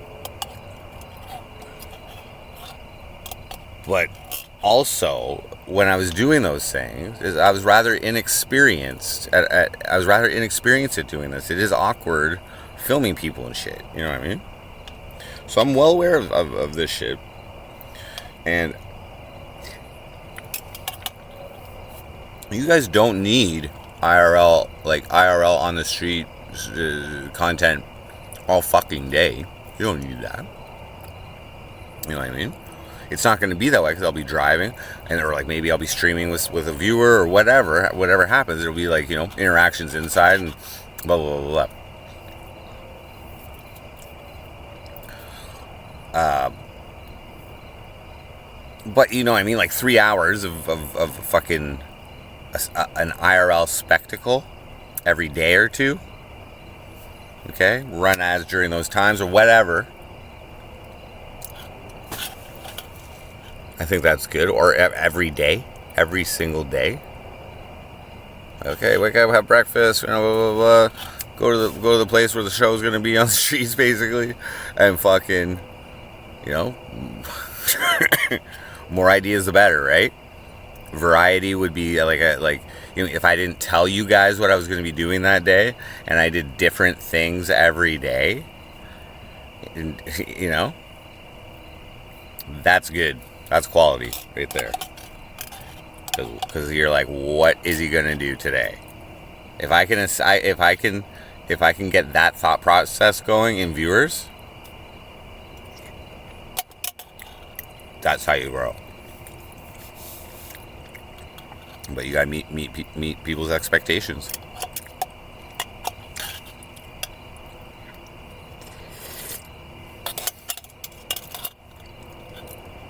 And events like this,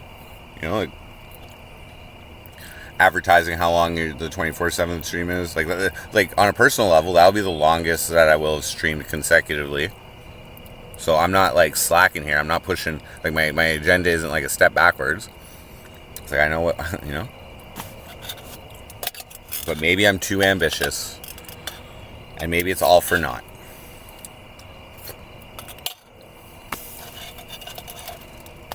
What am I gonna go? Spend $3,000? Fuck all this. Fuck it. I'll just collect the eye. You know what? Maybe it's time for a vacation. I'll just spend $3,000 and go fucking sit in Tofino, BC, or some shit, and just do my own thing and fucking just enjoy life, I guess, or whatever people do on vacations and shit. I don't know. Don't even go on the internet the whole time. Maybe I should just do that. Chris Day Plays. It's real talk, bro. Did you read the fucking stream title?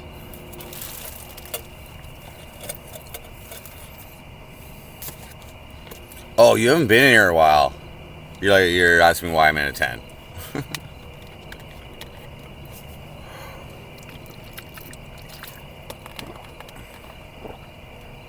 I should just fucking type it out, paste it anytime somebody asks.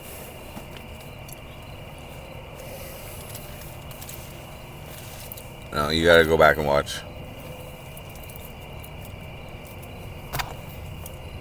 I got 12 days of explaining it every day to somebody who asks in chat videos. Go fucking multiple times. Basically a fucking broken record.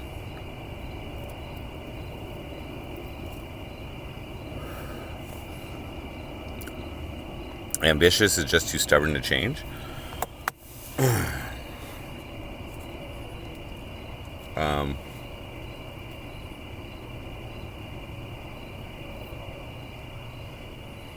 Yeah, so I'm not even worried about the consequences of this.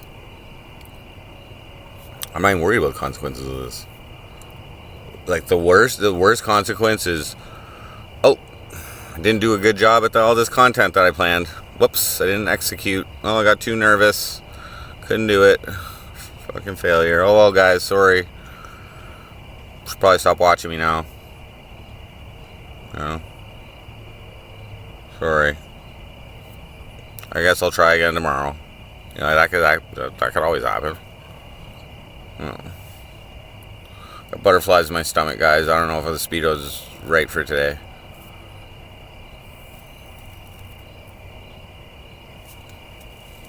Inside Lou Marteau.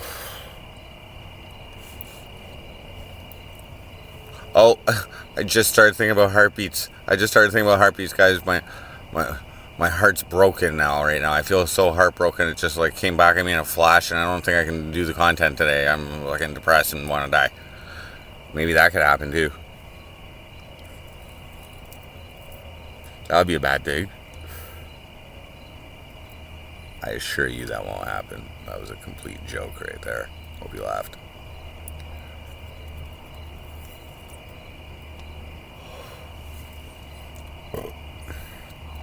Don't do drugs, kids. No, I am smoking weed tonight, though, if you want to count that as a drug. Decided to bring some out. I hadn't smoked weed in the tent at all yet. This is the first night smoking weed. After doing it for 2 weeks straight, basically, I figure I can smoke a little weed at night, still be able to work at 7 in the morning. So we're good. Is it a boss burner? I have no idea.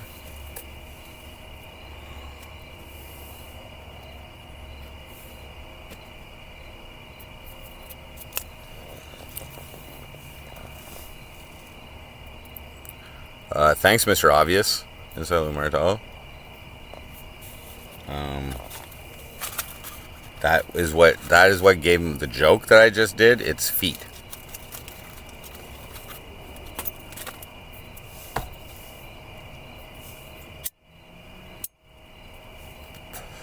What I showed you of that, what I streamed of that phase, was suitable material to joke about now.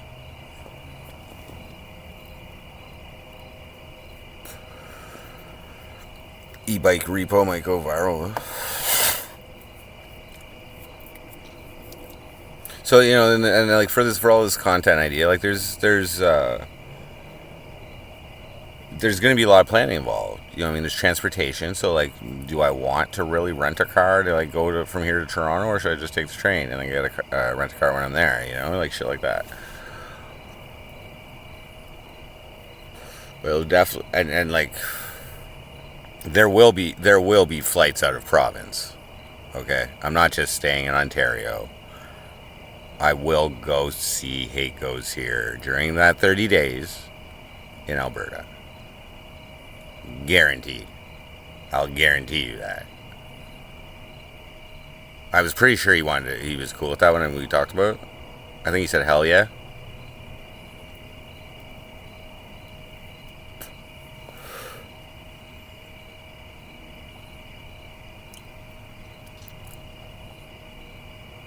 Right? There's probably not in here. Anyway. I don't have any piss jugs. Worst case scenario, I just open up the fucking... When I wake up in the night and I'm so fucking lazy and don't want to put on my shoes, I just zip the tent door open and piss right out the door. And go right back to sleep. Yeah, he goes here. Sweet. Yeah. Like I was pretty confident. So this idea, right? So I'm like thinking of different viewers that I could go and fucking, who I know, like generally where they live. You know what I mean? So I'm thinking of this, you know, and I've been presenting it to a few people, and but I was damn sure that Hate Goes Here was going to be down for this. Voss Yeti said he was down as well, so he's in Windsor.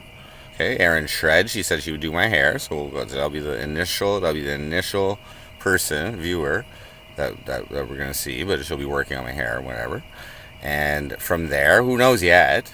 But there's options already. I could fly out straight to Alberta right then and there if we want to. You know what I mean?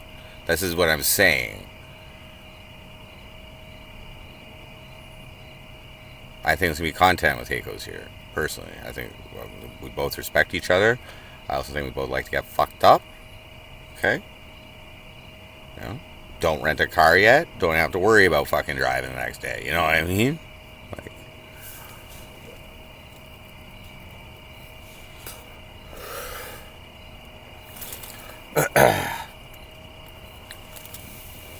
you know what I mean? Maybe I'll go see Pure Gosu. Maybe I'll go see Pure Gosu and wherever the fuck he is, Vancouver or something, and we can compare like baldness or something like that.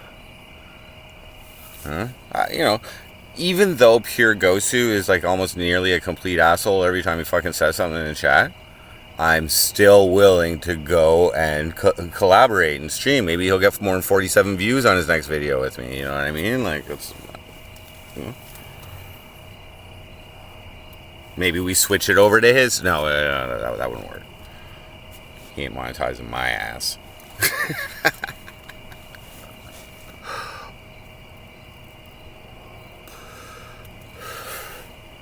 What I'm really trying to say is I don't really hold anything personally. I guess what do you guys fucking chat at me? Because I'm pretty sure even the trolls, we'd probably get along in real life, man. There's a reason why you watch me, and you know what I mean?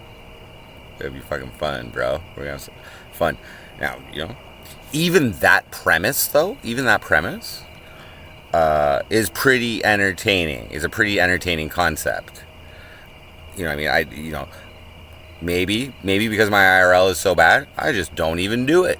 I don't even go in the public. I don't focus on my weakest aspects. I focus on my strengths, which is getting fucked up, man.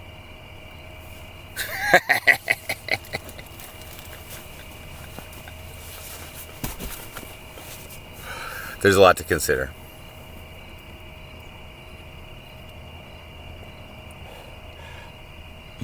The reason I told you this whole game plan shit that I already said all night is to show you guys, to show some people, to remind others of the savage, the actual savage that you're fucking working with. I don't know. Maybe this is not a savage. Maybe this is not savagery. Maybe it's not.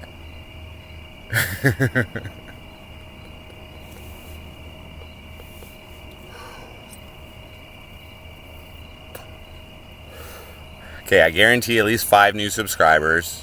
Okay. Before we even start, we're going to have 500 new subscribers. Okay, guys? This is the type of thing, once planned out, it's an event. My marketing team will handle the fucking promotion of it. Okay, don't worry.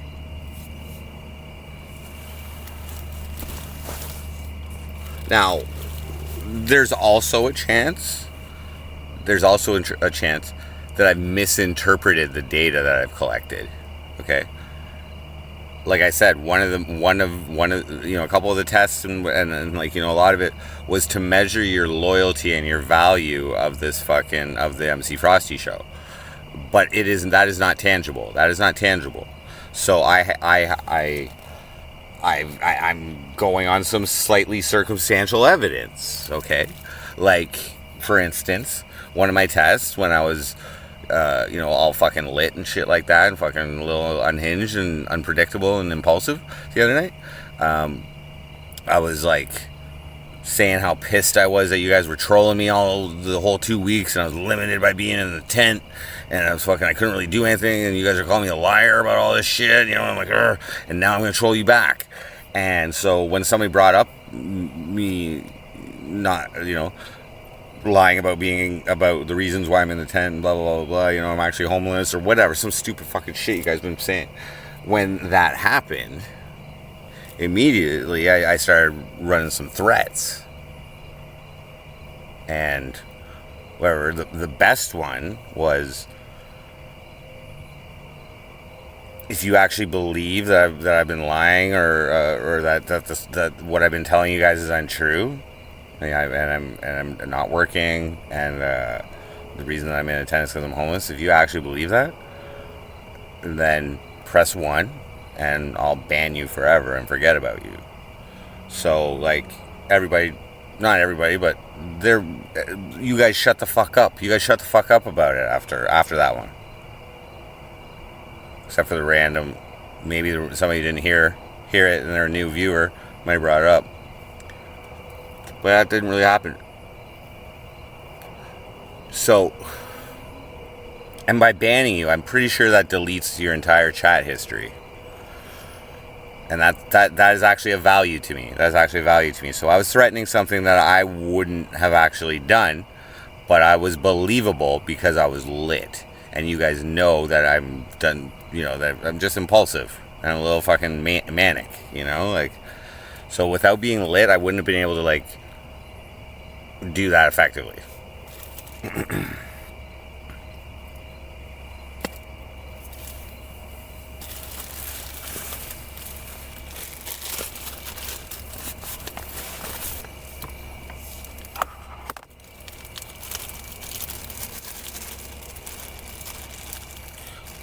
Bull Monkey did it the first time when I made the same threat, except the consequence of pressing 1 was that I would consider you a complete retard going forward, and that I would treat you accordingly, basically. And, like, your chat doesn't mean anything. Bull Monkey did it, so it was funny that he did that. He clearly didn't care, but I only did it for a night. It's all good. Most people shut the fuck up. So that was good. It was good.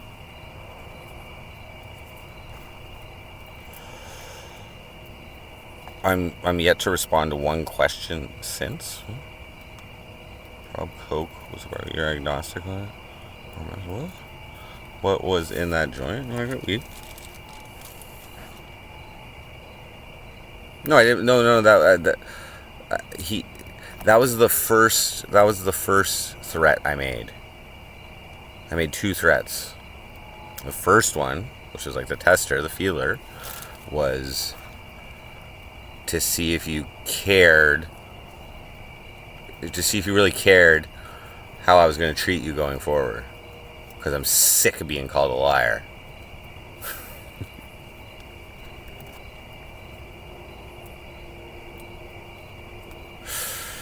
Oh, fuck.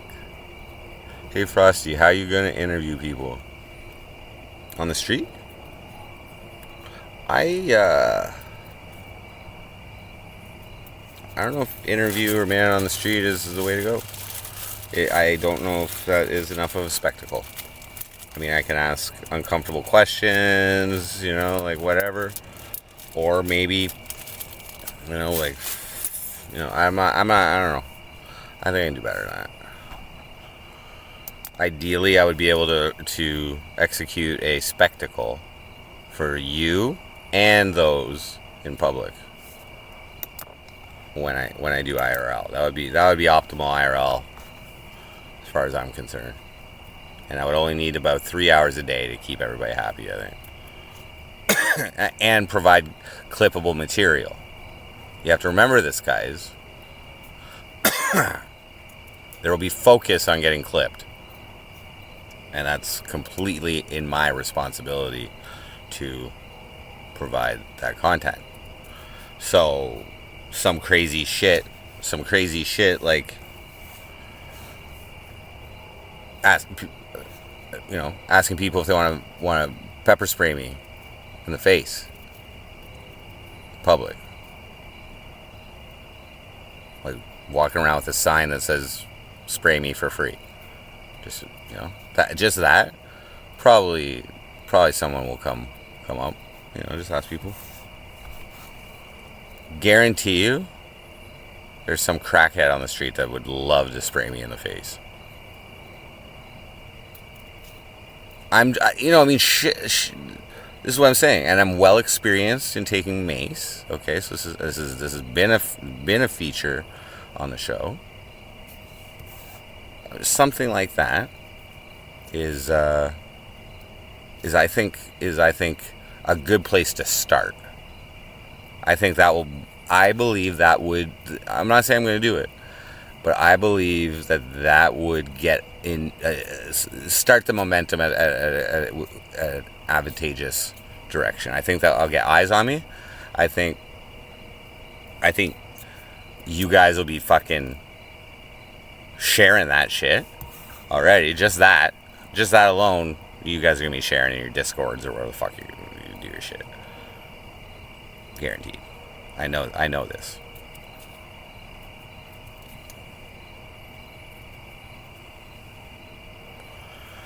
Well, Mr. Blue, I make that suggestion of content spray, okay, because I know the success of it in terms of it being content. Like, so that's why I'm just suggesting something that I know. So that's cool for one stream. But there's still 29 other days to fucking think of here. You know?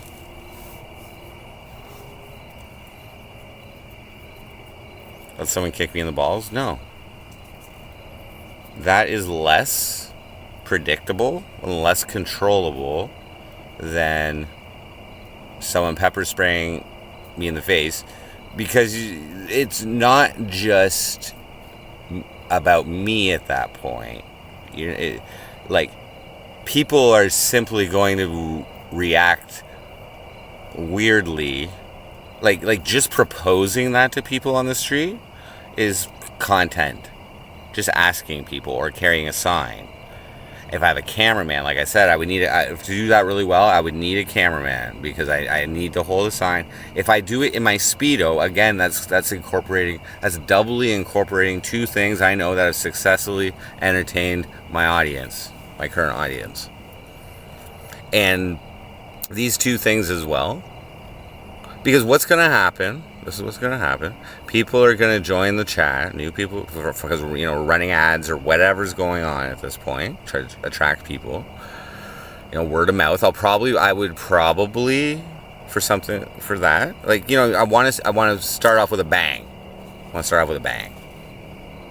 And I think that's a pretty good bang. I'm just saying, it is going to take some nuts. Like, it is not pleasant to get pepper spray. Okay, I may be, just off the top of my head, wearing a Speedo and doing it. It's gonna be cold though at that time, but wearing a Speedo and using some type of goggle, like swimming goggles or something. Like maybe this time we won't go for the eyes. It still sucks though. Okay, it still sucks. Aim for my forehead or whatever, whatever.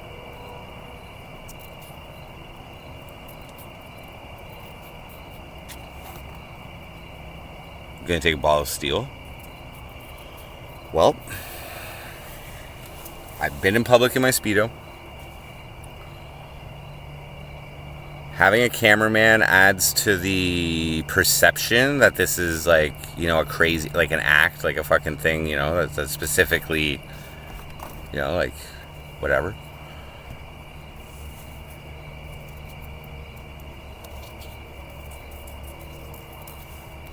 Now here, with this idea in particular, here's something that could go wrong. I would have to have a waiver if I was doing that in the public. First off, I would need a waiver, okay? So, like,